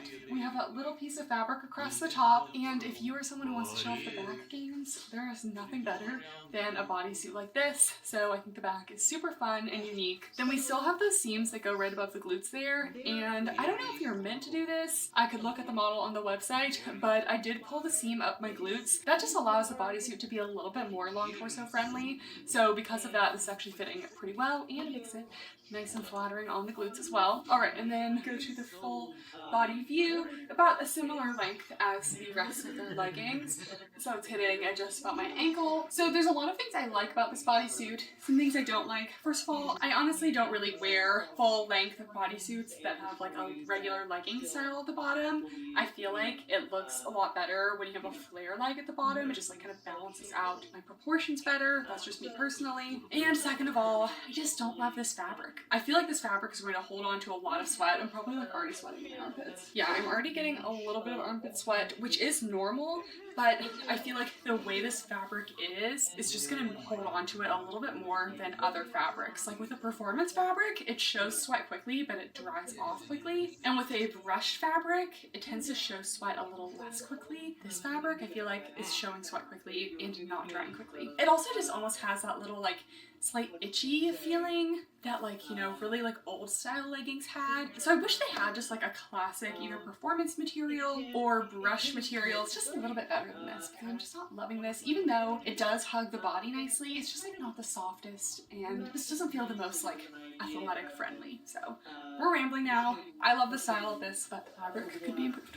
All right, then I saw that they had jogger sweat sets and I had to try those. So these are the Cloud Comfort joggers. I was a little bit bummed to see that this is just their legging material in a jogger form because I was hoping to try like a couple different fabric options from them. But again, every single fabric is made of the exact same composition, and this is that same marled fabric from the other leggings, which I honestly don't mind a jogger that's made of a legging fabric. I was just hoping for something else. So this is definitely going to be a lightweight jogger. The Cloud Comfort joggers, I got them in a size medium because the small was sold out, and I figured, you know, it won't hurt to have a little bit of an extra cozy fit. And these are $86. So the waistband is elasticated, except for in the front, there's just one little section where it's smooth, where they do have the logo kind of front and center. We do have a front seam here, and again, there's no gusset, but I don't always see a gusset on joggers because they are a little bit more of a loose fit, so there's less tension in the crotch. So that's honestly fine. They do have elasticated cuffs at the bottom of the leg. And then we have some fun pockets. So they have two kind of slit pockets in the front here, some side cargo pockets. These are scrunch butt joggers. Okay, we have a scrunch in the back of our joggers. That's an interesting. All right, let's try these on. All right, here we are with the joggers. So these are medium, and I have like a little bit of extra room in the back, but honestly I would not consider these like too big at all. So unless you want them to fit like a legging, I would size up. If you go with your normal size, these are definitely going to fit very snug like a legging fit. So we have a high rise, goes right above the belly button. You do have that logo front and center. I feel like this is pretty divisive. People either like this or hate this. We have two just classic joggers jogger front pockets here. Then we also have cargo pockets on the side. I'd say the cargo pockets are pretty subtle. They don't really stand out a whole lot. And then in the back, we have the scrunch. Because this is kind of like a jogger fit, the scrunch is just kind of sitting there and it's not actually like doing anything for the glutes. So I'd actually prefer not to have a scrunch on my joggers. I just feel like if you're not gonna have a scrunch on something, joggers is where we could maybe lose the scrunch, but that's all personal preference. And then these are going to be pretty cellulite friendly with a slightly looser fit, okay, and also that marled fabric. And full length view, these are actually a pretty long jogger. I actually even have a little bit of extra room at the bottom, so definitely tall girl friendly. And this material is very stretchy, so shouldn't have any problems moving around. I'd say these are good if you like kind of like a legging jogger hybrid, but if you're expecting like a thicker jogger or like a sweatpant, it's definitely not these. To go with those joggers, we have the Cloud Crop jacket. This is made of that same legging material. We have a little cinched waistband at the bottom. It is a full zip with a little mock style neck up here. There are no pockets on this, which is kind of a bummer, but I don't always see pockets on cropped jackets just because there's not as much space for them. And then we have, looks like maybe slightly relaxed sleeves with a cuff at the bottom with a thumb hole. So let's try these on. Okay, so here's my little jacket. I feel like the mom in Mean Girls right now. I don't know why this is just like, I know it's not Juicy Couture, but it's just kind of like giving that almost. You know what, Bombshell? Every piece I try on, I feel like Bombshell's slowly winning me over. All right, this is the size small, and I would say it's the perfect amount of a kind of cozy oversized fit. We have this little elastic at the bottom here. It's pretty cropped. It does go a couple inches below the sports bra, but for me, it's not giving full coverage of the stomach area, which is fine with me. I do have a very long torso, and I just have a little bit of space at the bottom here, so it's not super constricting on me, which I like. If we wear it open, kind of relaxed, we just have a little bit slouchier of a fit, but I would probably wear it kind of like halfway zipped, or you can fully zip it up for that mock neck effect. I like that the sleeves still are a little bit relaxed. This is a very lightweight material, so this is going to be a good like fall spring lounge set. Not really going to keep you super warm in the winter, but depending on your climate, that may be a good thing. For me, this is perfect. The sleeve length is really good. It does go all the way over my hands, and then we have the thumb holes. We have another Bombshell logo on the left sleeve, and then here it is in the back. Very simple. I think the fabric might be just a little bit not structured enough for me. I like to see my jackets just like hold their shape a little bit better. I do feel like it's just like not doing quite what I want it to do, but it's definitely not bad. All right, we have one final set. We have the Curves leggings. These look like the Define leggings, except in the marled fabric. Double thickness waistband with no top band. We have a traditional seam, not a flat lock here. And if you're wondering why I never mentioned this on my other videos, it's because everyone else has flat lock seams. Like I never see this. No front seam, no gusset on this one as well. So this one's honestly basically similar to the V-back leggings, except for without the V-back. Side pockets, and then we do have a scrunch on this one. All right, just a close up to show the lack of a gusset here. These are also not flat lock seams. So we have the leg seam, the back rise seam coming together at one point instead of having a gusset. So whenever you move around, you're just gonna get a lot of tension on that one area. Let's try these on. All right, here we are with the final leggings. These ones are even higher rise than the other ones. I would say that these are an ultra high rise. They're going about an inch above my belly button. We have that same style of waistband as the V-back leggings. No front seam, but I am getting just like a little bit of tension in the crotch again because there's no gusset there. So I'm just feeling a little bit of discomfort there. The same spacious side pockets. Again, a nice like light to medium compression fit. This fabric is really nice. It's really soft. It really hugs all the curves, but it's not so thin that you're not getting any structure from it. And then in the back, the seams on this one go a little bit too high. My hip bone is right here, and they're going, I guess it's not crazy high, but just seems like this one's not fitting quite as well as the other two leggings. I think overall the fit on the Define leggings was the best for me. So I wish these had that same fit. And we have that scrunch, but I feel like their scrunches are honestly not doing much glute separation. They kind of just scrunch right at the sacrum area and not actually give you a lot of like separation with the cheeks. So I would say that these are just about a medium to high on the booty scale. Still definitely flattering. The scrunch is more giving just like a scrunched fabric look, not actually scrunching between the glutes, if that makes sense. So I'm not really loving these. We are still getting some cellulite coverage because of that fabric. Hey. Did you want to be on camera? Did you want to say hello to? I could do that. Alright, we have the full length view. They're all about the same length, so we're getting about an ankle length fit on these. And then you can also see those side seams with the pocket that go all the way down the leg there. So yeah, these are probably my least favorite. I almost didn't buy these because I wanted to focus on the other ones, especially with that crotch tension and just the way these are fitting me. I'd say they're just okay. And then the tiny twist bra. So we have an elastic along the bottom, a little keyhole cutout. Honestly, all of their activewear is very similar, just with like very slight differences. There's a twist front detail. I like that they did the twist, but they still have the bottom band instead of just having the twist with no bottom band that I see a lot of brands do. We have teeny tiny spaghetti straps on this one. They are adjustable. Every bra strap has been adjustable so far, so I really like that detail. And then just a band in the back, removable cups. Well, let's try it on. Okay, actually, we're like 3 for 3 with decent coverage on the sports bras. So that makes me very pleased. I was not expecting that. If we want to compare Bombshell to like something like a crop shop boutique, that definitely really appeals to much smaller chests. And I feel like we're actually getting enough coverage here. So that being said, this is definitely not my favorite bra. There's just something about the shape that I don't love, but we do have that elastic under bust, little keyhole detail in twist. I think one reason I'm not loving this sports bra compared to the others is that the straps are just so skinny that they just don't really provide quite as much lift, and that's more of a chance to cut into your traps there. I just prefer a slightly more substantial strap. Coverage wise, I'd say actually we're at like a medium coverage, but support is definitely a light support. I'm still fully contained though. There's just a little tiny bit of scooping away from the armpit.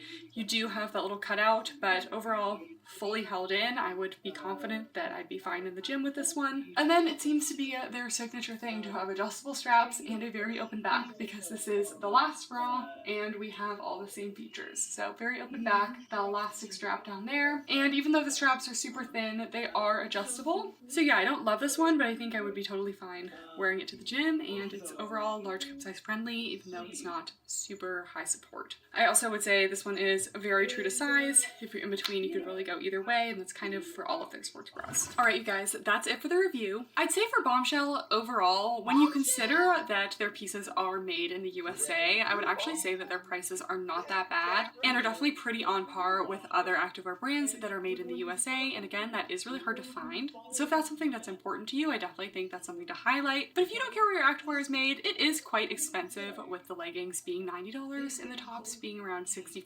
I would say overall, the designs are really cute. The sports bras really won me over. I felt like they actually had pretty good coverage while remaining still kind of like flattering, sexy, and cute. And it's hard to find a sports bra with like a little bit of cleavage that you're not completely falling out of in the gym, and I felt like they did a really good job of that. The leggings, I think there's still some room to grow. The leggings I liked most were the Define leggings, but the fabric was just kind of okay for me on those. I'd really like to see a better fabric from them. I do really like their marled fabric, but I'd like to see something that's more along the lines of other brands, like maybe a performance or a brush fabric. And I definitely like to see all of their styles having a gusset and flat lock seams moving forward, because the styles that they had that didn't have that were just a little bit uncomfortable in the crotch area, and I would just worry about the longevity of them. So make sure to comment down below if you've tried Bombshell, what your thoughts are, if you've kind of just been waiting to try them because you weren't sure because of the price. Give this video a thumbs up if you enjoyed. Thank you guys so much for watching, and I'll see you next time. Bye! Per serving. The best part is that you simply heat them in the microwave for about 4 to 5 minutes, and then they're ready to enjoy. Short for a healthy choice for tasty and convenient meals, and remember, frozen foods can be a great worry for. It's gonna change us, is what I have to say. What is even with You can find multiple instances of me on this very channel saying that I would never run and I hate running, and here we are filming a 6-month running journey video.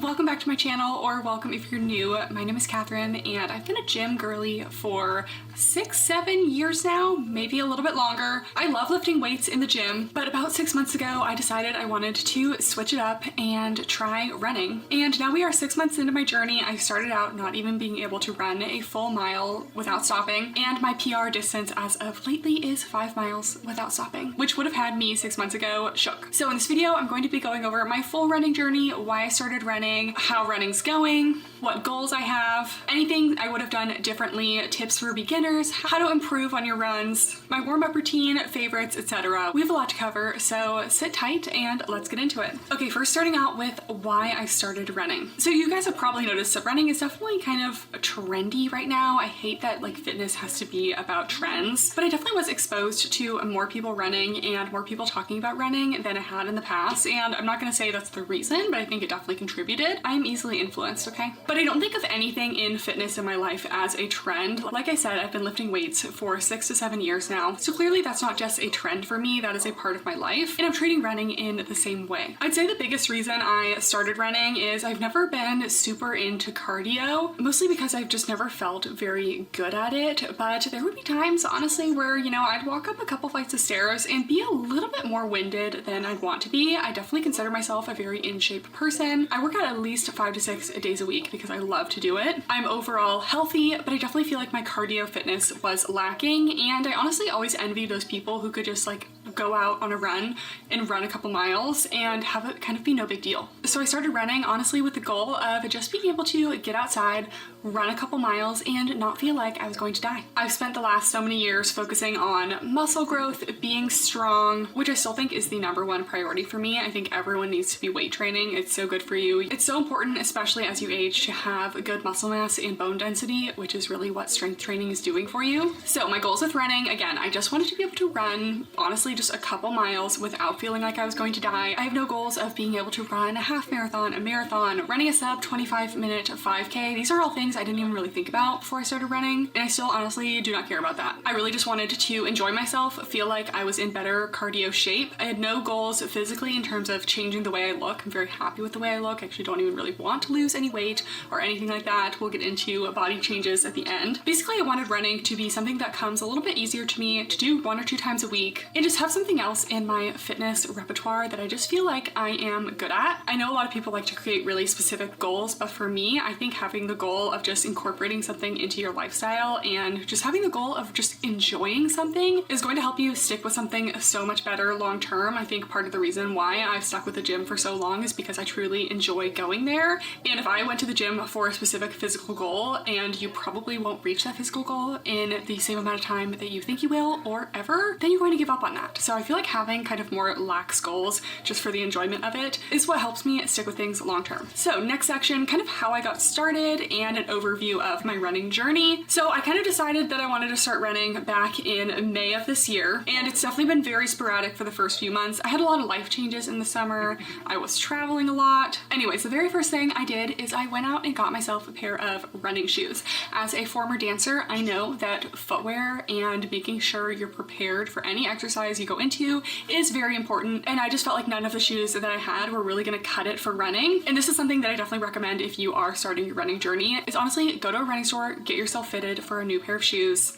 I got myself the Brooks Adrenaline GTS, and then this was another pair of shoes they recommended to me that I ended up getting like a month later. They're the Asics GT 2012s. I actually prefer the Asics. I do highly recommend going to a running store and getting fitted for them. They do like a little foot scan. I don't know how accurate any of it is, but I definitely do pronate a little bit with my feet, and I have very high arches, and I also have kind of wider feet, so they recommended these shoes based on that for me. A lot of you guys have asked for like shoe reviews and things, but I really think shoes are just so personal, so I don't really feel comfortable recommending one pair of shoes to the masses. But another thing I will say is they recommended a size 8.5, and I'm normally a size 8, and that extra ½ inch has been so important for not like losing toenails and crazy things like that. So that's another thing with running shoes. You are going to be wearing probably a ½ size up from your normal shoe size, which is why you should get a new pair of shoes before starting to run. Anyways, I do really like both of these shoes. I think the Asics are just a little bit lighter and a little bit more springy, and I just feel like I run a little bit better in these, so I do prefer these ones. But recently I've kind of just been switching between the 2 pairs of shoes. So go to your local running store, support your local running store, buy them from the running store so that they can stay in business and help out the people who need help picking shoes. So like I said, my first couple months of running were very sporadic. I probably only ran like 3 to 4 times during the first 2 months of May and June. I also decided to start running during the peak of Arizona summer,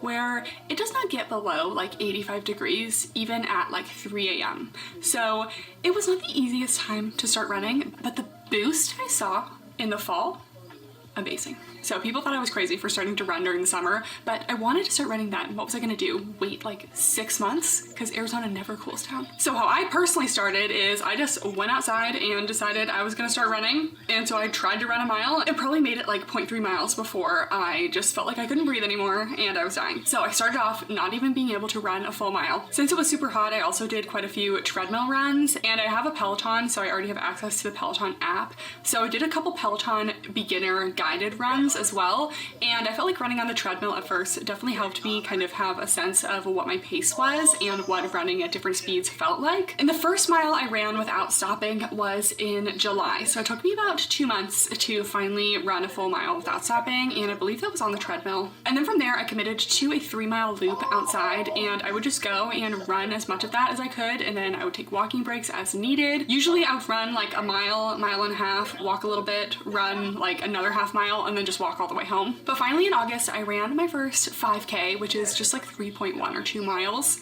So basically my 3-mile loop without stopping. So that was about 4 months into my running journey when I was able to run that without stopping. And that was a difficult 3 miles. I was pushing myself. I felt like I was dying afterwards. Again, this was very much still in the summer. So your heart rate just gets so high so fast in the summer. And a couple other milestones as of recently, my first 4 miles without stopping was in October, and my first 5 miles without stopping was in November. I'd say September is when I felt like I could run 3 miles, which basically I was already at my goal that I wanted to reach when I started running. But then you feel like you could just keep going, and it feels good to keep going, and I started running further and having fun with that. Another thing I think is crazy to say now is that I ran for a full hour without stopping at all, and I just never could have imagined myself doing that before. Obviously I'm not going very fast. We'll get into speed later. And that brings me to today in my running journey, where I am actually taking a break from running because I have an injury. Very fun. Again, I'll chat about that in the end, as well as some injury preventions and why I'm stupid and got hurt. Okay, next section, things I would change if I had to start again, and my tips for beginners if you're thinking about starting to run. So there are definitely programs you can do. There are so many different running programs that take you through runs and have you running on certain days, doing interval runs and recovery runs and long runs and all of these things. And something about me, I don't like that. Too complicated. I just wanted to get out and run. So if you want to start running and you don't want to do any super complicated programs and you just want to get started, here's what I would recommend. First things first, get a pair of running shoes. Second, pick a distance outside. I would say anywhere from 2 to 3 miles, and walk it. You're not going to be able to run really any distance right away if you've never run before without stopping, and doing a combination of running and walking is okay. It's still running. And that's something that I've learned to overcome. I used to be mad when I had to like stop at a stoplight because I thought, oh, that means I didn't run the full way. Yes, it does. It's okay to stop occasionally, and it's okay to walk occasionally. So you're going to walk your path of choice, and eventually you're going to get used to the distance, and every time you go out there, you're gonna run a little bit further, a little bit further. Definitely part of it is mental, but when you feel like you really need to stop. So I have an Apple Watch, which is how I track all of my runs. I know it's not a Garmin, it's not like the most accurate, but I love my Apple Watch, and I monitor my heart rate zones, and for me, I know when I'm spending a little bit too much time in zone 4, and especially when I reach zone 5, that's kind of when I need to stop. Thing number 3 is you need to learn how to run slow. And I think learning how to run slow on a treadmill is going to be the easiest way because you can't push the speed too far. When I say I'm running 3 to 5 miles without stopping, I am literally at like a 12-minute pace, guys. And I get people all the time on my Instagram because I'll post in my stories how far I ran, what my pace was and everything. And I always get these people saying like, I love that you post your slower pace because, you know, it makes people feel good about not running super fast. And I'm like, guys, I'm proud of my 12-minute pace, okay? I'm proud. For me, that is fast. I'm going fast. I am running. It is so impressive to me that I am running 3 to 5 miles at a 12-minute pace. I don't care what anyone says. It is impressive to me. So when people say that, I was like, I didn't really do it to make anyone feel good. Personally, I thought that was great. And that's a big thing, not to compare yourself to other people. Do I see people running 8-minute miles? Yeah, but those are like Olympic athletes to me, okay? We're not the same, and that's okay. I'm just doing this for fun. So starting off slow, I recommend you get on the treadmill. Honestly, pick a pace between 12 to 14 minutes if you've never run before, and just jog at that pace and feel how slow it is. You're going to feel like you're literally stepping under yourself, and that's okay. If you try to run much faster, you're not going to see any progress, because if you're like me, you won't be able to run more than like half a mile at that pace. If you want to run far, you have to run slow, at least at first. fast. The speed will eventually pick up over time. I am running more at like an 11 to 11:30 pace currently, depending on how far I'm running. So I have seen some improvement in my speed, just not like a lot. But again, that's not my goal. The last thing about running slow is you have to just be okay with your pace. Again, you do not need to compare yourself to anyone. My 12-minute pace is fast for some people. Some people are out there running 14-minute miles, and that is okay because what are they doing? They're running.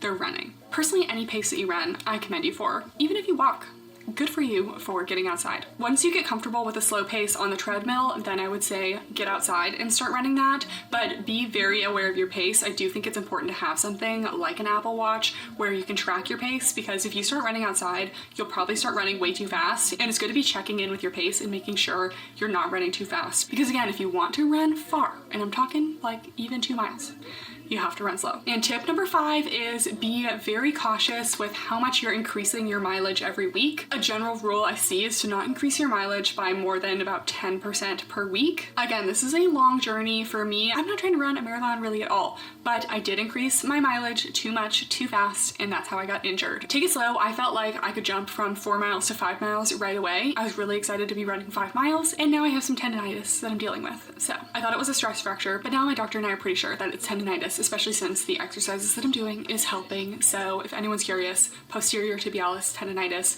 common overuse injury, especially for people who slightly pronate their feet like me. Next section is how to improve in your running. And honestly, this is not the video for that. I still don't have the answers on how to improve. Obviously, I have improved over time, and I think if you're sticking with something and you're getting out there and running a little bit more every week, that is improvement. But this isn't a video on how to run a sub 25-minute 5K. This is a video on how to start running and feel like you can run. So improvement comes with time. I don't have any real tips or tricks on that. If I ever get back to running after this injury, maybe we'll do a year running check-in and see how much I've improved. Next, let's get into my warm-up routine. I do take my warm-up routine very seriously. Again, as an ex-dancer, warming up is always so important, and I knew that going into running. So for any warm-up routine, you want to focus on dynamic movements rather than static stretches. That's what's going to help get your muscles actually warmed up. So I'll insert some clips of my little warm-up routine, but I am warming up for about 10 to 15 minutes before my runs. I spend a good amount of time just moving around,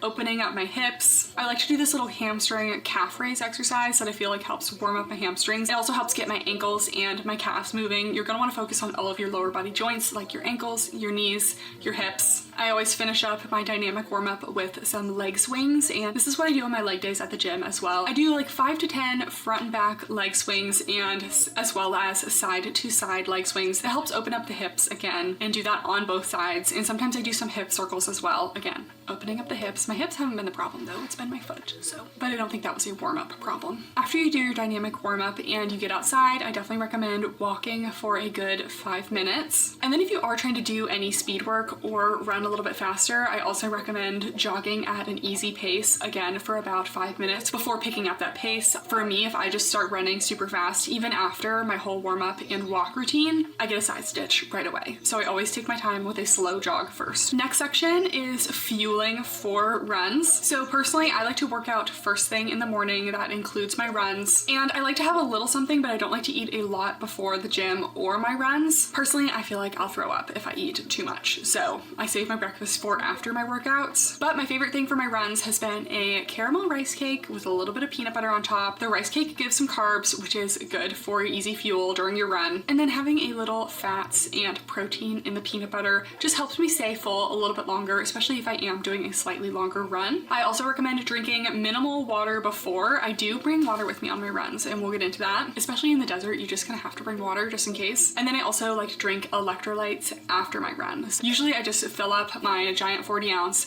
dump in some electrolytes. I've been liking the Element electrolytes recently. They're not overly sweet and sugary tasting like a lot of other electrolytes, and I'm not a soda girly, so I don't really drink like super sugary drinks. So I like that those have minimal flavor and they're almost like salty. But I find that when I don't drink my electrolytes, I am toast for the rest of the day.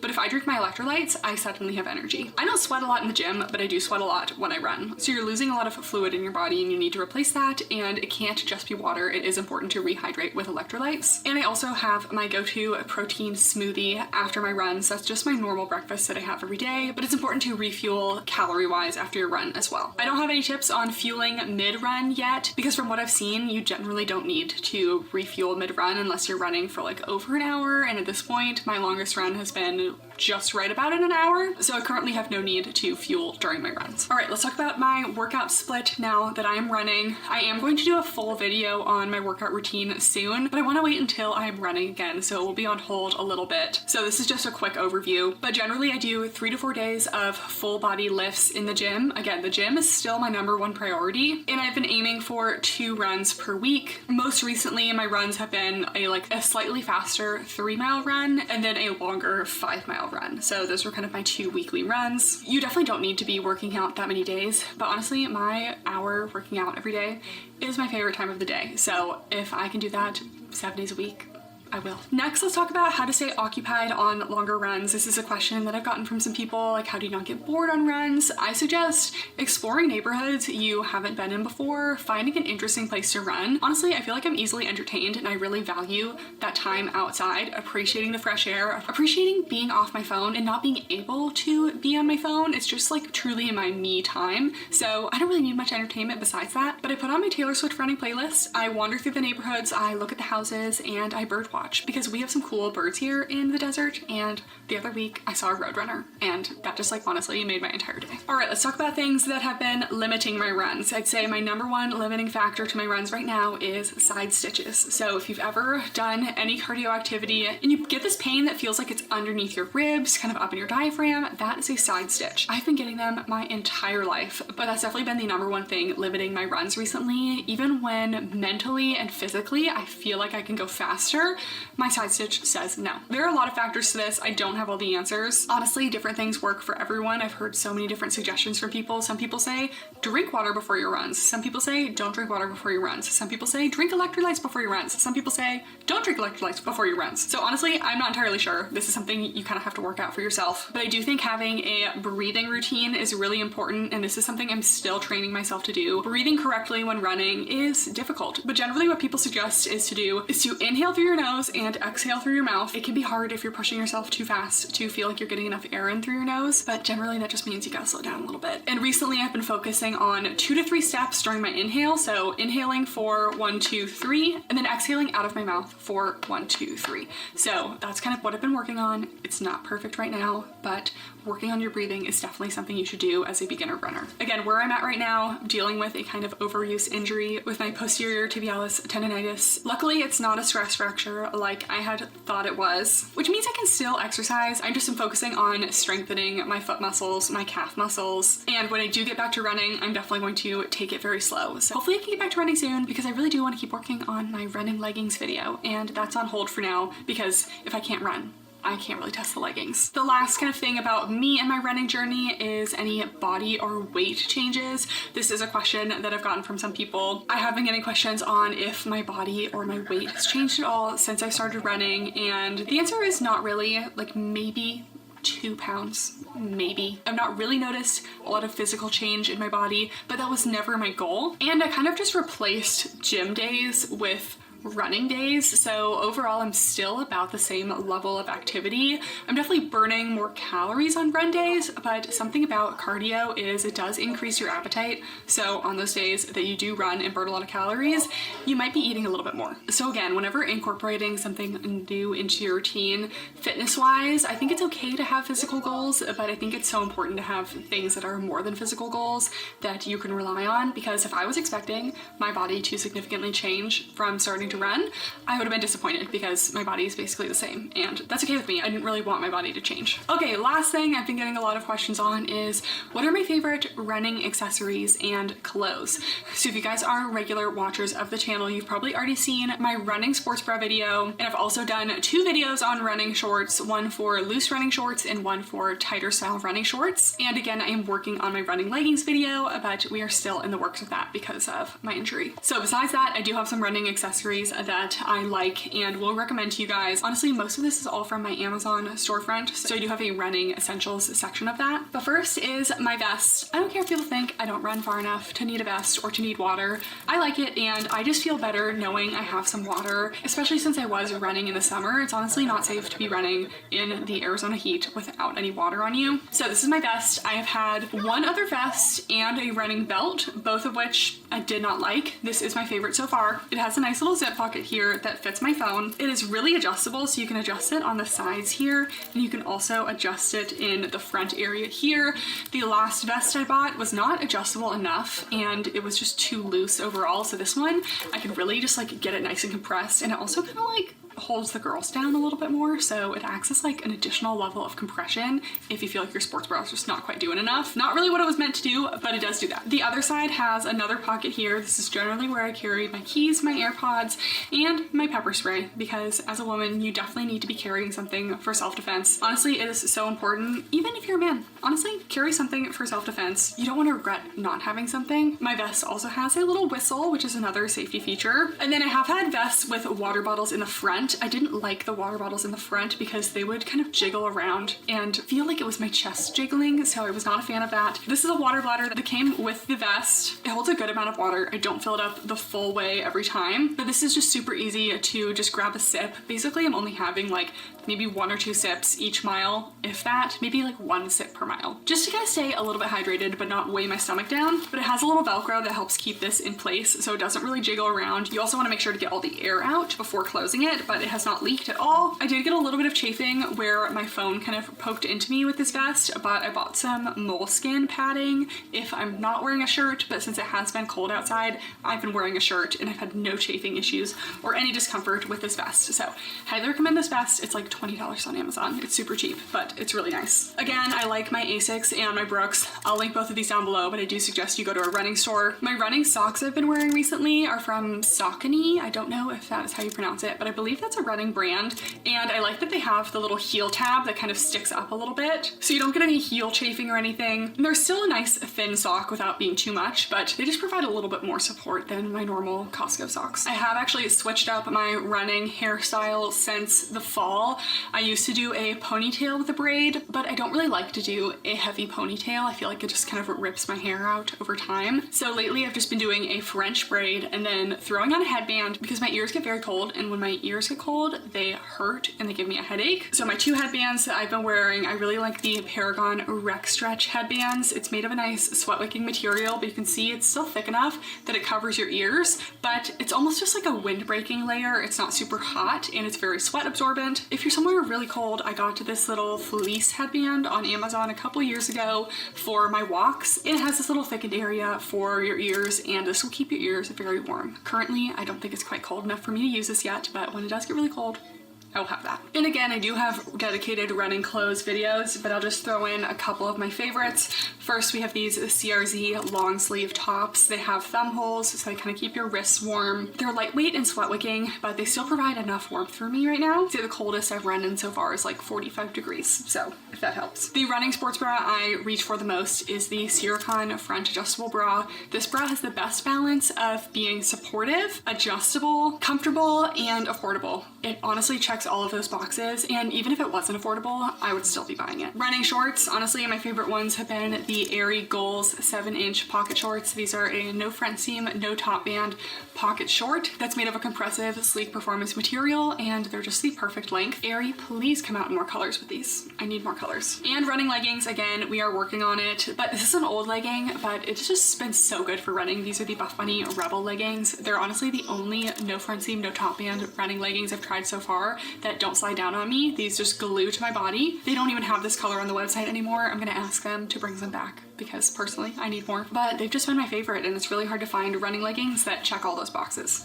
Okay, that was a very long video. I hope you guys enjoyed. Let me know in the comments down below, are you a runner? Are you thinking about starting running? And even if you watch this whole video, that doesn't even mean that you need to start running if you don't want to. I'm not trying to influence anyone to start running, but I have no reason to get people to start running other than to maybe find something new that they enjoy, get outside a little bit more, improve your cardio health a little bit, and just live healthy, active lives. So if you want to do that, if you want to start running, honestly, I've been having a good time. So I hope I get back to it soon. Let me know if you have any questions in the comments down below, and any video requests as always. Thank you guys so much for watching, and I'll see you next time. Bye!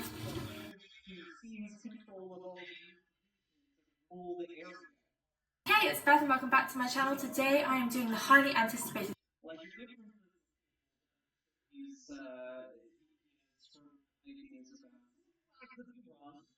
Hey guys, and welcome back to my channel. And today we're doing a slightly different format of a review because Alphalete just had their 12 days of Christmas, where every other day they were launching new pieces, and I'm finally able to review all of them for you guys. If you missed all the updates, they were on my Instagram stories, but I don't anticipate that this stuff should be sold out yet, so hopefully this review is still good. You guys know I usually like to have my reviews up before launches, but because this was so many mini launches of new things, it just wasn't possible to have everything up before or even during the time of the launch. I don't think anyone needed 12 Alphalete videos in a row. Anyways, today we'll be reviewing all of the things that did launch in their 12 days of Christmas, including some new Tenacity pieces, new Amplify with some updates, lower rises, some sweat sets, baby tees, etc. So without further ado, let's get into it. Also, as usual, you can use code Kathryn for 10% off your orders. I also wanted to just take this time to thank anyone who supported me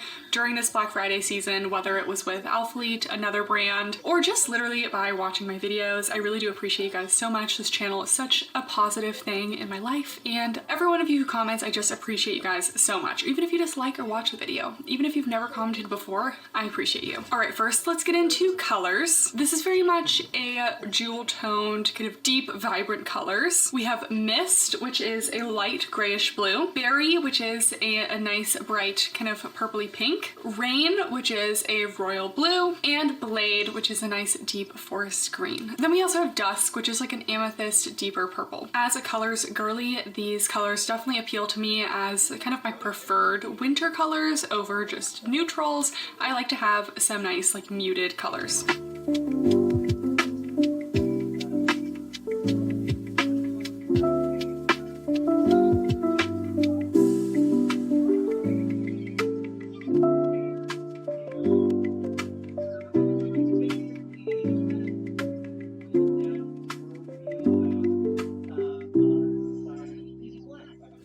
Let's start out with the Tenacity pieces. So there are some new Tenacity pieces and some old ones that are just coming back, but some of them have changes, so we're just going to be going over them quickly. Starting out with the Tenacity Celeste bra. This comes in an A to B cup and a C to D cup option. Their Tenacity fabric is like a mid-weight, medium compression, ultra soft brushed fabric. So it's brushed inside and out. It's almost like Buffbunny Posh Knit, but a little bit thinner. So it's definitely a winter fabric, but if you like a fabric that has a little bit of hold to it as opposed to like the Aura fabric that is more light compression, but still has a lot of stretch in that soft feel, I have been really liking their Tenacity fabric. It's also been holding up really well for me so far. I haven't had any issues with the fabric quality. So that is what all these first couple pieces will be made out of. This bra has been around before. It's a long line bra. There's space for removable cups, but mine didn't come with removable cups. I swear mine has in the past, so a little bit concerned about that. But either way, you can put your own cup pads in. I definitely think it's upsetting though if you expect cup pads and it doesn't come. Like, you know, you kind of paid for the full bra. We have these tank straps that are straight up and down,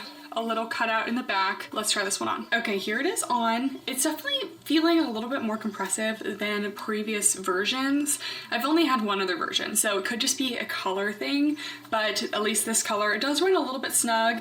Not to the point where I'd want to size up, but if you're in between, I definitely would. It's a long line sports bra with a little band at the bottom, a little elastic right underneath the bust, and there's a little dart detail that goes up the bust as well.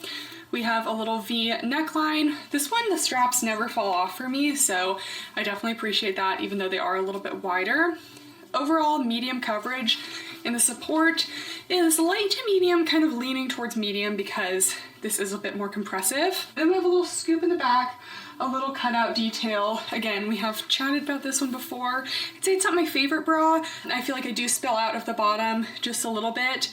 Overall, I feel like I'm pretty contained in it though, and I'm comfortable working out in it. I just think that there are more flattering bras for me. Next, we have the Olivia Sculpt bra. This is another Tenacity fabric bra, and as you can see, this one is much more itty bitty. It's not long line like the last one. It's actually especially very short line. It just has a tiny little band at the bottom to kind of keep everything secure, but other than that, there's not much of a supportive band at the bottom. We do have removable cup pads in this one, straight up and down straps, and kind of a scooping squared front and squared scooping back as well. We do have the tonal silicone wolf logos on all of these Tenacity V pieces. I'll do a side-by-side of this bra versus the last version that I had because they did change it a little bit. It's about an inch wider in the strap distance here. So unless you have more of a wide chest, you're a little bit more wide set, I think the previous version was a little bit better for that. I could definitely see the straps falling off a little bit in this one. So a little bit bummed that they changed that. This is why I literally get out and measure like everything as soon as I get it, because these brands will just be changing things and then say, nope, we didn't change anything. But they did change things. So if you ever felt like something changed,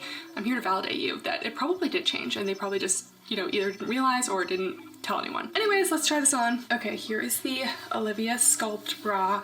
This has never really been a top pick for me for larger cup sizes. It just is not very secure. I have worked out in the gym I actually did wear this one, but I had a shirt on over it. So I got a size small and it feels a little bit bigger than the previous sizes. So I don't think it's enough to really change your size up much, but it does feel just a tad bit less snug than before.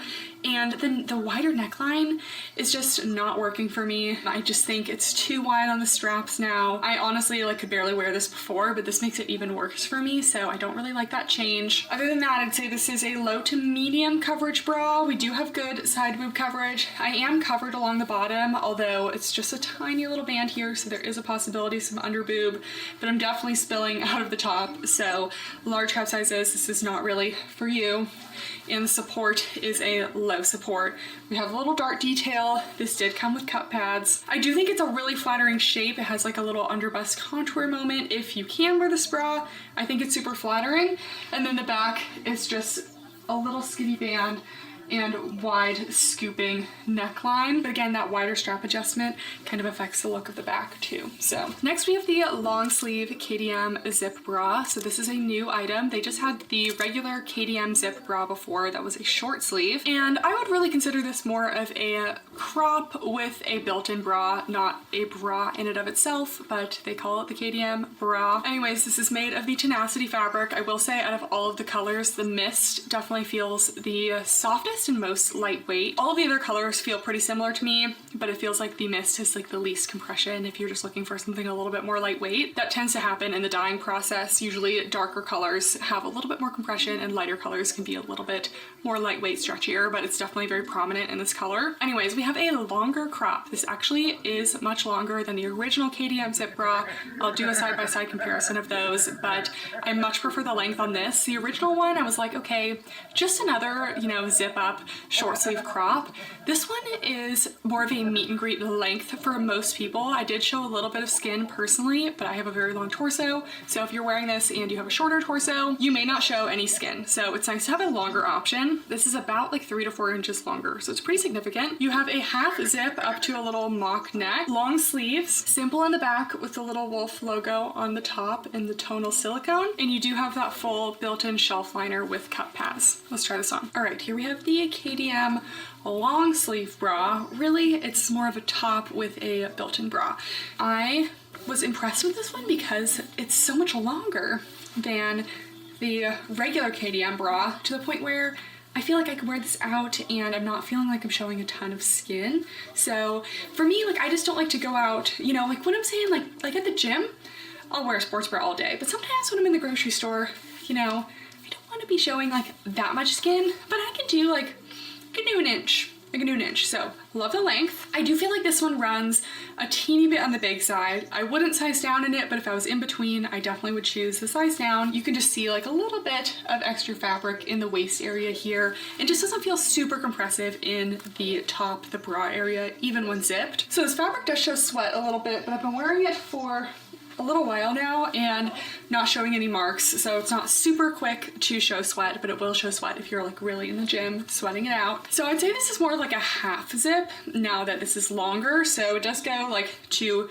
kind of below my bust area, and then you can zip it up all the way and you just have a little notch at the little mock neck here. So now that it's all zipped up, you can get full coverage out of this one. The support though is more low to medium, and we do have a full built-in bra with removable cup pads, so it does still have that support in there. The length of the sleeves is actually good for me. It hits a little bit over my wrists, but there are no thumb holes or anything. It's just regular sleeves. And then in the back, it's plain. You do get a little bit of a line from the built-in bra, but I'd rather have a built-in bra than have no support. So yeah, I didn't love the original KDM bra, but now that the length has increased on this one, I actually like this one a lot more. Next, we're getting into the everyday core bottoms. So we have one item that is returning and then two new bottoms in the Tenacity fabric. So let's start with the returning. We have the everyday core leggings. These I do size up one full size. So normally in Alphalete I wear a small, but I wear a medium in these, and they're still like a snug compressive fit. So definitely size up. We have reviewed these before,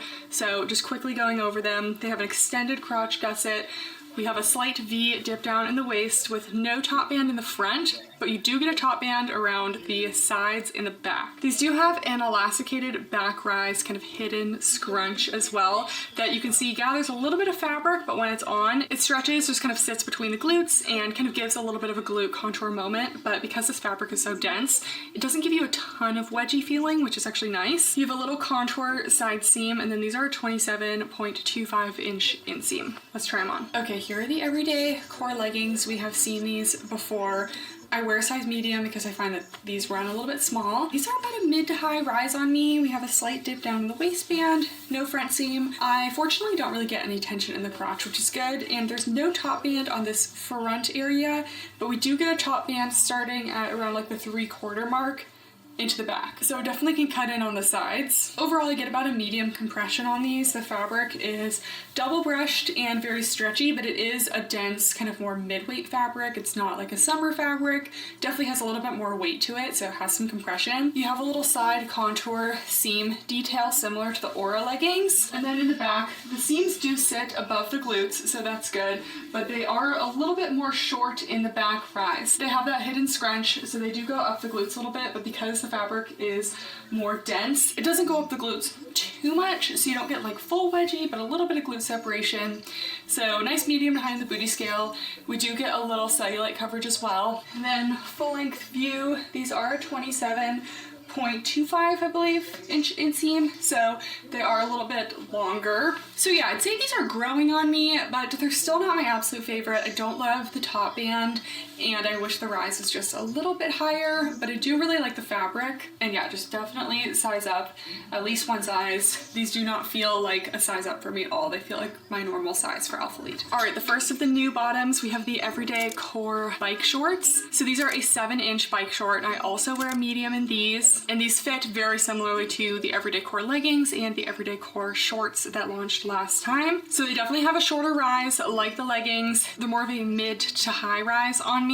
The features are just the same. We have dip down waist. We do have an extended crotch gusset that goes down the entire length of the inseam. Contoured side seam. We have a short back rise with that hidden scrunch. And we have that 7-inch inseam, which is a really nice biker length. I'm going to do a side-by-side of these and the original everyday core shorts, the 4-inch version. I think if anything, these might have like a 1/4 of an inch higher rise, but they're still definitely more short girl friendly, short torso friendly compared to some other Alphalete collections. So let's try these on. Okay, here they are. Again, I am wearing the size medium, and these fit basically identically to the everyday core leggings and the everyday core shorts, the 4-inch version. They're just a little bit longer in the inseam. I forget if the everyday core shorts were a slightly lower rise, but these are the same rise as the leggings. So mid to high, a little bit of belly button here, no top band in the front, slight dip down in the waist here. We do have that contouring side detail that we see in the everyday core leggings, and then the top band starts right here on the sides and extends to the back, so still a chance of getting some cutting in the waistband there. The back, again, these are a little bit more short glute friendly. The hidden scrunch sits up between the glutes a little bit, medium to high in the booty scale. Overall, about a medium compression on these, and then they do have some good cellulite coverage as well. And the 7-inch inseam is honestly very ideal for these. It does not budge on me. It also is snug enough at the bottom that they stay put really well. So if these were made of a performance material, honestly wouldn't be bad for running, but I probably wouldn't want to run in this material just because it's so brushed. But I really love the length of these. Again, I don't love top bands in my leggings, so that's one thing that holds me back from truly loving these, but the length is much better than the 4-inch shorts from before. One last thing, I feel like these fit kind of more like a 6-inch short because they do have a hidden scrunch that takes up a little bit of the fabric. And I would say these are thick thigh friendly with a 7-inch short. They tend to go beyond the bulk of the thighs, and even though I'd say that they are like snug at the bottom, like enough that they don't ride up, they're not cutting in anywhere, so I'm not getting any sausage thighs. So I love this length for my girlies with some legs. And lastly, we have the Everyday Core Flare Pant. So these are another new piece, and honestly, they should just be called like the Tenacity Flares because they do not fit like the Everyday Core leggings or shorts. They don't really even have similar details. They're kind of their own thing. So a couple things about these. Again, we have the Tenacity fabric, so a nice mid-weight, really soft material. The rise on these is a good amount higher than the Everyday Core leggings. They're about 1.5 inches higher rise in the front, and then the waistband is entirely different. The waistband on these, I honestly don't know what they were doing. This is like maybe 2 inches of a waistband, and it's just like a little tiny band along the top. It's not giving any like benefits that a waistband normally gives, which can kind of like contour the front of the body a little bit, maybe give a little waist compression, a little tummy control. No. If anything, this is like highlighting the tummy area because it's just such a long distance between the gusset and the top of the waistband, even though these aren't like that high rise. So I really don't understand why they did this with the waistband, but I'm not a big fan of the waistband here. Also, unlike the Everyday Core leggings, we only have the top band in the back of the waistband. So the Everyday Core leggings was kind of the sides and the back. This is just the back. It goes very much at the midline at the side instead of slightly in the front. We do have a side seam, and it's a similar style of side seam to the Everyday Core leggings, but it doesn't have that kind of contour detail that I love for the core leggings. It's just straight up and down, so I kind of wish they did that little contour because it just kind of adds something a little bit more exciting. And then in the back, similar to the core leggings here, we do have that same logo.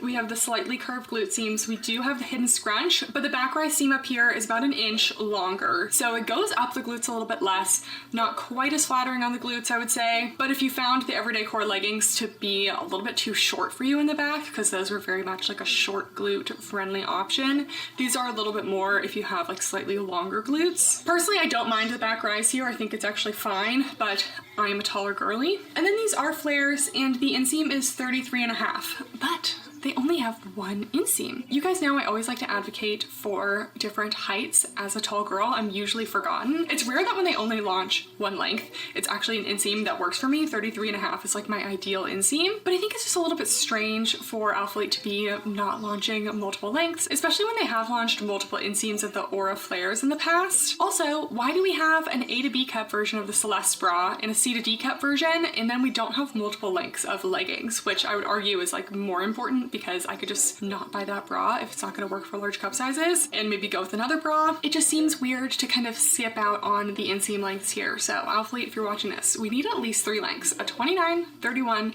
and 33 to 34. Those are like the minimum lengths that we need. Lastly, we do have a slightly extended crotch gusset that goes about to mid thigh here. So let's try these on. Okay, here are the Everyday Core flare leggings, and this is the size small. I will pop on the mediums after, but the small just fits much better. If anything, I think there are a little bit of differences between the colors, and this mist color just isn't super compressive. So overall, I'm only getting about a light to medium compression in these. Still more than something like the Auras, but not as much as the darker colors. I'm going to roll this top up a little bit, but these are more of a high rise. They are hitting around the small of my waist, if not slightly above. And there's no top band on these until basically the midline back. That's different than the others that start closer to the front. So one thing I don't love about these is that the waistband is like super tiny, and it's like literally like 2 inches, and it's just kind of strange because normally you want like a nice like, solid waistband to kind of give some hold in the tummy area, maybe like snatch a little bit, or just like, you know, kind of hold us together a little bit. And this is just like the tiniest waistband I've ever seen. And then you just get like full lower tummies just free to go. And I just don't understand why they did that, because the everyday core leggings are not like this. So I would definitely like to see the waistband changed on these, because I do like them otherwise. We have a seam down the side that just goes straight down instead of curving like the everyday core leggings. And then in the back, we do have that top band, but again, not bothering me as much because it's only in the back. The seams do sit a little bit higher above the glutes, and the glute seam is longer than the everyday core leggings. So these are a little bit more tall friendly, long torso friendly, tall glute friendly, but I don't think these sit in between the glutes as much as the everyday core leggings. So I'm still gonna give them a medium to high on the booty scale, but I don't think they're quite as flattering as the everyday core leggings because that seam sits between the glutes a little bit more. So we will get a little cellulite coverage, potentially less in this mist color because it's a little bit lighter weight and lighter of a color. And then let's talk about the flare shape. So these actually fit me a little bit better in the flare than the Aura flares. They still do flare around the knee, but they flare more like below the knee rather than above the knee, which I prefer. I like things to flare at the top of the calf, so this is close to that, but not quite. And I wouldn't say it's the most dramatic flare, but it's definitely something going on, and it barely skims my calves, but I wouldn't say we're getting a Clydesdale horse situation. I think there's plenty of room for the calves. And for me, these are a great length, but like I said, I just don't understand why we're not doing multiple lengths. It seems like a missed opportunity.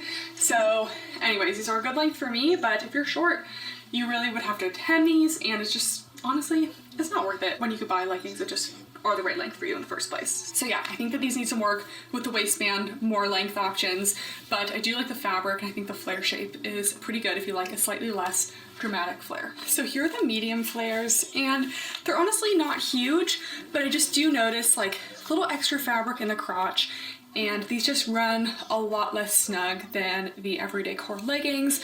I don't know if the different waistband has something to do with it, the fact that the band is only in the back half, it doesn't come up to the front at all, or just some other things, but yeah, these definitely don't fit like the everyday core leggings, the non-flare version, so I wouldn't base your size off of that. If you sized up in the everyday core leggings, I wouldn't size up in these. We'll also do a side-by-side comparison of the everyday core flare pant and the Aura leggings. Some details to note: the Aura obviously has a longer waistband in the front because the Tenacity ones are just such a tiny little waistband. The Tenacity actually comes up about a ½ an inch higher in the front waistband, but the back rise is about an inch lower. They both have pretty similar flared shapes, similar extended crotch gussets, but the Auras have that contoured side seam and they don't have a hidden scrunch. In the Tenacity has a straight up and down seam and they do have a hidden scrunch. So just a couple little differences there. Definitely prefer the Tenacity fabric, but the Auras came in multiple lengths, so I do like that. All right, we have a little visitor. We have Peach here because she hasn't had lunch yet and it's about that time. So you'll have to wait a couple more minutes. Okay? Okay. Okay. All right, the next thing that launched is the fleece set. So we have the fleece zip jacket, and as you can see, I have not tried these on yet. Alphalete has been changing up their tags, and they're no longer connected with a safety pin, and I don't like it. I like the safety pin. So much easier to take off. I don't have to like have scissors. Peach, Peach, Peach, Peach, Peach, what is happening, girl? Okay, I guess we just tested if these are snag prone because Peach got her hands on them, and these are not snag proof. Okay, well, thank you, Peach, for that. Okay, I hope you can see a couple little snags from where Peach got her nails in. So yeah, this is definitely a thinner material. Anyways, we're getting ahead of ourselves. We have this new fleece set. It's interesting. There are some things I like about it, but some things that I don't. First of all, it's a cotton modal blend, which I don't often see. It does have a little stretch to it, even though it doesn't actually have any elastane. So it's definitely a little bit more like a light to medium thickness. It's a classic full zip hoodie that looks like it's going to be kind of semi-cropped with that little Alphalete tag logo that they like to do on the left pocket. And then we have little slit pockets here, kind of oversized sleeves. We do have a little slouchy hood in the back. Then we have a contrast zipper with a little ivory and gold. The thing I'm unsure about with this is like the large wolf coin zipper here. I'm just not loving it. It kind of gives cheap. I don't know. You know, this is the kind of thing that I could easily change my mind on in like a month, so we'll see. But this isn't giving like normal Alphalete athleisure. Then we have little drawstrings for the hood. So the inside is a nice fuzzy fleece though, so it is going to be very soft on the inside. Let's try it on. So this one is kind of a cropped fit. I would consider it a hip length fit. It does go to the top of my hip bones here. So when you wear it with a normal high-rise legging, high-rise sweatpant like I'm wearing right now, you won't be showing any skin. It just kind of perfectly meets and greets at that waistband, which again is my ideal fit. I don't like when my sweatshirts go over my sweatpants too much because then you're just getting so much bulk. I think this is like nice and sleek. So you have that stretchy little band at the bottom there that just kind of keeps everything contained. This is a full zip. You have the little drawstrings. You have a nice flowy hood at the back. If you lift your arms, obviously it is going to come up a little bit, but that's kind of with any article of clothing. We have that little patch logo again. We have two front pockets. They're not super spacious, but they're something. The sleeves fit perfectly. The length is really good. There is a little bit of room in the sleeve as well. It's kind of more of a slouchy fit. Overall, I'd say the sweatshirt runs more true to size than the pants. The sweatpants definitely run a little bit big. These do not run big. Definitely stick true to size on the tops, or even size up if you want even more of a slouchy oversized fit. And then yeah, I'm just still not entirely sure about this zipper situation.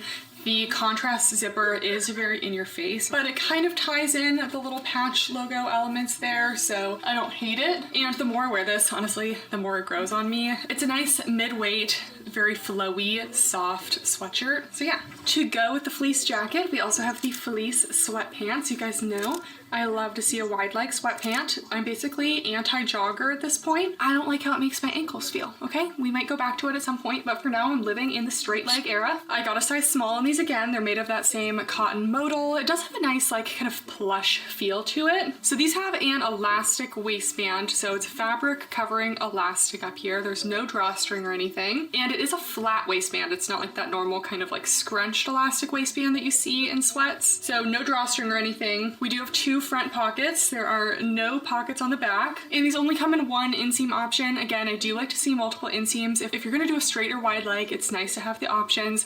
And this one is a 30-inch inseam. So with sweats, sometimes I can make that work. We'll see how this is, but let's try it on. All right, here are these sweatpants. So I'm actually growing to like this material because it has the feel of a fleece sweatpant, but almost the flow of like a pajama pant. So it's very comfortable. These are true to size for a relaxed fit. Personally, I would stay at this size small. I like that I have the option of wearing it here where it hits me at my natural waist, so at a high rise. It does drop a little bit in the crotch here because it has such a long rise for more of a relaxed look. So if you don't like that, I would size down.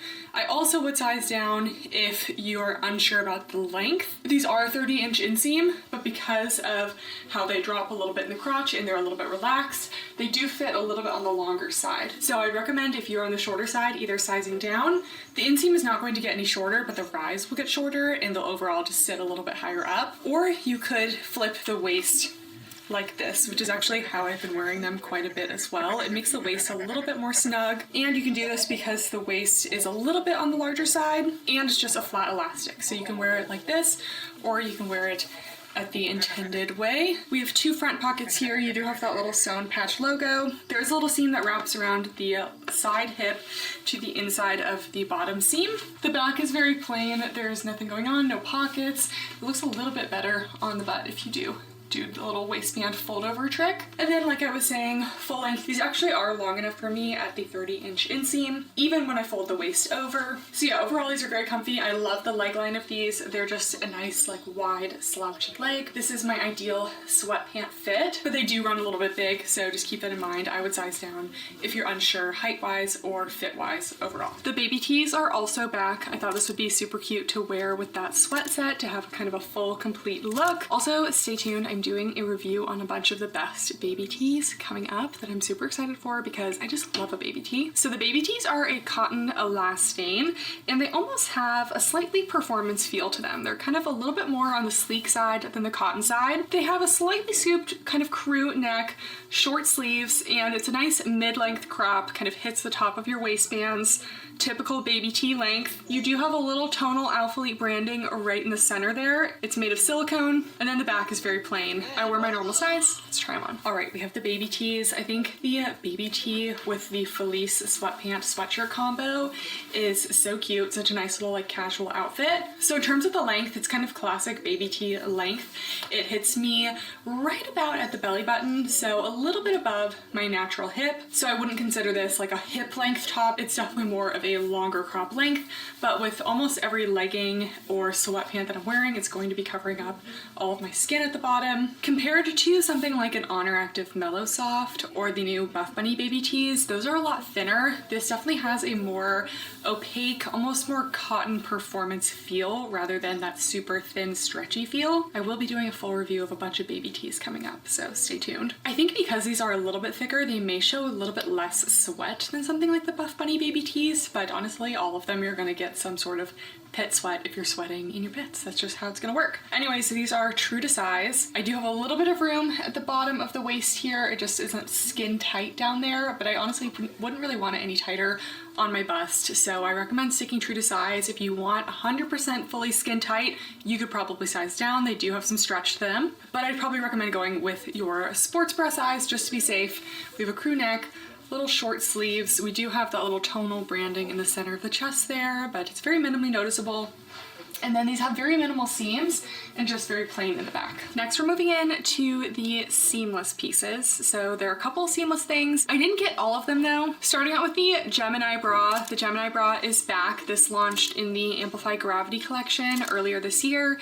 It's a bandeau bra that has straps where you can change the position of them. And when I'm filming this now, it hasn't arrived yet. So I will pop back in when I do get it so we can do a full review of it. It's not my favorite of the seamless bras because of that kind of more bandeau shape, but anyways, let's try it on. Okay, I'm still waiting on my Gemini sports bra, so we'll just review this old one, but it has a kind of a long line section at the bottom that's a little bit more compressive, and then this is just a general bandeau shape, and the straps are multi-way straps. So you get these two adjustable straps, and there's a bunch of different areas along the bra where you can move the straps to. There's two areas in the middle if you wanted to do like two straps at the center. There's also a 360 silicone lining at the top to keep everything up if you do want to wear it as a bandeau. And then the back continues that bandeau shape. You have a vinyl logo in the back, and you have a strap area here as well as two in the middle back there as well if you wanted to kind of do like a V back. So there's a lot of different ways to wear the straps. I'd say overall coverage is maybe medium to full. I'm really not spilling out of it too much, but with a bandeau shape, I always just get a little bit of spillage out of the top, and the support is about light to medium. It's not crazy support. And then one thing that I just wanted to mention is whenever I adjust the straps to the middle like this, first of all, I don't get enough support on the side boob area, and you can just see the plastic a lot. So this isn't my favorite of the seamless bras. I definitely see what they were trying to do with this one, but I just feel like those adjustable strap sections are just really visible and a little bit cheap looking, so I just wear them in the normal strap direction. Next, I'm very excited about this piece because for like a year now, I have been begging Alphalete for full-length seamless tops because they launched some full-length seamless tanks about a year ago again, and I loved them so much. I thought they were such a nice alternative to just like their seamless long sleeve crops that they usually do. Like imagine if every seamless collection had a seamless legging like an Amplify, a nice seamless sports bra, and then a full-length top for the girlies who want to be a little bit more covered. So this is the glass tank, not to be confused with the ice tank that launched earlier this year as well. I also have the ice tank, but there are some differences, so we will compare those in a second. Anyways, the glass tank is a lightweight seamless tank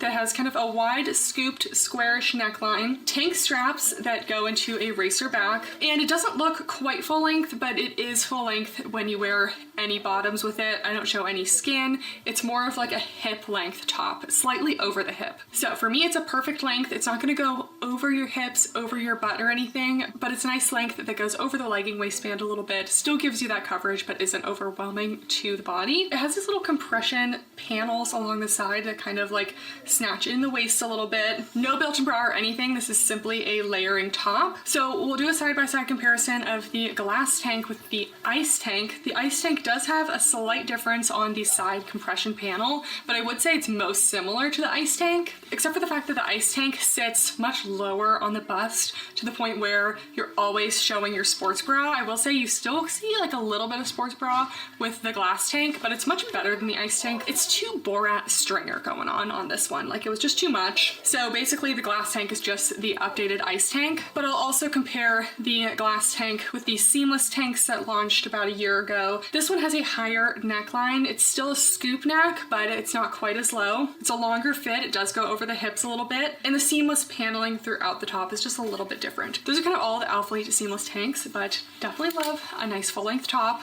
All right, here is the glass tank. So this hits right about at the top of the hip bones for me, and even though these are a lower rise amplify, I'm still not showing any skin when raising my arms, so I still would generally consider this a full-length top. It's just not going over the hips. It's true to size for a nice snug fit. I don't really have any extra fabric anywhere. It's not, you know, compressing me skin tight, so you probably could size down if you want the ultimate snug fit, but overall I would say true to size is good. It does have a quite scooping neckline, so honestly no matter what sports bra you're wearing you probably will see a peep of it, but it's going to be less than the previous ice tank where you could see a lot more of the sports bra. You have a little compressive area at the side, but overall it's more of a sleek, seamless fit and very minimal detail in the back. You have the Alphalete logo up the racer back, and I honestly really love this as an alternative to their normal like long sleeve super cropped pairings with amplify leggings. I'd rather have a top with some coverage because this is just so cute altogether. Even though I'm not loving the amplifiers this launch, I like having this full set together. So I'm definitely a fan of this top. This is going to be one of my top picks. Just wanted to show the Gemini sports bra underneath the glass tank, just to show that because the Gemini sports bra has a good like bandeau shape, it hides well under the square neckline. So you don't really see it at all if you wear the Gemini bra underneath the glass tank. You may see it a teeny bit in the back though. They're also launching the Hallie long sleeve long line tops. I did not get this one because I really was not a big fan of the Hallie long sleeve crop back in the Amplify Gravity collection.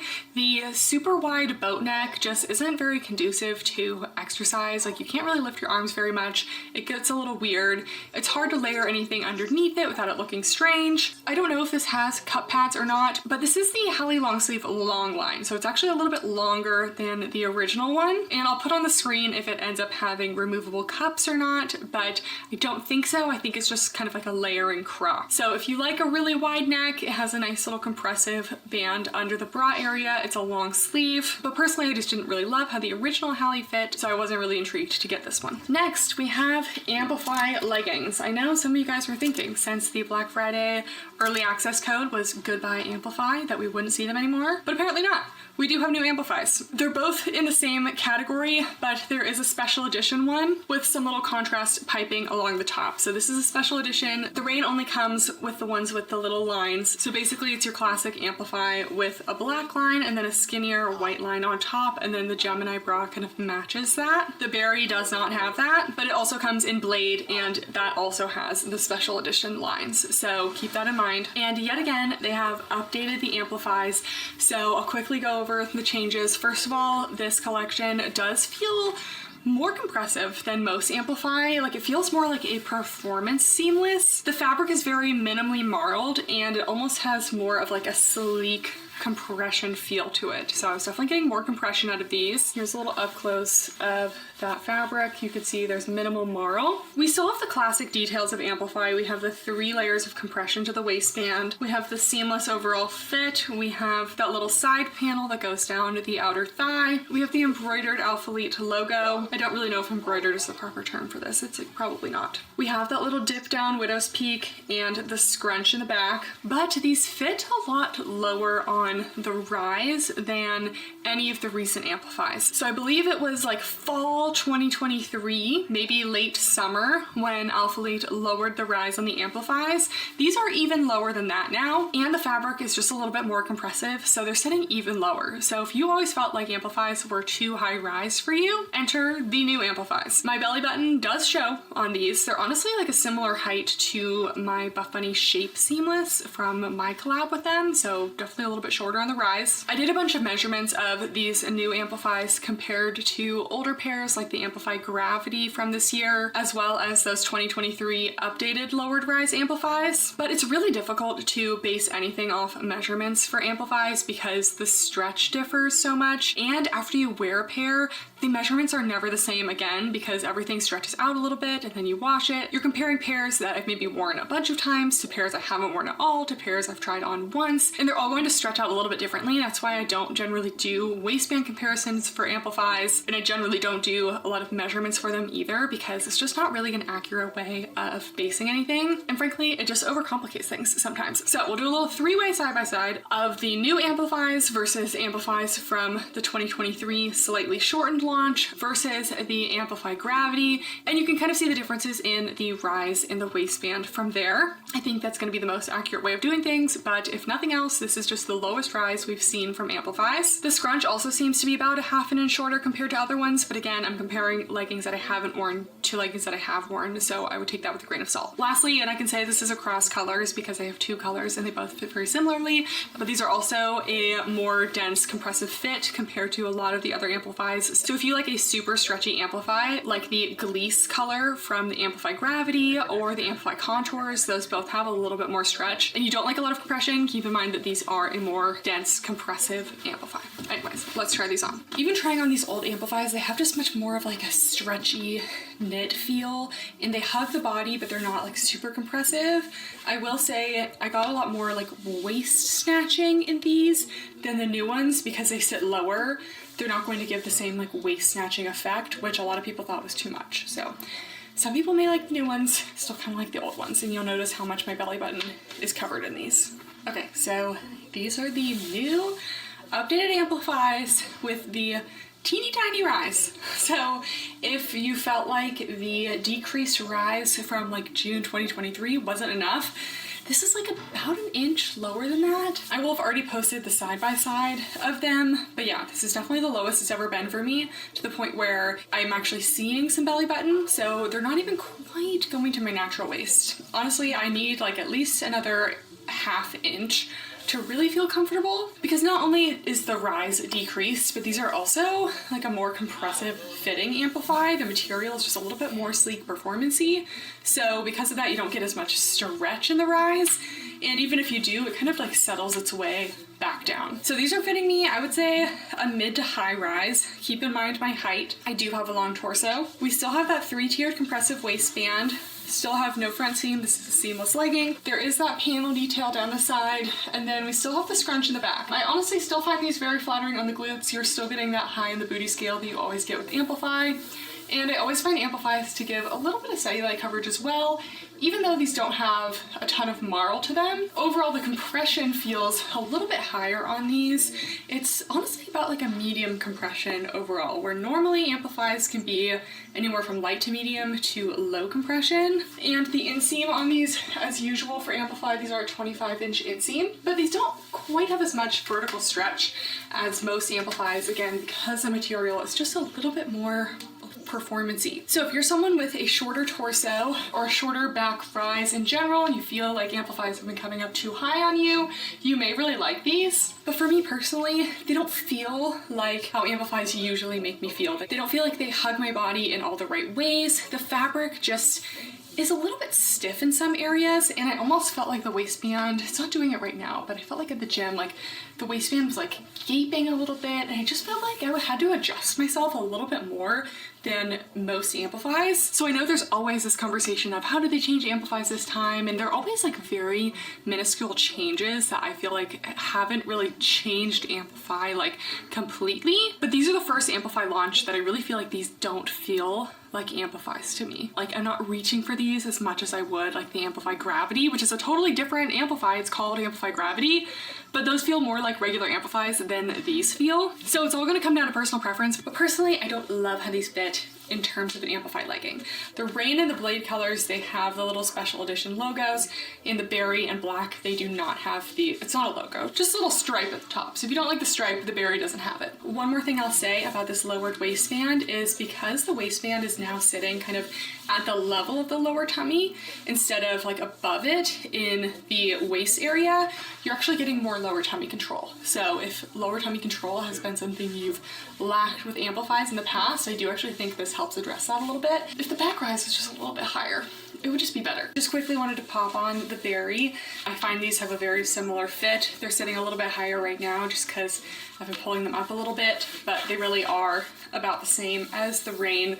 So even though these don't have that little top waistband stitch detail, they are the same. Still feeling a little bit more compressed in these than usual. And I also feel like because the fabric is not quite as like molding to my body, I may get a little bit more noticeable gathering in the crotch area here, which again, I don't love. So yeah, just wanted to show this berry color. And lastly, we have two pairs of shorts that launched individually. We have the Essential Mesh shorts. I did not get these. I have plenty of Alphalete mesh shorts, so I generally know the fit, but these are a nice little like lounge short if you want something a little bit more of that like jersey mesh. Like honestly, they remind me of my middle school gym shorts, but they're actually pretty comfy, so I do like mine. I just didn't really need another pair. They're a polyamide elastane blend, and the inseam is 3.75 inches. So this is a women's short, so it's a little bit on the shorter side. I had some previous Alphalete shorts that were more of like a 6-inch inseam. They were that same kind of like mesh material, but yeah, I would anticipate that these would be true to size. They do have front pockets. They have a waistband that you can fold over, and then they also have a drawstring. And lastly, we have the Speed shorts. So now that I've started running and reviewed a bunch of running shorts, I feel like I know what I like in them, and these don't really have what I would personally look for in a running short. So these are a polyester spandex material, and they have a 2.5-inch inseam. They're quite a high rise, and they have an elastic waistband with a drawstring. They also have 2 zip pockets on the outside, which is nice. I always appreciate a zip pocket. And I would wear these for like walking, for lounge, probably more in the summer because this is made of that soft shell material. So it has a little bit of stretch to it, but it's very, very lightweight. So not really something I would reach for in the winter. And these are completely unlined, which is why I probably wouldn't wear them for running, just because I prefer something that has like a little bit of a liner, just because things get a little bit breezy. So let's try these on. All right, we have the Speed shorts. So these are a true high rise. They're hitting maybe just a teeny bit above the natural part of my waist. We do have a drawstring, and what I like about this is that this drawstring, the right drawstring pulls at the left side and the left drawstring pulls at the right side. So I like that feature of the drawstring. The drawstring itself is not elasticated, which I actually like. It's easier to tie them that way, and we just have the Alphalete word mark on that drawstring. The waistband is elastic, and we have 2 zip pockets on either side. So you could fit something like a phone in there, but it would be kind of weighing down the soft shell material because it's so lightweight. So I probably wouldn't put anything more than like a chapstick, a key, something like that. These do kind of go out a little bit and then cinch in at the bottom of the thigh.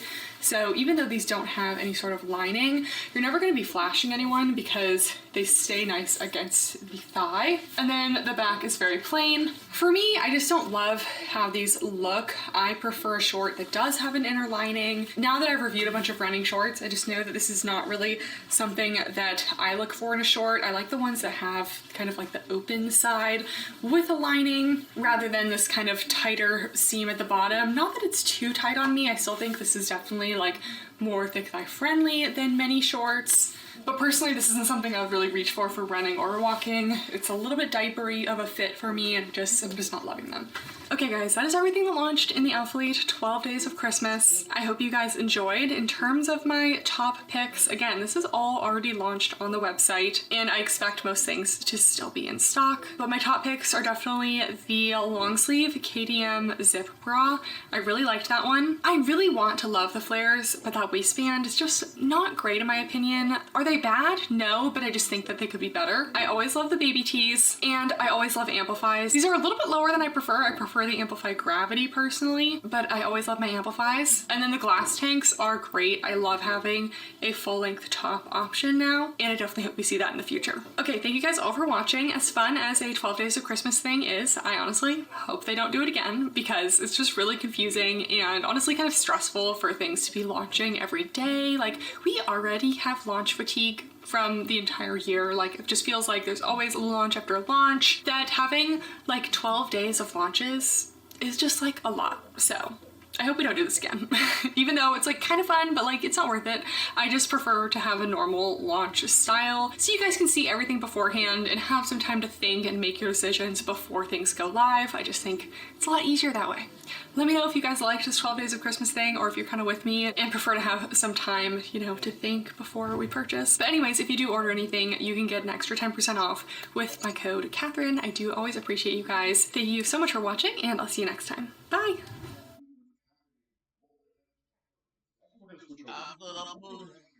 Is that you actually pick up with basically just kind of like cutting it and find like that kind of aligning What was the issue? that whole segment we talked about basically took place before all the stuff that we sometime between Diana officially saying the word Amazon and present. Hey guys, and welcome back to my channel, and today we're doing a review of the Petula Body Noir collection. This is launching on December 15th at 12 p.m. Eastern Time, and my code Kathryn, it used to be 5% off, but it gives 10% off now. And the launches just keep coming in December, so if you are all shopped out, you know what? Me too. Feel free to skip this video or just watch for the fun of watching with no intentions of buying. I don't know what's going on this year, but everyone has decided to have major launches in December when normally we're all done. And I think I speak for everyone when I say we're tired, but I also get put in this tough position of not wanting to leave you guys hanging if you are curious about these pieces. So for the fun of it, we are going to review the collection. There actually are a couple things that I'm excited about, mostly the print. I fell in love with the Buffbunny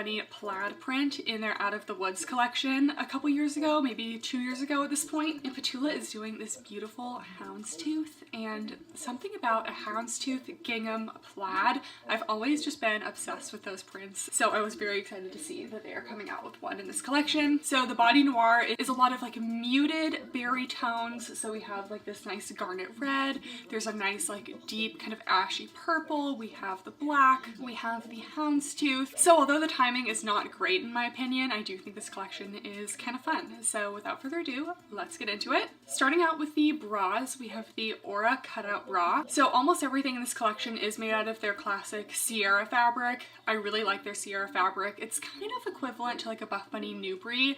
It is kind of like a thicker brushed fabric, brushed inside and out. Super soft, but it still has a good amount of stretch. But it's not like ultimate naked feel. It still has like a little bit of hold. So I love their Sierra. And they have a good range of bras in this collection, a bunch of new ones as well. So this one has a slight scooping neckline, little ruche detail in the front. There is an elastic band along the bottom with a little cutout. They have this cute gold hardware detail that attaches the straps. We do have removable cup pads as well, gold bar logoing across the collection, and then these skinny little spaghetti straps that kind of twist in the back for a cute little strappy design. So let's try this one on. All right, here we have the Aura cutout bra, and you can see it when I don't adjust it, you honestly don't even really see that cutout. Sometimes I find that happens with larger busts. You kind of just like eat up those little cutouts and you can't see them, so just keep that in mind. You may not see it a whole lot. The bottom band is nice and secure but not overly tight. I would say overall this runs true to size, if not maybe a tiny bit on the big side. I do feel like the straps could use a little bit more lift, and unfortunately on this one the straps are not adjustable, so I find the straps to just be a tiny bit long. Overall I would say this is medium coverage. We have just a tiny bit of side boob and it is scooping. I get some cleavage, but I don't feel like I'm falling out of this one. Ruche detailing, the cup pads feel like a good size. I would say this is mostly large bust friendly as long as you're not expecting a lot of support. This still does definitely lean towards the smaller busts. The support though is low. We can see the little double gold circle detail that attaches the straps. And then you have this super cute strappy design in the back. I just love this little open strappy moment.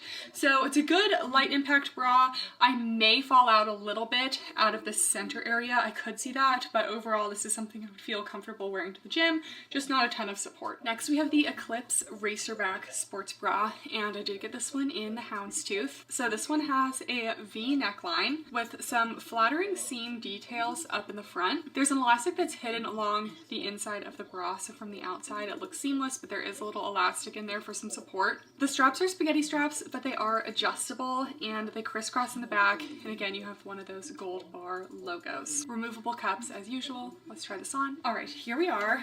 We definitely have a scooping neckline. This one is an interesting fit for me because it feels like, I guess maybe it could be up here if I adjust the straps a little bit more. The bottom band is a little bit snug on this one, so keep that in mind, but then the rest of the bra doesn't feel quite as snug, so I would say this one's true to size, but I probably wouldn't size down because that little elastic may cut into you. Scooping neckline, overall I'd say medium coverage. Good side boob coverage, but just a tad more cleavage compared to the Vixen bra. And the support on this one is definitely more of a light support with those spaghetti straps. You see those little contour seam details. The seam we definitely see a lot throughout the leggings as well. And then in the back, the straps are adjustable, very open in the back as well. Very open against the lats, so you shouldn't get any cutting in there. So I'd say this one is true to size. This one's also BTC friendly, but again, not high support. And you get that kind of smooth, seamless appearance of this one. It almost just looks like a little tank because you just get that little band along the inside. Next we have the Vixen Sports Bra, another slight V-neck, and we have those little gold strappy details as well. This one has kind of a double strap detail in the front. It has a slightly thicker strap next to this super skinny one. This one is meant to be aimed towards larger busts, so we'll see if I find that to be true. It looks like it's going to have good coverage. Then you have about an inch elastic along the bottom that has this little overlay detail in the middle. Removable cups again. The straps are straight up and down, and then they are adjustable as well, and all of the hardware is gold. And then there's just a tiny little strap that kind of connects the two in the back. Let's try this on. All right, here we are with this one. Definitely getting good coverage out of this. I would say medium to full coverage. We have full side boob coverage and just a tiny peak of cleavage, but you're not going to fall out of this one. I also like how the overlaying elastic bra bands here kind of create an inverted V effect that I find very flattering. And the support is definitely a little bit better on this one. Potentially medium support, between light to medium and medium. And you kind of see those little split straps at the front. I'm not sure I love this. It feels really thin, and I know it's not there necessarily for support, but it almost is just too much, especially when you had to sew on either side, and you just get that bulk and that little stitch kind of sticking out there. So I'm not loving that tiny little strap that's holding things together. I think I would have preferred if it was a little bit more simple. This one is fitting much more true to size. If you're in between, you could really go either way, and the straps are adjustable on this one, so we can turn to the back and the straps get a little bit thicker. They are a little bit more adjustable, and then you just have that tiny strap connecting in the middle. Again, like these are very, very thin straps, so I honestly do worry about the longevity of them. They should be okay. And then that little gold bar detailing in the back. This one, I would consider this more BTC friendly. It's not a high support option, but you do have a little bit more coverage. But I do think smaller busts would also look flattering in this one. The reversible comfort bra is also making its way back in the houndstooth with just plain black on the other side. This bra, like the name suggests, is reversible, so you can wear it inside and out. It's a long line V-neck sports bra, and there are no cup pads in it because the difficulty with being reversible is that you don't really get that cup pad hole. And honestly, the more I wear this bra, we have had it a couple times this year from Petula, the less I like it. Whenever I'm at the gym in this bra and I'm wearing it and I'm leaning over, I'm doing things for back day, like rows, things like that, I have to adjust myself a lot. I definitely want to fall out of the middle of it. So if you're a little bit more narrow set in the chest, I would be warned with this one, and I just don't get a lot of shaping out of it because it doesn't have cup pads or anything. It's definitely comfortable. It's definitely more of a bralette feel, but for me, especially for this launch, I think there are better options. For a top option, we have the Siren Crop. So again, I got this in that houndstooth. This is kind of a rounded square neckline top, and it has a slightly thicker than spaghetti strap, but I wouldn't quite call it a tank strap. And then it does turn into an adjustable strap in the back. It has some seam detailing in the front front, there's a little seam that's kind of right along the neckline, and then also some of that kind of corset seam detailing that we see throughout the collection. And this does have a full built-in bra with an underbust elastic and cup pads. All right, here is the crop. And this might actually be my favorite out of all the bras. I feel like it's trying to do the least. It's just trying to be a regular top. So this one is fitting very true to size. The inner sports bra fits like their normal size small sports bra, and this is definitely a cropped length. We get a couple inches below the sports bra. So if you are wearing the leggings with this top together, most people, they will overlap and be a kind of meet and greet because the leggings are so high in rise. For me, since I have a very long torso, I'm seeing just a little bit of skin here. You can see that one little strip of fabric up at the top. I'm not really sure what we were doing with that, but I don't hate it. It's just like, it's not super noticeable. It's just a little bit different. And then you get those kind of corset style seams along the front. The straps are a little bit strange. They kind of widen. They go from like a thin spaghetti strap to slightly wider, and I'm not sure if that was intentional or not. Overall coverage is medium to full, and support is low to medium. And then the back, we have adjustable straps, very plain across the back there. And I just love the houndstooth. I think it's so fun. It's so rare to find prints like this. I saw a couple brands doing this. I think Lululemon had maybe a plaid, Aloe had a plaid. Someone had a houndstooth, someone had a plaid. So I'm glad that we get one from Petula because the no front seam is very important. So then our next and only legging of the launch, we have the Siren leggings. And I did get two pairs just to show the differences because the houndstooth just has a simple waistband with no additional detailing, but the solid colors has this little corset and lattice detailing in the back. So keep in mind a little extra detailing on the solids. So if you love the Sierra leggings, you will probably love these, but there are a couple changes. So these are made of that same Sierra fabric, and these do have a very similar fit and structure to the Sierra leggings, except they have some additional details and the seams are a little bit different. So we can see all of the seams are this slightly more like round type stitch, and that matches the little corset style detailing as well. And that's the same all the way down the inside of the leg as well. So this is a difference from the Sierra legging. They come in a 23 and 26 inch inseam as normal for Petula. The back waistband seam again is that kind of rounded seam. And these do have an elastic up the back rise as a hidden scrunch, similar to the Sierra leggings. It's not a ton of glute separation, but it just gives you a little bit of enhancement, kind of defining the cheeks in the back. Then we get into the differences from these and the Sierra leggings. The Sierra leggings already had a high rise, and they decided to increase the rise by an entire inch. I feel like every other brand this year is lowering the rises bit by bit, and Petula's like, nope, 10-inch rise. So if you have a short torso, you are just going to be eaten up by these leggings. They're literally gonna go to your sports bra band. So I just really wish they didn't do that. If they were gonna add a little bit more distance to the waistband, maybe like lowering this part of the rise, or I just really don't think that the waistband really needed to be increased. I think they did it just so there was more room for this little lattice design, but we'll see when they're on. We'll compare side by side to the Sierra leggings, and just to show the details of the houndstooth, they still have those rounded seams, but it doesn't have that corset lattice detailing. The Siren leggings also do have a triangle shape gusset, which is consistent with the most recent Sierra legging launch. The Sierras used to have more of an oval ellipse shaped gusset, which honestly, I feel like worked a little bit better for preventing camel toe than the triangle. The triangle honestly doesn't help as much. So sometimes I do get tension in the crotch in the Sierras with that triangle gusset. So we'll see if it's the same for these. Okay, here we are with the Siren leggings. So they're definitely an increased rise, but it's not the highest I've ever seen. So I would definitely consider these ultra high. They are going above the belly button, but honestly, some of the old Buffbunny leggings were like even higher than this. Sometimes I look back at how high the legging waistbands were, and I'm like, were the short girls just suffering for all this time? Because I'm here with like the longest torso in the world, and they're like objectively high on me. Like, how are you guys doing? Because honestly, I'm glad that we're kind of like coming to like a middle of the road waistband these days. But anyways, this is definitely ultra high, but for me, it's not insane. If you do have a shorter torso, you have been warned, this will be very high on you. Double thickness waistband. I do think the seam details are really cute, and the waistband itself is quite thick, so you are getting some compression there. But I would say overall, compared to the Sierra leggings, which can run a little bit snug, I'm not feeling super overwhelmingly compressed in these. I'm feeling just a solid, like, medium compression, just a little bit of hold, nothing crazy. So I would stick true to size on these. I have both stayed true to size and sized up in the Sierras, and these ones I do think would be a little bit big on me if I sized up. So if you're in between, I would still size up,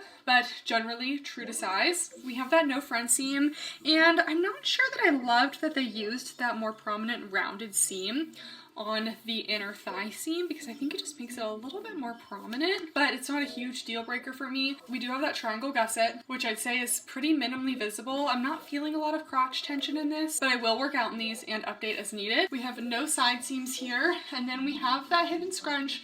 Nice medium to high on the booty scale. You can see they're not giving us full glute separation, but it is giving a little bit of contour to just kind of distinguish between the glutes.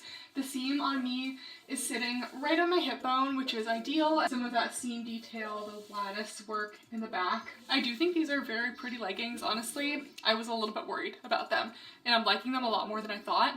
You do get a little bit of cellulite coverage in the Sierra fabric because it is a little bit on the thicker side, especially in these darker colors, so these should be good. And this fabric also just gives a lot of stretch. I wouldn't consider this a summer legging. It definitely is a little bit on the warmer side. And these are the 26-inch inseam, which is my ideal length. So yeah, I actually do like these overall.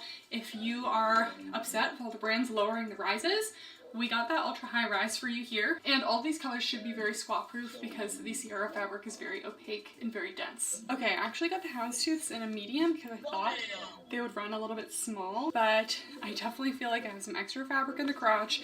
The rise is getting even longer now that these are in a medium. I mean, this is truly like way over the belly button, so I may need to exchange these for a small, but this is just more proof to stick true to size because the size up is just going to be a little bit loose. I'm getting light compression on these. I could see them sliding down a little bit. The rise is going to be even higher.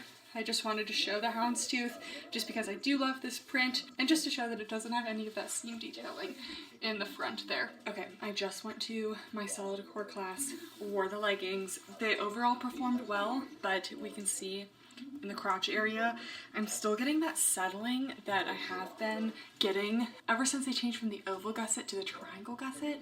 I get more crotch settling in the Sierras, and that's like the one thing that's been holding me back from the Sierras lately. Like, they were like my top hidden scrunch legging last year, and that one gusset change has like made me barely reach for them because after every set in my workout, I'm like pulling them out of my crotch.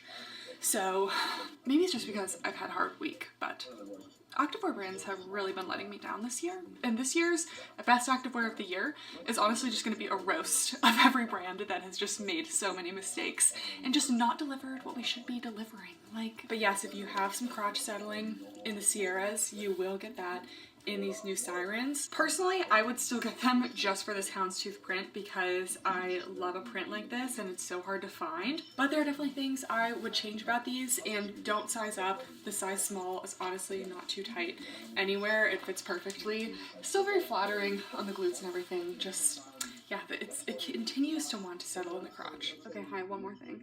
I realized when watching these and when thinking back, they also were definitely sliding down a little bit, even in that size small.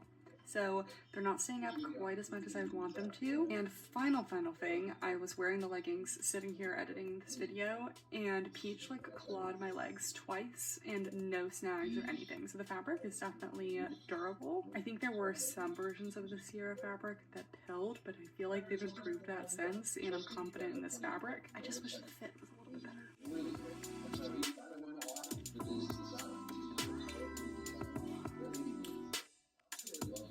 The next piece I'm definitely excited about because you guys know I love a jacket. So this is the double zip jacket made of that same Sierra fabric. And it's about a hip length jacket, which is again very ideal for me. I love that length. It is a full zip and it's called the double zip because you can zip it up and you can also zip it up from the bottom if you want it to be open on the bottom. I honestly don't know a situation where I would do that, but it's an option. We have this little mock neck collar. We have full length sleeves. Unfortunately, no no thumb holes or hand pockets or anything like that. So this is missing some things that I really love out of a jacket. And although it looks like it doesn't have any pockets, on the back it actually has 2 slit pockets that you can put your belongings in, your phone in. So while I don't love that they're not zippered pockets, they are at least vertical, so you shouldn't lose anything. And you have some of that same detailing that we've seen throughout the collection, that little kind of rounded stitching. Also a note, the actual zipper is dyed to match to the color of the jacket, but the actual zip guy is like a pewter color. All right, the double zip.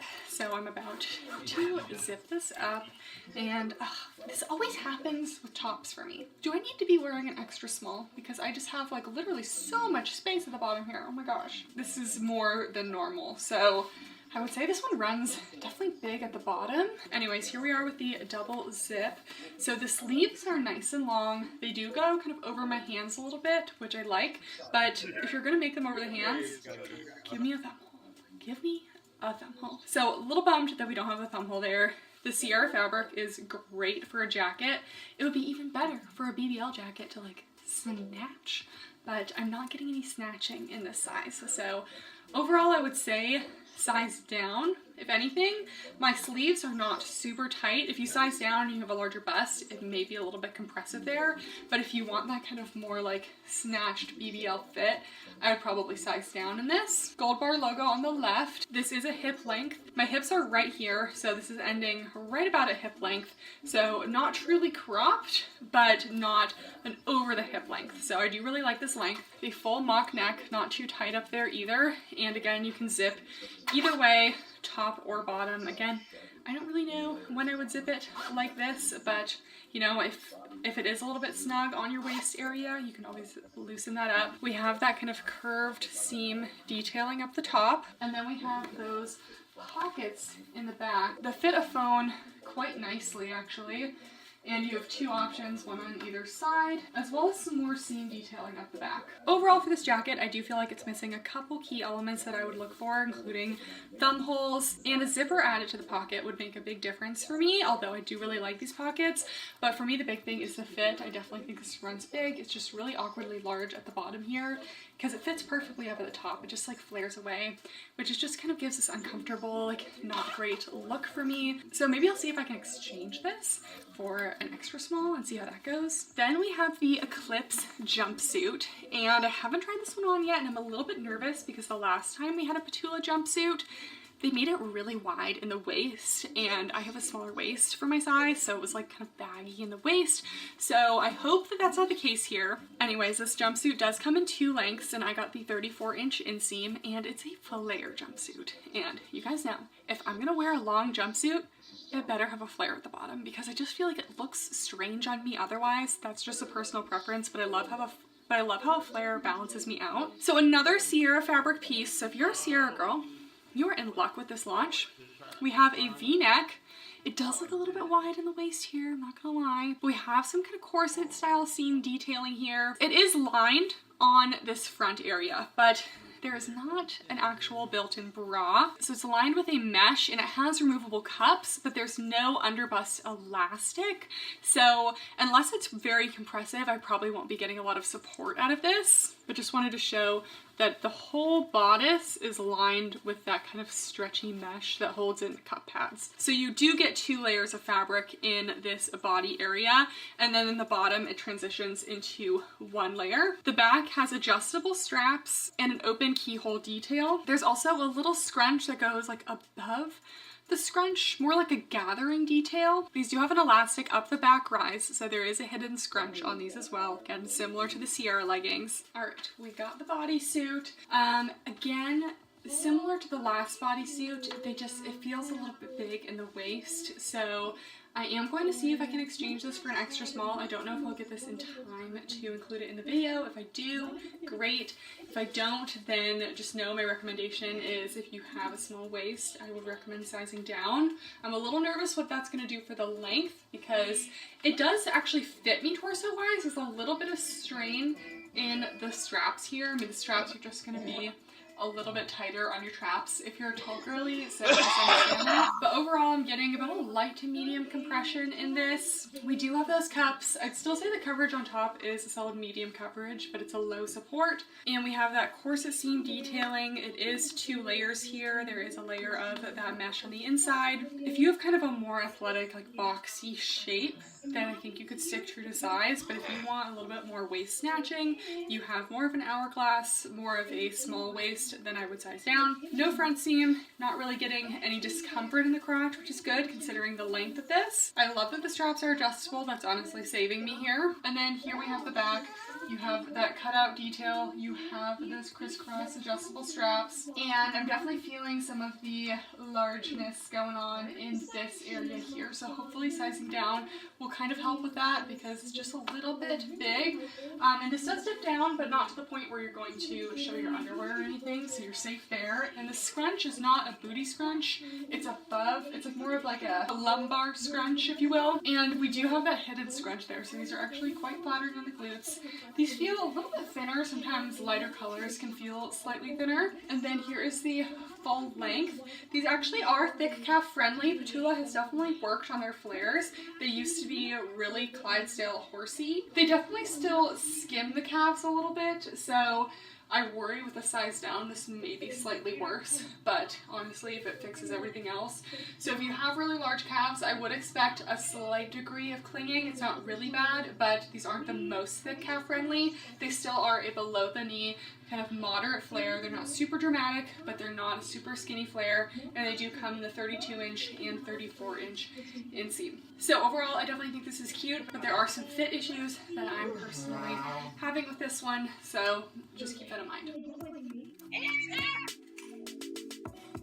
Then we have some outerwear and layering pieces. Petula loves a good sweater, and this is the reversible twist sweater. I got a size small, and it has this twist detail that again can be worn front or back. They paired this often over the bodysuit, which I think is a really cute way to do it. For me, like, it would be hard to wear this because I need to have a bra. So if I were to wear this in the back, you would see my bra. If you were to wear it in the front, it's showing a lot. But it's a nice, like, mid to heavyweight knit material. Definitely has some good thickness to it. Seems like it's going to actually be a full length, and it's a 60% acrylic, 35% nylon, and 5% merino wool tri-blend. So it does have a nice mixture of fabrics in there. Merino wool is known for being pretty warm, so they added that in there just for a little additional warmth. And it's coming in this oat marl as well as black marl. Okay guys, here is the sweater. It's actually super cute over the bodysuit. A good way to kind of break up the bodysuit if you don't like to wear a full bodysuit with nothing over it. So the twist detail, you can kind of wear it like wide neck like this. You can kind of wear it off one shoulder. Petula loves a little like slouchy off the shoulder moment, so it's another cute way to wear it. I actually would say it's pretty true to size. It definitely has a slightly slouchy fit, but if you size up too much, it might fall off the shoulder a little bit too much. And the sleeves are a really good length in this size, so I'm liking the size small. Again, the front does twist over, so really this is a sweater you have to wear maybe a little like cami or something underneath just so you're not exposed, because personally I would have a hard time wearing this without anything underneath. The material feels warm but not too warm. I mean, it does show a lot of skin, so it's never going to be super warm, and it's not like an itchy sweater material, but it's also not like cashmere soft, so kind of a medium softness. And this is a straight across the side back here. Personally I'd wear it with the twist in the front. This does feel a little bit backwards. It does just kind of gather a little bit at the bottom there, and this whole front situation does feel just like I'm wearing it backwards. So you definitely could wear it like this, and then you'd have the twists in the back kind of show off your sports bra, whatever you're wearing underneath it, but personally I prefer wearing it the other way. Next we have the Luxe Rib bodysuit. This is a lifestyle piece. It's made of this soft ribbed material that has a little bit of stretch to it, but it also has a little bit of thickness. It's still on the thinner side, but it's not super thin. It actually will keep you a little bit warm. We have a little mock neck, we have long sleeves, and then this bodysuit does not have any snaps, which may be good or bad. Sometimes I do find the snaps to be uncomfortable if you're also like wearing jeans or something and you're sitting on them. They can be a little uncomfortable, but they do make it easy to go to the bathroom. As someone who grew up wearing leotards, if you just like pull this to the side, you don't have to take off the whole bodysuit to go to the bathroom, because you better believe if I was in the studio in my leotard for 8 hours that I was not taking that off every time I was going to the bathroom. No, we pull it to the side. So it's a bikini fit in the front, and then the back is a thong, so you don't have any panty lines. Amazing for me. I honestly always prefer thong. And then there is an invisible zipper that goes up the back for ease of getting it on. Okay, ignore how I look right now. I'm fighting for my life because my neck is bothering me so bad. So anyways, this is the bodysuit. I actually got this a long time ago, but they had some quality issues, so they refined it and now it's finally launching. And I actually really love this one. I love a neckline like this. The ribbed material is really soft, but also very flattering. We have long sleeves, and they go, again, a little bit over the hands, kind of the perfect, slightly slouchy length. I'd say this is true to size, but I do get this a lot in bodysuits where I just get a little bit of extra fabric around the waist area. So if you tend to have that issue in bodysuits and you want a more snug fit, I would size down. This one's actually very long torso friendly. I don't have any strain in my torso, and this is a bodysuit, so it's going everywhere. This does sit a little bit high on the hip. That could be a torso thing, but with a pair of mid to high-waisted jeans, you shouldn't see that. And it is a thong in the back, so you don't get any underwear lines, which again I love. And then you have that hidden zipper in the back, which just looks very seamless. So I actually love this as a lifestyle piece. I've worn this a bunch of times now. Next we have the Crew long sleeve tee, and if there's something Petula does well, it's like a soft, flowy tee like this. They just have the best fabric blends for long sleeves. So this is a Modal elastane. It's a slightly widened crew neck, so it's not going to sit right up against your neck. And this is a small, but it's definitely going to be a little bit of an oversized fit. We have long sleeves, and I forget what the color name of this is, but it's the off-white, not the bright white. Kind of wishing I got the bright white because this one's just like leaning a little bit more yellow than I would have wanted. All right, here we are with the top. You can just see how much movement this has. It's a nice, lightweight, super stretchy, just flowy top, and I think these are very flattering. You have kind of a more fitted sleeve. It's not skin tight, but just a little bit more fitted, but then you have just all this flow across the body. I honestly don't love super oversized tees, but the way this just like drapes over the body I think actually is very flattering. This is a longer length as well. It does go slightly over my butt, slightly over the hips, so I'd say this is an over the hip length. And then the neckline, you can see just kind of a slightly widened crew that just doesn't sit too close to the neck there. So I would say this one's true to size. You can definitely play around with the sizing a little bit. It's never going to be a fitted top though, so I wouldn't try to size down to get it to be fitted. But if you want just a little bit more of an oversized fit than this, you definitely can size up. Very simple, no seams along the back, and then there is a little Petula tag logo at the bottom right there. This color is slightly sheer when stretched, but because it's kind of a looser fit, it's not something that I would really notice. It's just not 100% opaque in this kind of lighter oatmeal color, as well as the white you probably will notice if you're wearing like a black bra underneath. You may see that a little bit. Couple final pieces launching. Sierra headbands will be available in most of these colors, and it looks to be about like an 1.5 inch wide, not super wide. I have been running in thick headbands, so I would have liked this to be like a nice wide headband that I could cover my ears. It's a little bit thin for that. They also will be bringing back the essential crossbody bags. If you like a crossbody bag but you feel like a belt bag just isn't quite big enough, I really love the size of their crossbodies, and for my Kindle girlies, it is big enough to fit a Kindle, which is just amazing. So, but it actually has a lot of great pockets, and again, just a really good size, a little bit bigger than your standard belt bag. So yeah guys, that is everything launching. Again, this is launching on December 15th at noon Eastern time. I hope you guys are also all surviving this end of the year rush. Again, I appreciate you guys all so much. If you are shopping this launch, code Kathryn does give me 10% off, but if you're not shopping any of these launches, honestly, I don't blame you. You're always welcome here to hang out with me as we chat about leggings and such. Thank you guys so much for watching, and I'll see you next time. Bye! We were engaged, and I was going to school. I was also working, but I thought that he was wanting a little bit more attention to the house, to the home, and also, to himself. So I had a sneaking suspicion that it might benefit our relationship if I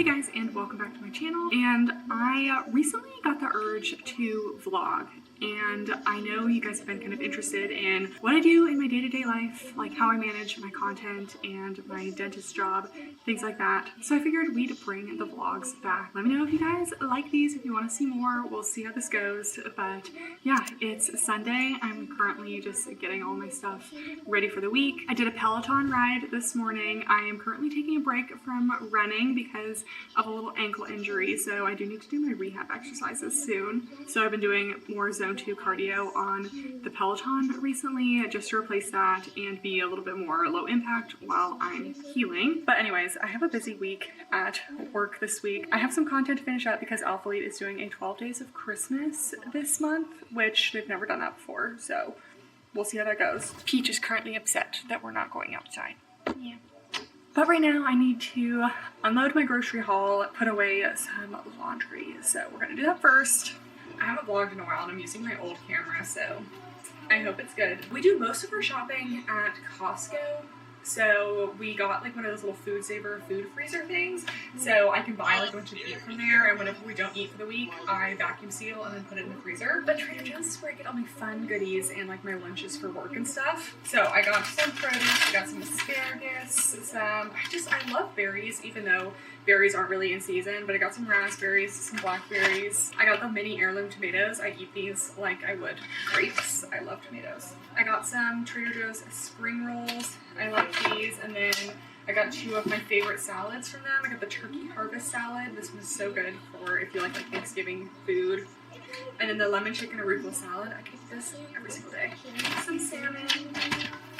And then the Trader Joe's peanut butter. I was due for a restock. This is basically the only peanut butter that I eat because it's the only ingredient is peanuts, and I can't even handle if there's like salt in my peanut butter, so I love their peanut butter. And then I am a sucker for peppermint. It's like one of my favorite things in the world, so I got so many peppermint goodies, and the guy at checkout was like, "Is this all for you?" I was like, "Sir, I'm the only one shopping here. Of course this is all for me." So I got the peppermint pretzel slims. Not only do I love peppermint, but chocolate covered pretzels or yogurt covered pretzels are like something I just cannot resist. So I got 2 of those. They finally had the candy cane JoJo's. They haven't had these for a while. They only had the gluten-free ones, and those just don't hit the same way as the regular candy cane JoJo's. I'll have to call my mom that those are in stock. The peppermint creams, I got these a couple weeks ago, and these are like delectable. They are so good. And then I saw the dark chocolate dipped candy cane marshmallows. Another thing. These are just things like I'll have like a couple of these after lunch as like a little after lunch dessert. I also have never tried their Jingle Jangle. I didn't want like the full bag of it because I honestly don't think I'll like it too much. So I got their jingly jangly little like sampler bag. Got some sourdough bread because I love sourdough bread. Some blueberries. This is my 3rd bag of the candy cane almonds. Like, guys, they're so good. They're the perfect little treat if you don't really want like a full cookie or anything, but you want a little something sweet, and I love a little something sweet. So, yeah. 2 of my favorite Trader Joe's salad kits. We have the Harvest Apple Salad, the Lemon Arugula Basil Salad. These are both so good. The Alphalete Corn Dippers. I really like scooping some cottage cheese with these. If you guys don't know something about me, I buy a thing of cottage cheese like every single week. It's one of my favorite like little mid-afternoon snacks. Got a couple more things. I got the cut delicata squash. I bought this a couple weeks ago and it was really good. I love squash in the fall. I got some pollo asado, which is going to be good for like some tacos, and then some baby broccoli. And then I had to get a restock of my salmon rub. The Trader Joe's salmon rub is the best thing that you can put on salmon. I was like halfway done with my other one, so I figured I might as well get another one so that I don't run out. I'm going to put all of this away, and now you guys are seeing some behind the scenes of my grocery shopping. This is like not my main grocery shopping. Costco is where we get like most things, but this week I was just feeling Trader Joe's.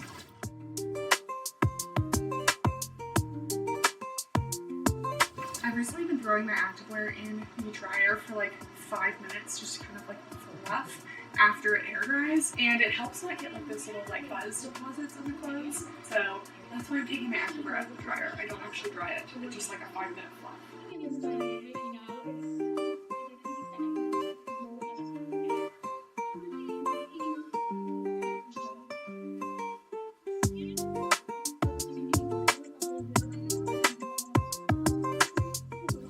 Okay, I figured I would share some just as good as I remember. But I wanted to try the peppermint pretzel slims. Let's see what these are. Trader Joe's never fails with their pretzels. Okay, they're like a thin pretzel with little candy cane. It'd be better with like a little dark chocolate, but still really good.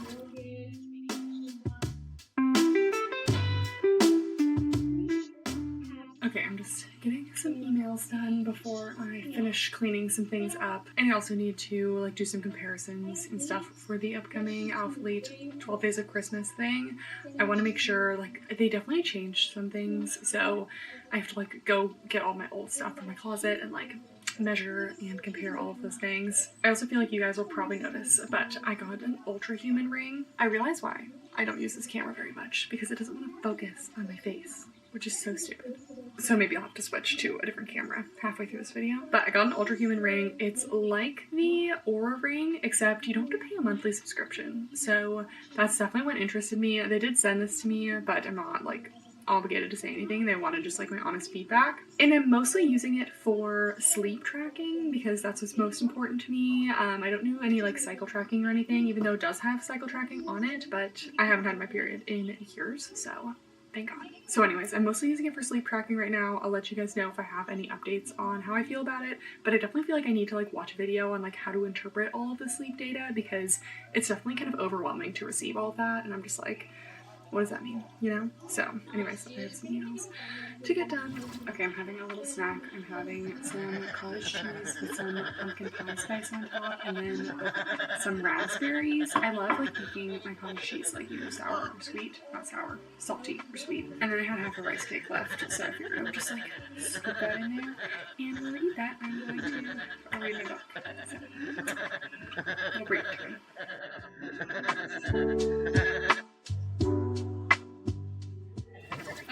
Got a package, and I think this is like a little Christmas present from Alphalete. So let's see.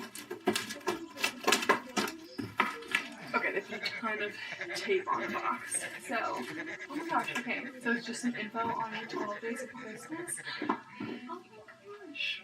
They gave me like a little, it's like a little barbell plate ornament that says Merry Liftmas. That's so funny. Okay, so they're doing like their 12 Days of Christmas launch, and they sent like 12, or not 12, they sent like maybe 5 or 6 like, little boxes with like the dates on them and when to open them. This one's like kind of opening already. Gotta get that closed. So that's so fun. I think I'm supposed to open this tomorrow, but I'm gonna open this today because it's like a little card. Kathryn, I wanted to wish you a very Merry Christmas. Thank you for being so patient with our brand this year. I truly believe Alphalete's best years are ahead of us, and we want nothing more than to include you. Thanks for everything you've done over the years, from Christian. So nice. Alphalete has definitely been a journey this year. I hope we're moving in the right direction. I definitely feel like with the affiliate team, it's like going in a better direction, so how fun. That was such like a thoughtful little package. Oh, it even says Alphalete on the back of the little ornament. I didn't know that's that. How cute. Okay, anyways, that was fun. How are you? Are you tired? And Pinto at the top of the tree. How you doing? How are you?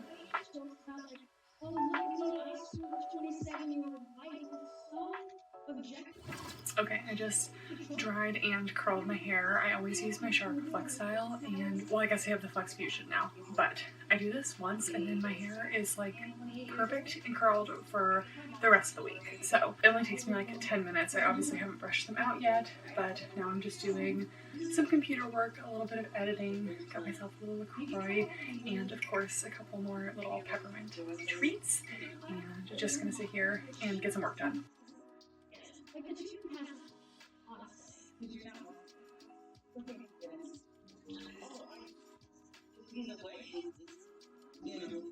Okay, we're off to Sprouts. We just need a couple more things for dinner. I'm wearing my little Buffbunny Threads cargos. These are super cute. And then these are my little fake UGG slippers, which they're actually really nice. And they were only $30. I did have to size up in them though. So the tree is all lit. The cats are still on their cozy blanket. We got them this little blanket from West Elm, was on sale for Black Friday, and then we put their heated blanket underneath it, and they sit here for hours, and they're so happy with it. Peach, what do you think? What do you think? Oh, you guys are so cute.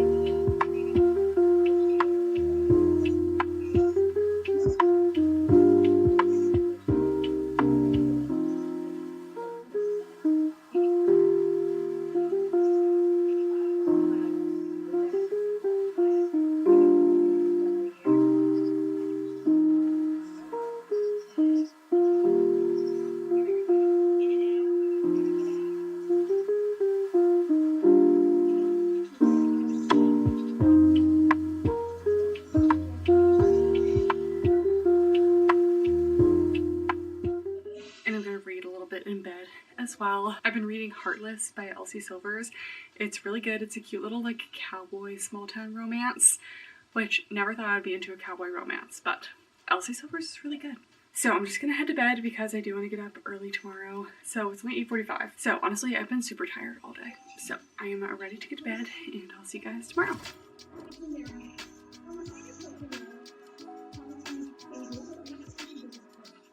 Good morning. No workout for me today. I'm just going straight to work because it's just getting harder and harder to wake up in the winter, so I do allow myself to sleep in some days. And I think I have a pretty busy schedule today. Just catching up on all that like post-Thanksgiving rush, so we'll see.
Okay, hello. I'm back from work. It's a little after 5, and I'm actually just gonna pack my lunch for tomorrow now. I tend to do this as soon as I get home because I already have like all my stuff out and ready. So my two favorite things to put in my lunch are a little protein shake. The Fairlife ones are just so good. And then this little Itoin green tea. It's like a sugar-free, unsweetened green tea. And I actually tried them before I went to Japan. They've had them all over Japan. It was like the best thing because I'm not like a soda girly, but I like a little pick-me-up around lunchtime. So it's just like a nice like 30 milligrams caffeine, nothing too much. Anyways, we'll chat about my day while I pack my lunch. So today was actually way easier than I thought. I always get nervous that days are going to be like super busy and then I'm going to be super stressed, but it wasn't. So we really just had a bunch of exams, some cleanings, fillings, just nothing crazy. If you guys missed my little life update not that long ago, I'm working at a new office. This is my second office that I've worked at. And it's not perfect, but my schedule is just a lot more peaceful at this office. Like, I'm seeing so many less patients per day, which honestly is just so nice. I was working at a really big corporate office when I first graduated school. I should probably wash these. And I just had to see so many patients every day. I just felt like I didn't have the time to do the quality of work that I wanted to do, which just led me to basically like never have lunch and constantly be working late, and it just wasn't great for my mental health. So I'm at a new office, and again, it's not perfect. Like, I'm doing my own hygiene. We don't have a hygienist, which every time I say this, there's always like some dentists or even hygienists who like are appalled that I would ever be doing hygiene. And I'm just like, I'm not above doing some hygiene, especially when I'm just like doing a lot better mentally at this office. Like, I'm less stressed here. Like, it's worth it to do some hygiene. And honestly, we did a ton of hygiene in dental school. Like, I think maybe it wasn't the same for older dentists who, like, I know so many doctors who like won't even probe. Like, I probe every patient, and I'm confident in doing like SRPs and perio maintenances and things like that. So there's always a trade-off. There were pros and cons to the office that I'm at, and the pros were that they were honestly going to pay me fairly. My schedule is just not super hectic, and I just feel like calmer there. The patients have been really nice too. I'm in a different area than I was before. I haven't had a single issue with patients yet. I try to like match the energy of my patients. If people are a little more calm, like today we had a patient she was a little bit anxious. I suggested, you know, bringing some noise canceling headphones and just doing what she needs to do to feel calm here. So I generally don't have issues with patients, but anyone who's in the medical field, you know, there's always going to be someone who's not having a good day and wants to make that your problem. So, and anyone in the medical field, or even just like customer service in general, honestly, medicine and dentistry are customer service. You're always going to have someone who's not having a great day, and someone might want to take it out on you. But yeah, overall, I've been having a good time at this office. Is this like my absolute dream office? No, but I'm also not that far out of school. I know that there's like more room for me for growth in my career, and I don't need to do everything right now. So I'm enjoying this office for now. I'm also excited. They're sending me to a couple implant classes next year in January and February. So I'm excited to learn a bit more about implants, because that's like probably my least confident area right now. I don't place implants as is. So hopefully after that class, I maybe will feel confident enough to place implants. I've watched people place them a lot. I know how to restore and everything like that, but you know, it's just one of those things where you don't want to take things on unless you are fully confident. So yeah, anyways, I want to go to the gym tomorrow morning, but I have an early patient. So I need to make sure that I go to bed early tonight. And I have an oral surgery for women webinar at 6 o'clock. I signed up for this, like, it's through the ADA. It's like one of their like new dentist learning seminars about, and it's a bunch of female oral surgeons just teaching general dentists like their tips and tricks on oral surgery, specifically for women, because oral surgery is definitely like a male-dominated career, even more so than dentistry in general. So just learning some tips on, like, you know, if you don't just have like big, meaty man hands, like how are we gonna finesse this tooth out? And like there's also some implant stuff as well as medical management, maybe a little bit too much medical management. I don't know why every oral surgery class I ever take is all about medical management when we have classes on that. Like I already know that stuff. Like I want to learn about like the actual oral surgery. Like I want to see you doing these surgeries. Anyways, I have a little bit of time before that, so I'm just gonna take a shower because I like to shower pretty soon after I get home. I don't like to sit on my couch or anything in my scrubs. And then I have a little editing to do for some videos as well, so time to shower.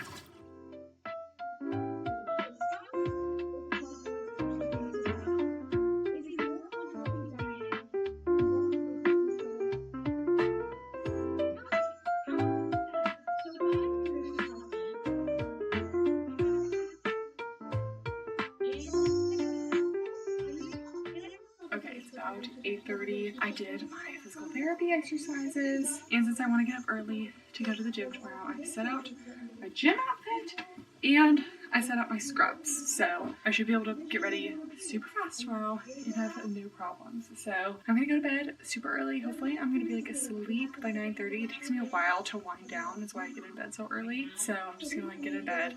Try not to spend too much time on my phone and go straight to reading because my phone is just too stimulating. If you guys haven't replaced doom scrolling on your phone with your reading yet, I highly recommend it. It's very fun. Alright, good morning. It's super early. I probably didn't choose the best sports bra for under this tank top, but maybe it's a cute little intentional bra showing. I'm wearing some new amplifiers, like a new Alphalete set that's launching at the end of the 12 Days of Christmas that will be live by the time this video goes up. But yes, I often wear unreleased things to the gym, so anyone who sees me gets a little sneak peek. But I love their new tops that are full length, but they shortened to the rise of the amplifiers, so my belly button is out. And this is also like special edition amplify. It has like these little lines on it. I don't have a matching sports bra yet. I definitely did not sleep enough, but determined to go to the gym.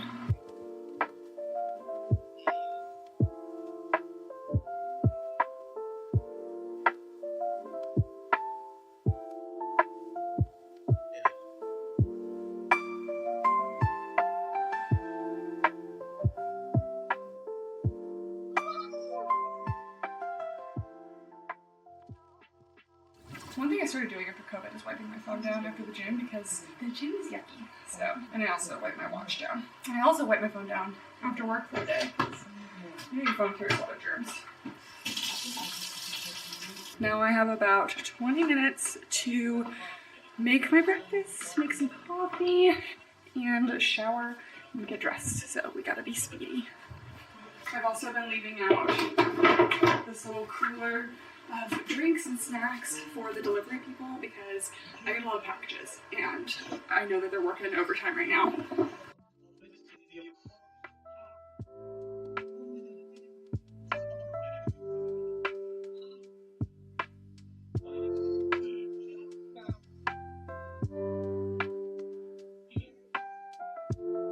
Okay, I'm all ready to go. Time to go to work.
From work, I just need to unload the dishwasher. Ian is out of town, so I have to do everything myself. But by the time I post this, he is back in town, because I would never stay if he's out of town. When people know.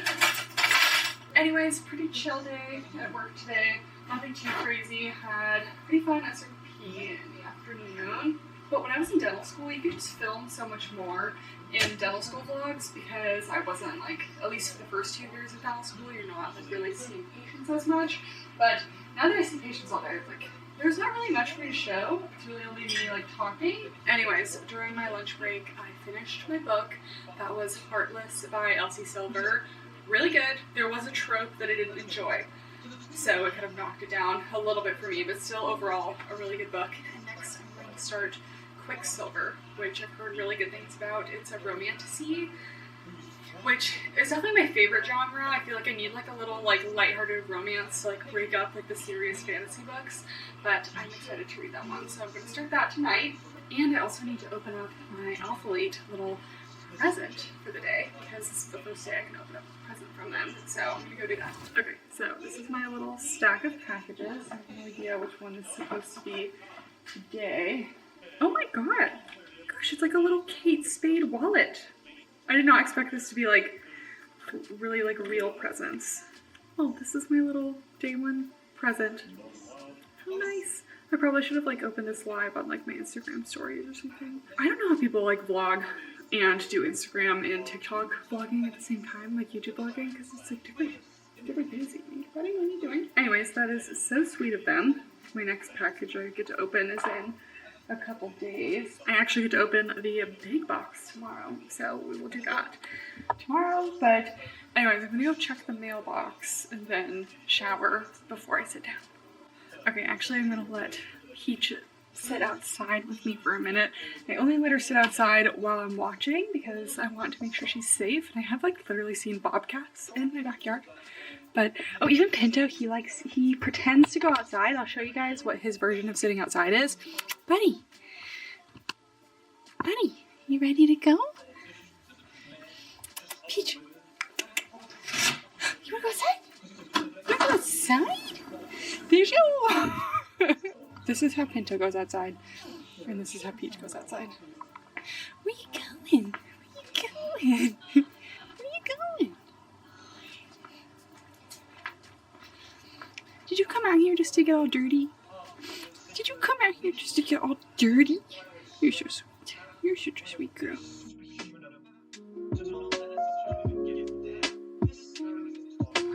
How's it going, buddy?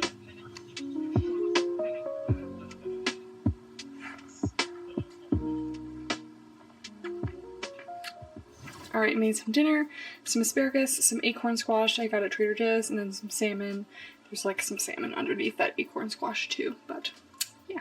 Okay, no shame at all. I'm watching the new Noah Beck movie on, it's on the app called Tubi, which I'd never heard of it, but it's like a free streaming app, but I have it on my Apple TV, and it's like a new little like, it's just like a little high school romance rom-com movie that's like based off a book, so Book Talk was going crazy over it. They said it was really good, so we're gonna watch it, and I'm kind of excited because my favorite thing to do when Ian is out of town is watch cheesy romance movies because he just doesn't appreciate them like I do. Okay, I made myself a chocolate peppermint protein ninja creamy. It's my normal chocolate peppermint recipe or just peppermint recipe, but I did a chocolate milk base instead.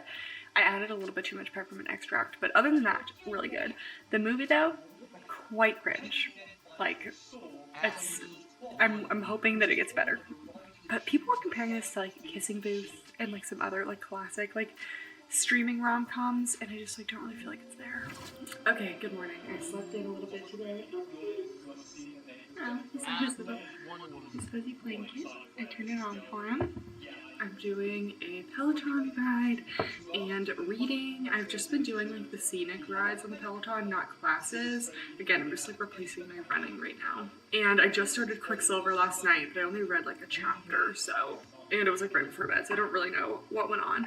So I'm gonna be reading that, and I'm also due to open another one of my hopefully Christmas presents. So I'm gonna do that. This is a couple days later, by the way.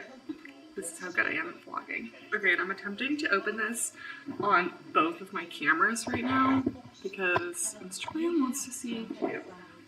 Okay, so this is the biggest box. Ooh, okay, we have some goodies. We have a little strawberry lemonade 3D energy. I've kind of stopped drinking energy drinks, guys. Every time I drank one, my stomach was just wrecked. So I'm no longer in dental school and don't feel like I really need the energy drinks all the time anymore. So honestly, whenever I get energy drinks, Ian just drinks them. And even he's trying to drink less. And then I got these little butterfly mini claw clips. This is like such a cute little like box. And then I got a little Touchland hand sanitizer. These are like $10 a piece. So I've never actually purchased one for myself. I've only gotten them from other people. And then I got a little Alphalete Christmas stocking. This is so cute. They actually had these made. Oh my god, and it has stuff in them. Yes, sour strips. Okay. We got some appleberry sour strips. I do like an occasional little candy treat. Some rainbow sour strips. And some Alphalete crew socks. Okay, anyways, I've been nonstop wearing crew socks this year. It was like the end of my time in dental school when I decided like, okay, I was gonna dip my toes into the crew sock trend. And now I like look back at my old videos where I was wearing like short socks with my leggings and I just like, I hate it. And I know in like a year I'm probably gonna be like back to the short socks because that's just how trends work. And that's like the fun of trends, you know? You can like, you understand that things are gonna change. You might look back and think that you're cringe, but you also, you know, it also just kind of like marks that point in your life. And right now I'm in my crew sock era. I normally just wear like the Hanes ones, but these have like a little Alphalete word mark on them. So that was really sweet. And actually I have one spot left for a stocking on my mantle. So Pinto, shall we put it up? See, for some reason I only had 3 stocking things. But yeah, I have 4. How fun. Okay, I'm gonna go up and do my Peloton and get my day started. I just haven't been sleeping super well and I have thoughts about my ultra human ring I'll share at the end, but yeah. And one last thing, gym outfit of the day. We have the Alphalete Olivia Sculpt Bra. Don't love this one for larger cup sizes, but it doesn't really matter when I'm on the bike because like I don't really fall out of anything. Then we have the new Everyday Core bike shorts.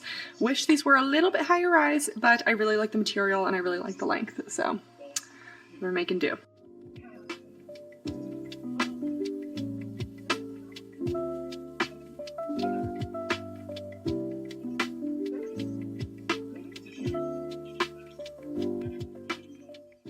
Okay, I'm not having the most exciting day, so I haven't been on very much. I'm just doing some video planning. When I'm filming this, it's the first week of December, so I'm kind of like planning videos for the rest of the year. And videos just take so much more work than when I first started YouTube. Like, when I first started YouTube, you could just like pop on and review like one legging, and now it's like I try to do more comprehensive, like comparing so many different things, so it just takes a lot more like thought and everything into it. So I spend like several hours, at least every couple weeks, like thinking about videos and whatnot. I also need to go to the post office in a little bit, and it closes soon. And then I think we're gonna get In-N-Out for dinner because I've just been craving like a little burger. I feel like you can spend so much on a burger at a restaurant, and they're not even always good, but In-N-Out never fails me. So we're gonna do that. I'm also kind of in the mood for crumble, but I haven't been super excited about their menu the past couple weeks, and they also have been having like 8 cookies per week. This week is like the Jimmy Fallon candy cane brownie, and I just don't know about that. Like, I don't want like a brownie, I want a cookie. Sometimes I do like their cakes,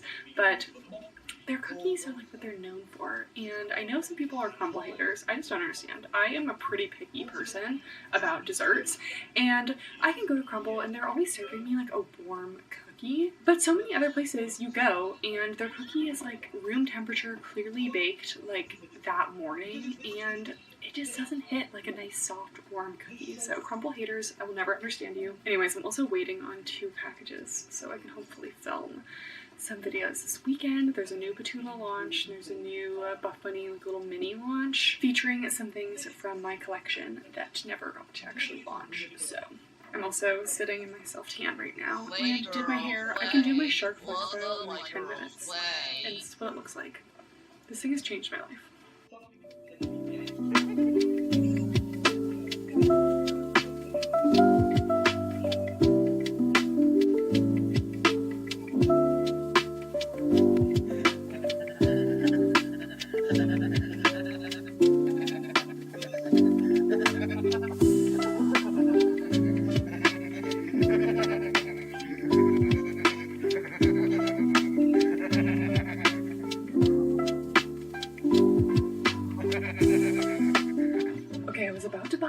From this brand for a review.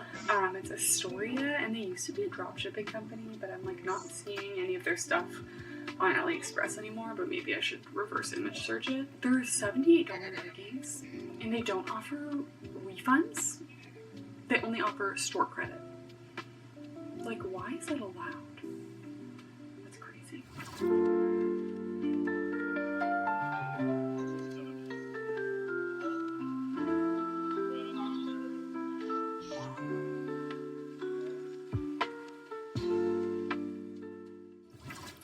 It's the next day and I'm about to end the vlog here, but I just went to Solid Core and I just wanted to show my outfit. I recently talked about this brand. It's the Ingia brand on Amazon, and it's like the Pilates Princess version of CRZ Yoga.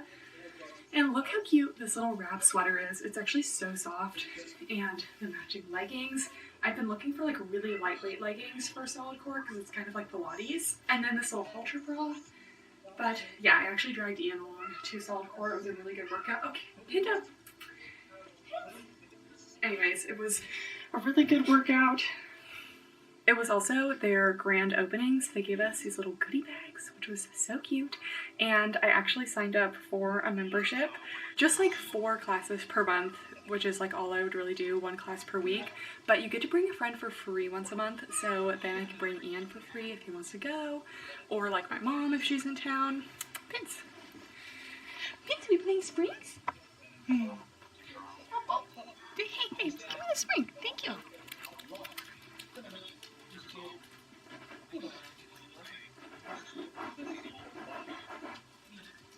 Okay, babe, you got one.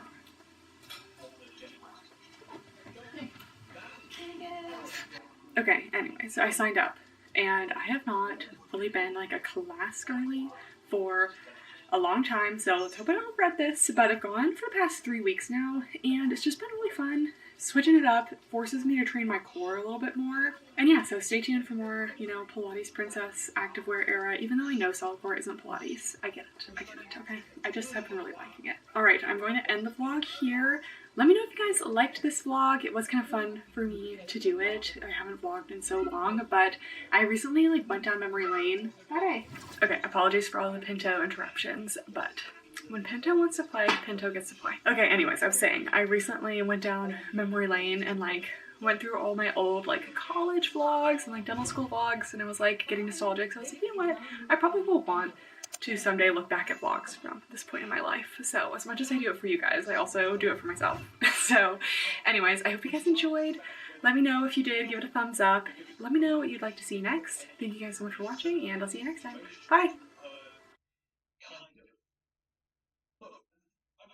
Briefly upon this right now and explore it much further after we're done going. Baby tees are back from the 90s, and today we are trying all of the most highly recommended baby tees across many different brands, many different price points to see who does it best. We have a variety of fabric options from kind of soft, buttery, athletic materials to cotton blends to ribbed to waffle, everything you can think of. And we already have Peach here making some biscuits on her pillow. If you guys are new here, my name is Kathryn. We like to do very in-depth reviews, and today we put all of these baby tees to the test. If you don't know what a baby tee is, it's basically not quite a t-shirt, not quite a crop top. It's kind of that perfect waist length, kind of just shrunken down t-shirt. It can have kind of a tighter fit or slightly relaxed depending on your preferences, and they generally all have a little bit of stretch to them to accommodate different body shapes, busts, etc. Some things we'll be going over for every item is sizing. I generally wear a size small in everything, so that's kind of my baseline size. I did get a size small in everything, but I did get a couple extra smalls, a medium, just because I wanted to get mostly white, because as we all know, white colored shirts, especially if they're a little bit more form-fitting, can definitely be sheer. So we tested all of them for sheerness. I wore all of the white tops with a nude bra and a black bra underneath. We also go over the lengths. There are a couple different length definitions I'm going to go over. There's cropped, which is above the natural waist, waist length, which is kind of the ideal baby tee fit, right along the natural waist. There's high hip, which is right at the top of my hip bone, so kind of just below the waist. Mid hip, which is a little bit over that, and then full hip is just full length. For reference, I am 5'9" and I do have a longer torso, so I'll also be measuring all of the baby tees just so you know for your own reference, but for most people these will probably cover a little bit more skin than me. We'll also be going over price, of course. Honestly, most of these are pretty reasonably priced, around the $20 to $30 range, but there are a couple more expensive options and a couple super cheap options that turn out to be really good, so stay tuned. I also tested all of the tees for sweat, and obviously that's kind of difficult to do just in my little studio setting. So we improvised a little sweat test. Basically, I took a little cotton pad and soaked it in water, wrung it out a little bit, and then placed it under my arm and kind of like simulated like armpit sweat. So you can see how much sweat each of these showed I'll have a couple other comments on sweat as well. And finally, we'll be going over the fit of each one. So a couple different fit definitions. Skin tight is self-explanatory. It's going to be snug across all areas of your body, no looseness, definitely on the more snug side. Body skimming kind of contours your body, but may have a couple areas where there's some slightly looser fabric. It's not just compressing you. And then we have relaxed, where there will be areas where it does touch the body, but for the most part, it kind of floats away from the body. All right, without further ado, let's get into the baby tees. We are separating these out by fabric types. So we're starting off with cotton blends. First, we have the Abercrombie Essential Baby Tees. I did get an extra small and a small. I got the extra small because the small white didn't come in my size and I really wanted to get the white. So this is a 95% cotton, 5% elastane. And this one is $25, so I would say reasonably priced. And the material is definitely a more lightweight stretch cotton. So it has high stretch, but it's a little bit on the thinner side for cotton. This one was a perfect baby tee length for me. I measured 17 inches and it just hits right at my waist. In terms of the fit, it was kind of more snug to body skimming in the extra small. So personally, I would like the size down just because I do like my baby tees a little bit more on the tighter side. I honestly feel like they stay a little bit longer, they stay better down on my body when they are tight. The small was slightly relaxed, especially at the bottom. So if you stick with your normal size according to their size chart, you will have a little bit of extra fabric. In terms of sheerness, unfortunately, this one was pretty sheer in the white.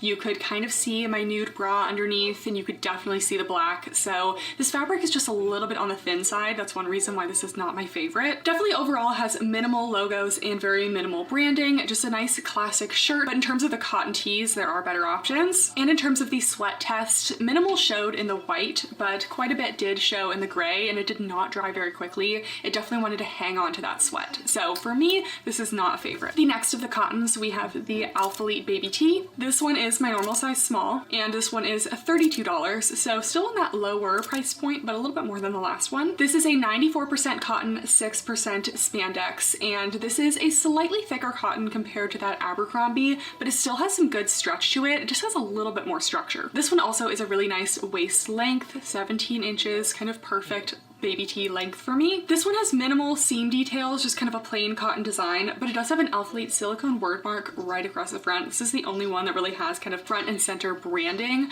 but in all of the different colors, it is tonal branding. So I'd say it's minimally noticeable, but if you don't want branding, this one's probably not for you. In terms of the fit, this one is kind of on the slightly relaxed side. I do have a little space in the sleeves and definitely some space in the waist. So if you want more of a body skimming fit, I would size down from your normal size. In terms of sheerness, there is a little bit of sheerness in the white, but this is a little bit thicker than that Abercrombie. So for me, it's doable, but don't expect full opacity. And honestly, every single top today is going to show sweat, but for cotton, I feel like this one doesn't show sweat super quickly because it's a little bit thicker. And whenever you have shirts that are just a little bit thicker, the sweat just takes a little bit longer to get to the surface and show. So definitely shows some sweat, but I would say it's not the worst. So overall, I prefer this cotton material compared to the Abercrombie. I love the length, but personally, this fits a little bit on the more relaxed side, just my personal preference, I would size down. And I do think this would be better without the logo. Next, we have the first of our SKIMS tops. This is the SKIMS Cotton Jersey Tee. A lot of you guys recommended the SKIMS Baby Tee to me. Doesn't exist, so I bought 3 different SKIMS Baby Tee options. So we have all of those in here today. And this is their cotton jersey option. I got a size small in this kind of off-white color. I think it's called Marble. This was $48. All of these SKIMS ones are definitely, I think, like the most expensive of today. This is a 90% cotton, 10% elastane. And this is kind of a light to mid-weight cotton. I'd say just a little bit more lightweight than the Alphalete, but has a little bit more stretch to it. This one's more high stretch. And this one also is 19.5 inches. I measured them all from top of the shoulder to the hem. This one's more of a mid-hip length, so if you're not wanting to show any skin, this one is like almost a full length. In terms of the fit, the top half is definitely skin tight, but the bottom is a little bit more body skimming. It's not like squeezing me at the bottom, but just kind of has like a tiny bit of extra space. Not relaxed though. So personally, I would stick true to size for this one. Unless you want it to be a little bit more relaxed, then I would be sizing up. In terms of sheerness, this one definitely had a little bit of sheerness going on, but not too bad. So I was okay with the nude bra, but definitely would stick to only nude under these lighter colors. Sweat did show pretty easily on this one. This one is not super thick, so I feel like the sweat showed kind of quickly.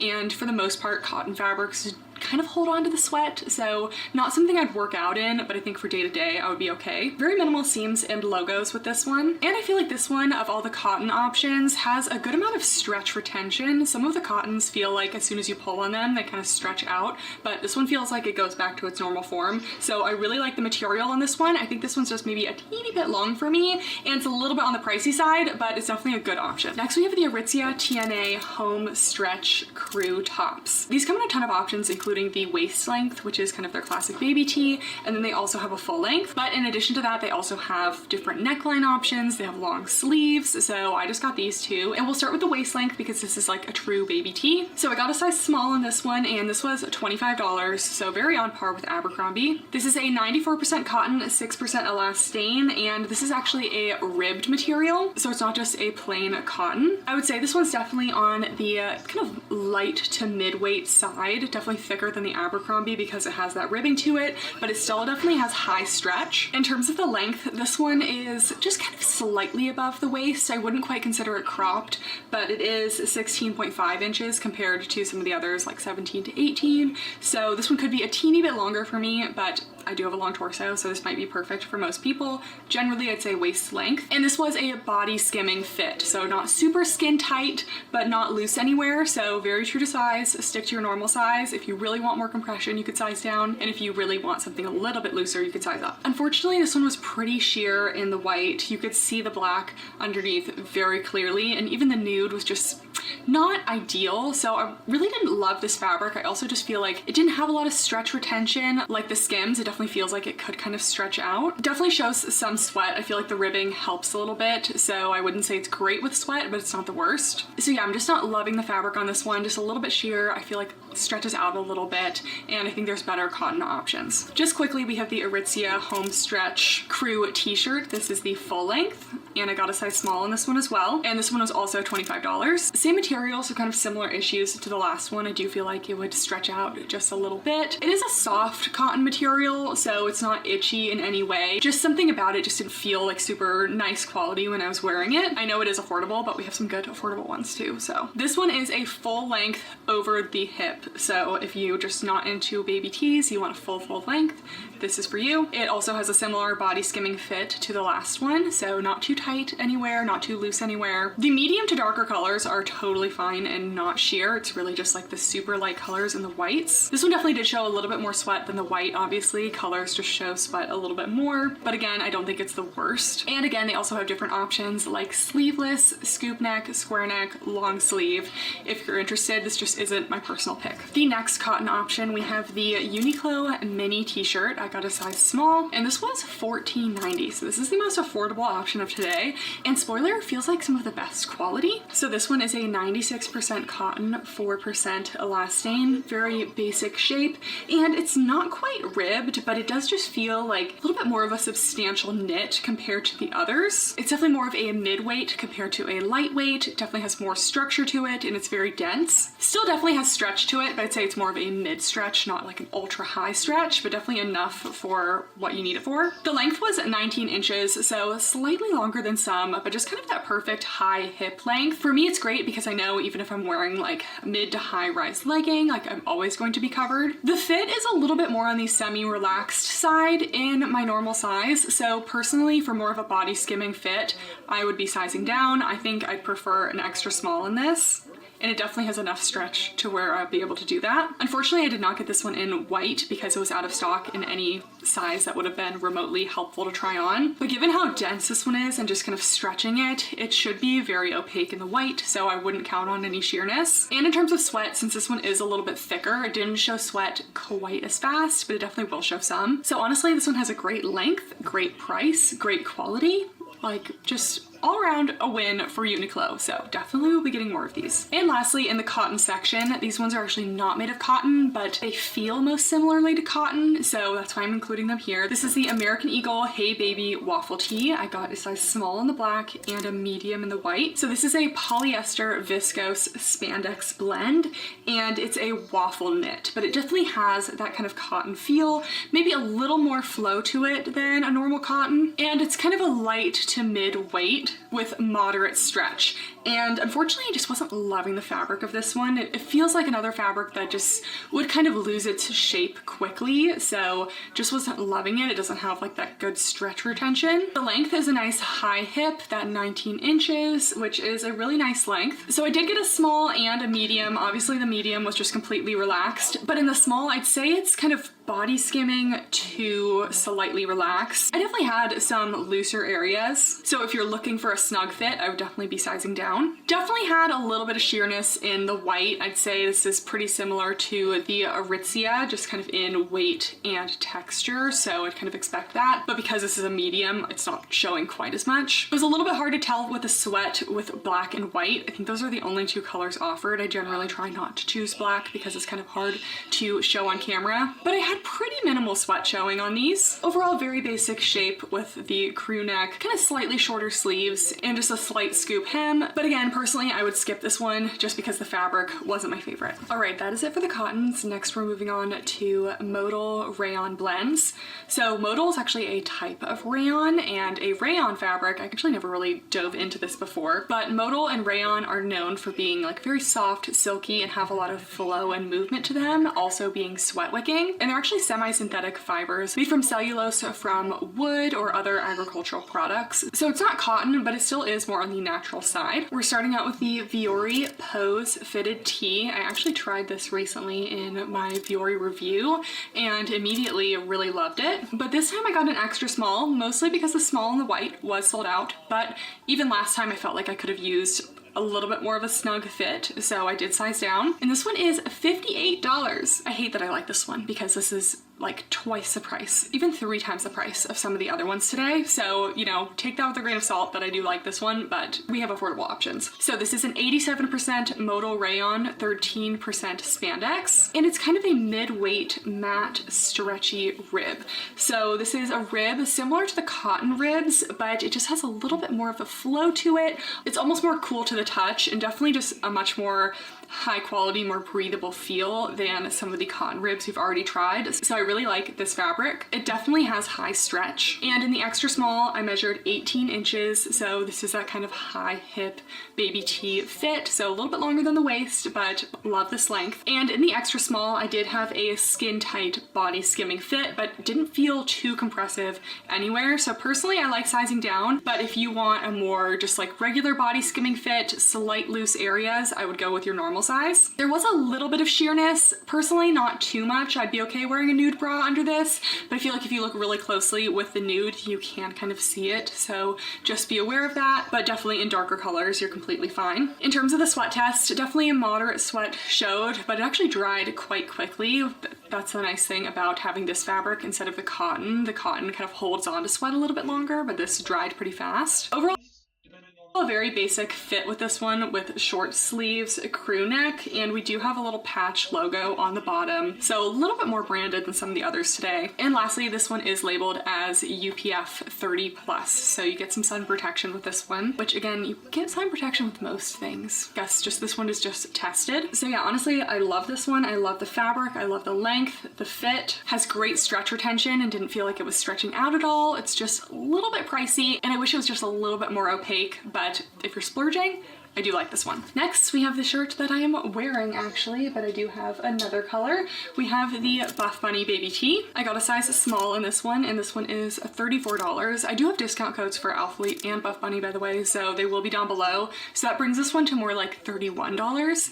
And even though I have a discount code, I will say that this is not my favorite baby tee of the day. I actually don't love it. So this is a 92% modal, 8% spandex, and compared to the Vuori, which is a much more dense ribbed modal, this one is ultra thin, almost silky in appearance, and has a ton of flow to it. Super high stretch, but mostly very thin. So if you're looking for something just super ultra lightweight, this could be for you. Personally, I just want a little bit more thickness. This one measures 17 inches from the shoulder to the hem, and this one is just like a classic waist length. In my normal size small, this one's definitely more body skimming with a little tiny bit of space at the very bottom, but personally I wouldn't size down because I would worry about about sheerness, but if you don't care about sheerness, you're just wearing this to the gym with a sports bra underneath, these ones are kind of meant to be worn to the gym, then you definitely could size down just to make sure everything is fully tight. But if you want that kind of body skimming, slightly relaxed fit, normal size. Some notes on the shape of this one: we have a crew neckline, short sleeves. This one does kind of dip down a little bit in the front on the hem and then come up a little bit at the sides. And you have these contouring seams along the body, in the front, as well as the back, and then you do have a Buffbunny embroidered logo on the back left. In terms of sheerness, very sheer. Honestly, every color I have of this one, you can kind of see my nude bra underneath in some lights. And especially if you go for white, they also have bone, you are definitely going to see any nude underneath. So just be aware, these are sheer. And they show lots of sweat, and they show it fast. I'm honestly not one to like really care about sweat in general. Like, I sweat in my armpits like a normal amount. Who cares? But for some reason, this top and the top we're gonna talk about right after almost just shows sweat so much that it makes me feel a little bit self-conscious about it. Like, I'm wearing it right now, we'll see. I'm literally just sitting here. We're showing a good amount of sweat. Like, this would not be happening with most of the other tops today. So literally I can get through one set at the gym before we're showing sweat in this. So overall, this one comes in a bunch of cute colors. It's super flattering. I really like the contour seams, and it's really soft, but I just wish it was a little bit thicker so we get a little bit more opacity and maybe show a little bit less sweat. And lastly, we have some tees from Oner Active. These are the Oner Mellow Soft tops. You'll notice essentially the same as the Buffbunny. Oner did come first. So this is the Oner Active Mellow Soft mid short sleeve tee. So the mid is the more baby tee length. I also have a full length that we'll talk about next. I got a size small, and this is $27. In terms of comparison to the Buffbunny, they have the exact same fabric composition. This is a 92% modal, 8% spandex, just like the Buffbunny. You have the same little contouring seams along the front and along the back. One slight difference is the Oner does have a sewn on patch logo on the bottom right instead of the Buffbunny that has the logo on the bottom left on the back. And the last difference is the Oner actually is an inch shorter. So personally, the Buffbunny length works for me a little bit better. So we kind of already know this fabric because we just reviewed the Buffbunny, and it is the same composition, but you have that lightweight, stretchy modal, ultra stretchy, ultra thin. It has some good movement to it. The length on this one, like I said, an inch shorter than the Buffbunny. So this is more of a cropped length to waist length. So a little bit above my natural waist. For me personally, again, I prefer the Buffbunny length. The fit on this one, I would say, is skin tight to body skimming. So also fits a little bit more snug on me compared to the Buffbunny. I didn't have any extra room at the bottom, but I wouldn't say it's full skin tight because it just didn't have that like tight feeling, almost because the fabric is just so lightweight. And I only got this one in darker colors, but comparing this color to a darker Buffbunny color, I do think that this one's just a little bit more opaque.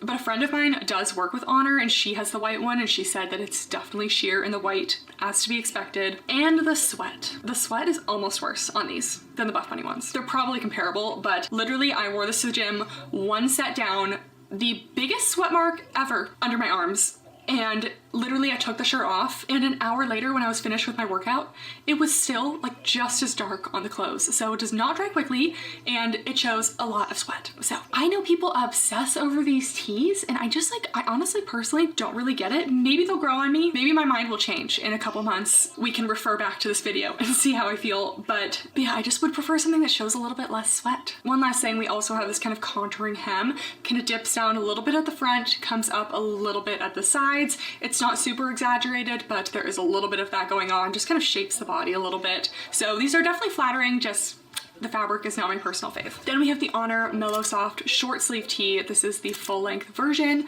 So basically everything similar to what we just talked about. Got a size small, and this one's $30, so a couple more dollars compared to the short. And this one, the full length is 21.5 inches. And on me, it felt like a mid to full hip length. So you're definitely getting a full length, slightly over the hips. I felt like this one was really a skin tight fit, no loose areas, but still super soft and stretchy. So you're not getting compression if that's something you're avoiding. Again, will be sheer in light colors. Again, the sweat is bad. You have those contouring seams on this one as well, the logo on the bottom right, and just a very tiny bit of scooping along the sides, but it's a little bit harder to see because it sits a little lower on the hip and kind of gathers a little bit. So it's nice that they have the full length option. And the last category I am calling buttery soft blends. You guys know, I think the term buttery soft is thrown around way too much in general, but I think that was just the best way to describe these fabrics. These last fabrics are mostly mostly nylon or polyamide elastane blends, so almost more like an athletic material, and they have a really nice brushed outer layer. It just has that buttery feel. Starting out with the Pumiey crew neck top, I got a size small, and this one is a $23.99. If you guys are regulars on the channel,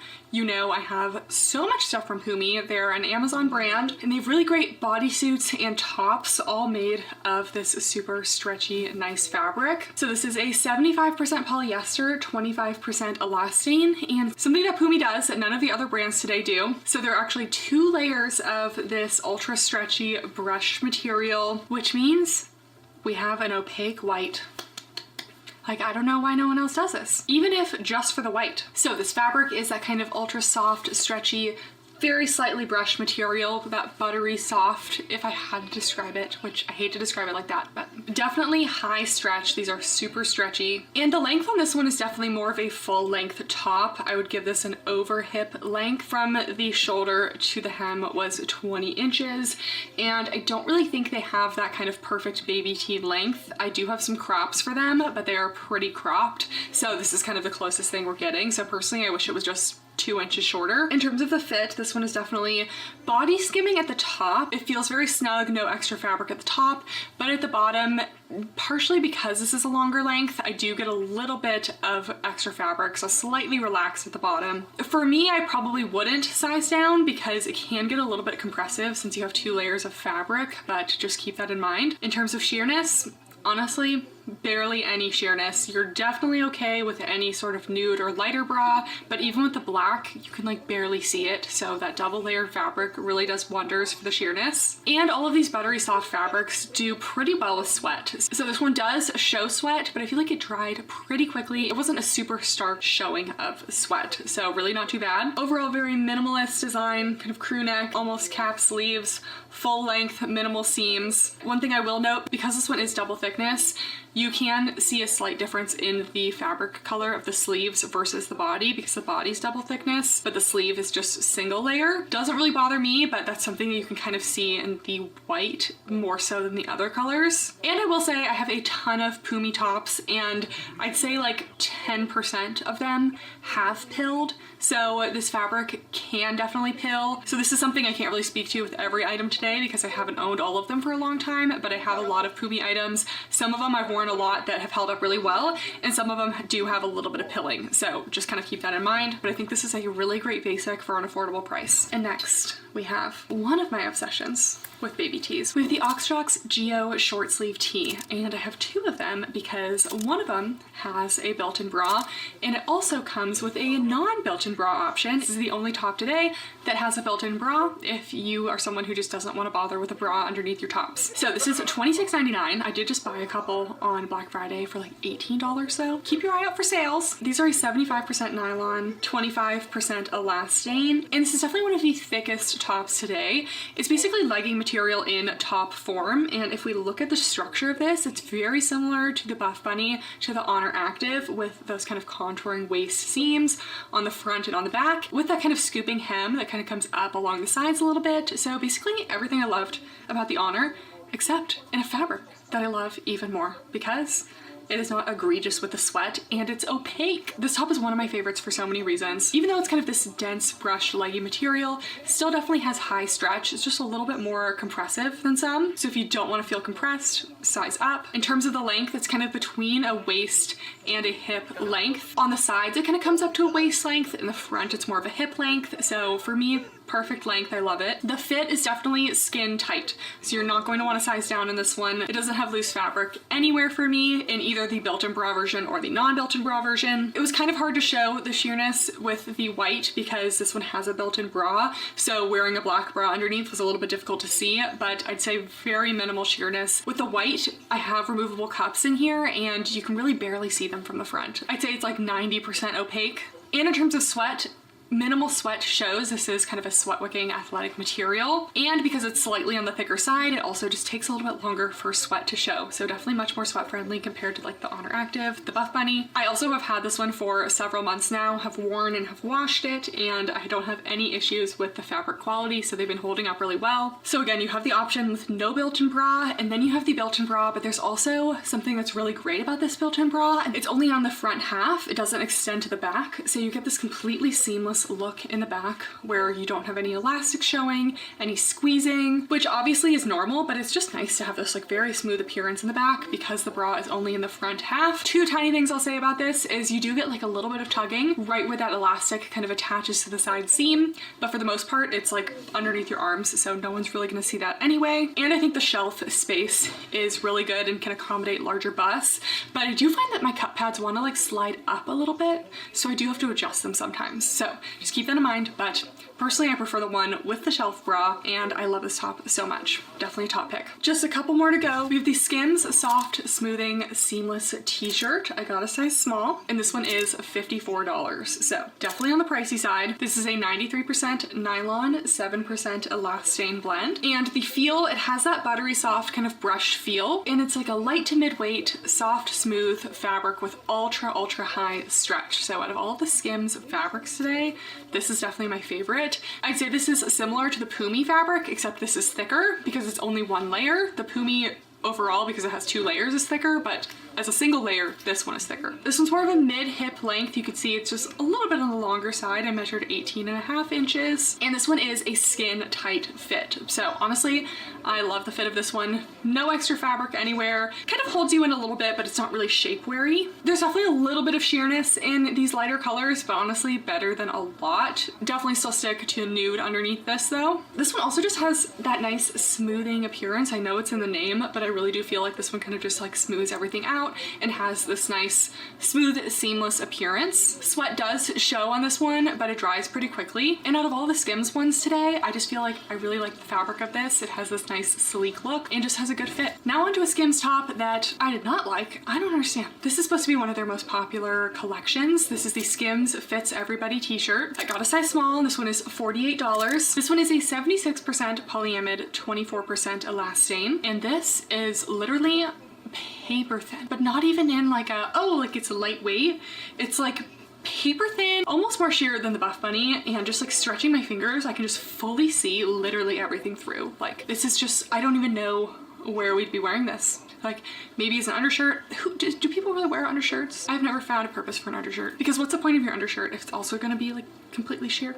Like it's almost like you're wearing nothing. Anyways, this is ultra thin, but definitely very stretchy, so high stretch. This one's a little bit on the longer side. This is 20.5 inches, so more of a mid to full hip length. Definitely skin tight up at the top, but kind of more body skimming for me at the bottom, so I'd still probably stick true to size, but just know for me it wasn't skin tight all the way down like the last top. Sheerness, I don't even need white to know that this is going to be sheer in all of the colors, because even this dark brown is sheer. And for sweat, it shows sweat very quickly, but compared to the Buffbunny and the Oner tops, it actually dries very quickly as well. The fabric is honestly pretty similar to the Pumiey, except definitely thinner, and overall this one is just way too flimsy and thin for the price. I liked the last SKIMS top, but this one is honestly bad. I do not like it at all. And last but certainly not least, we have the Uniqlo Airism crop.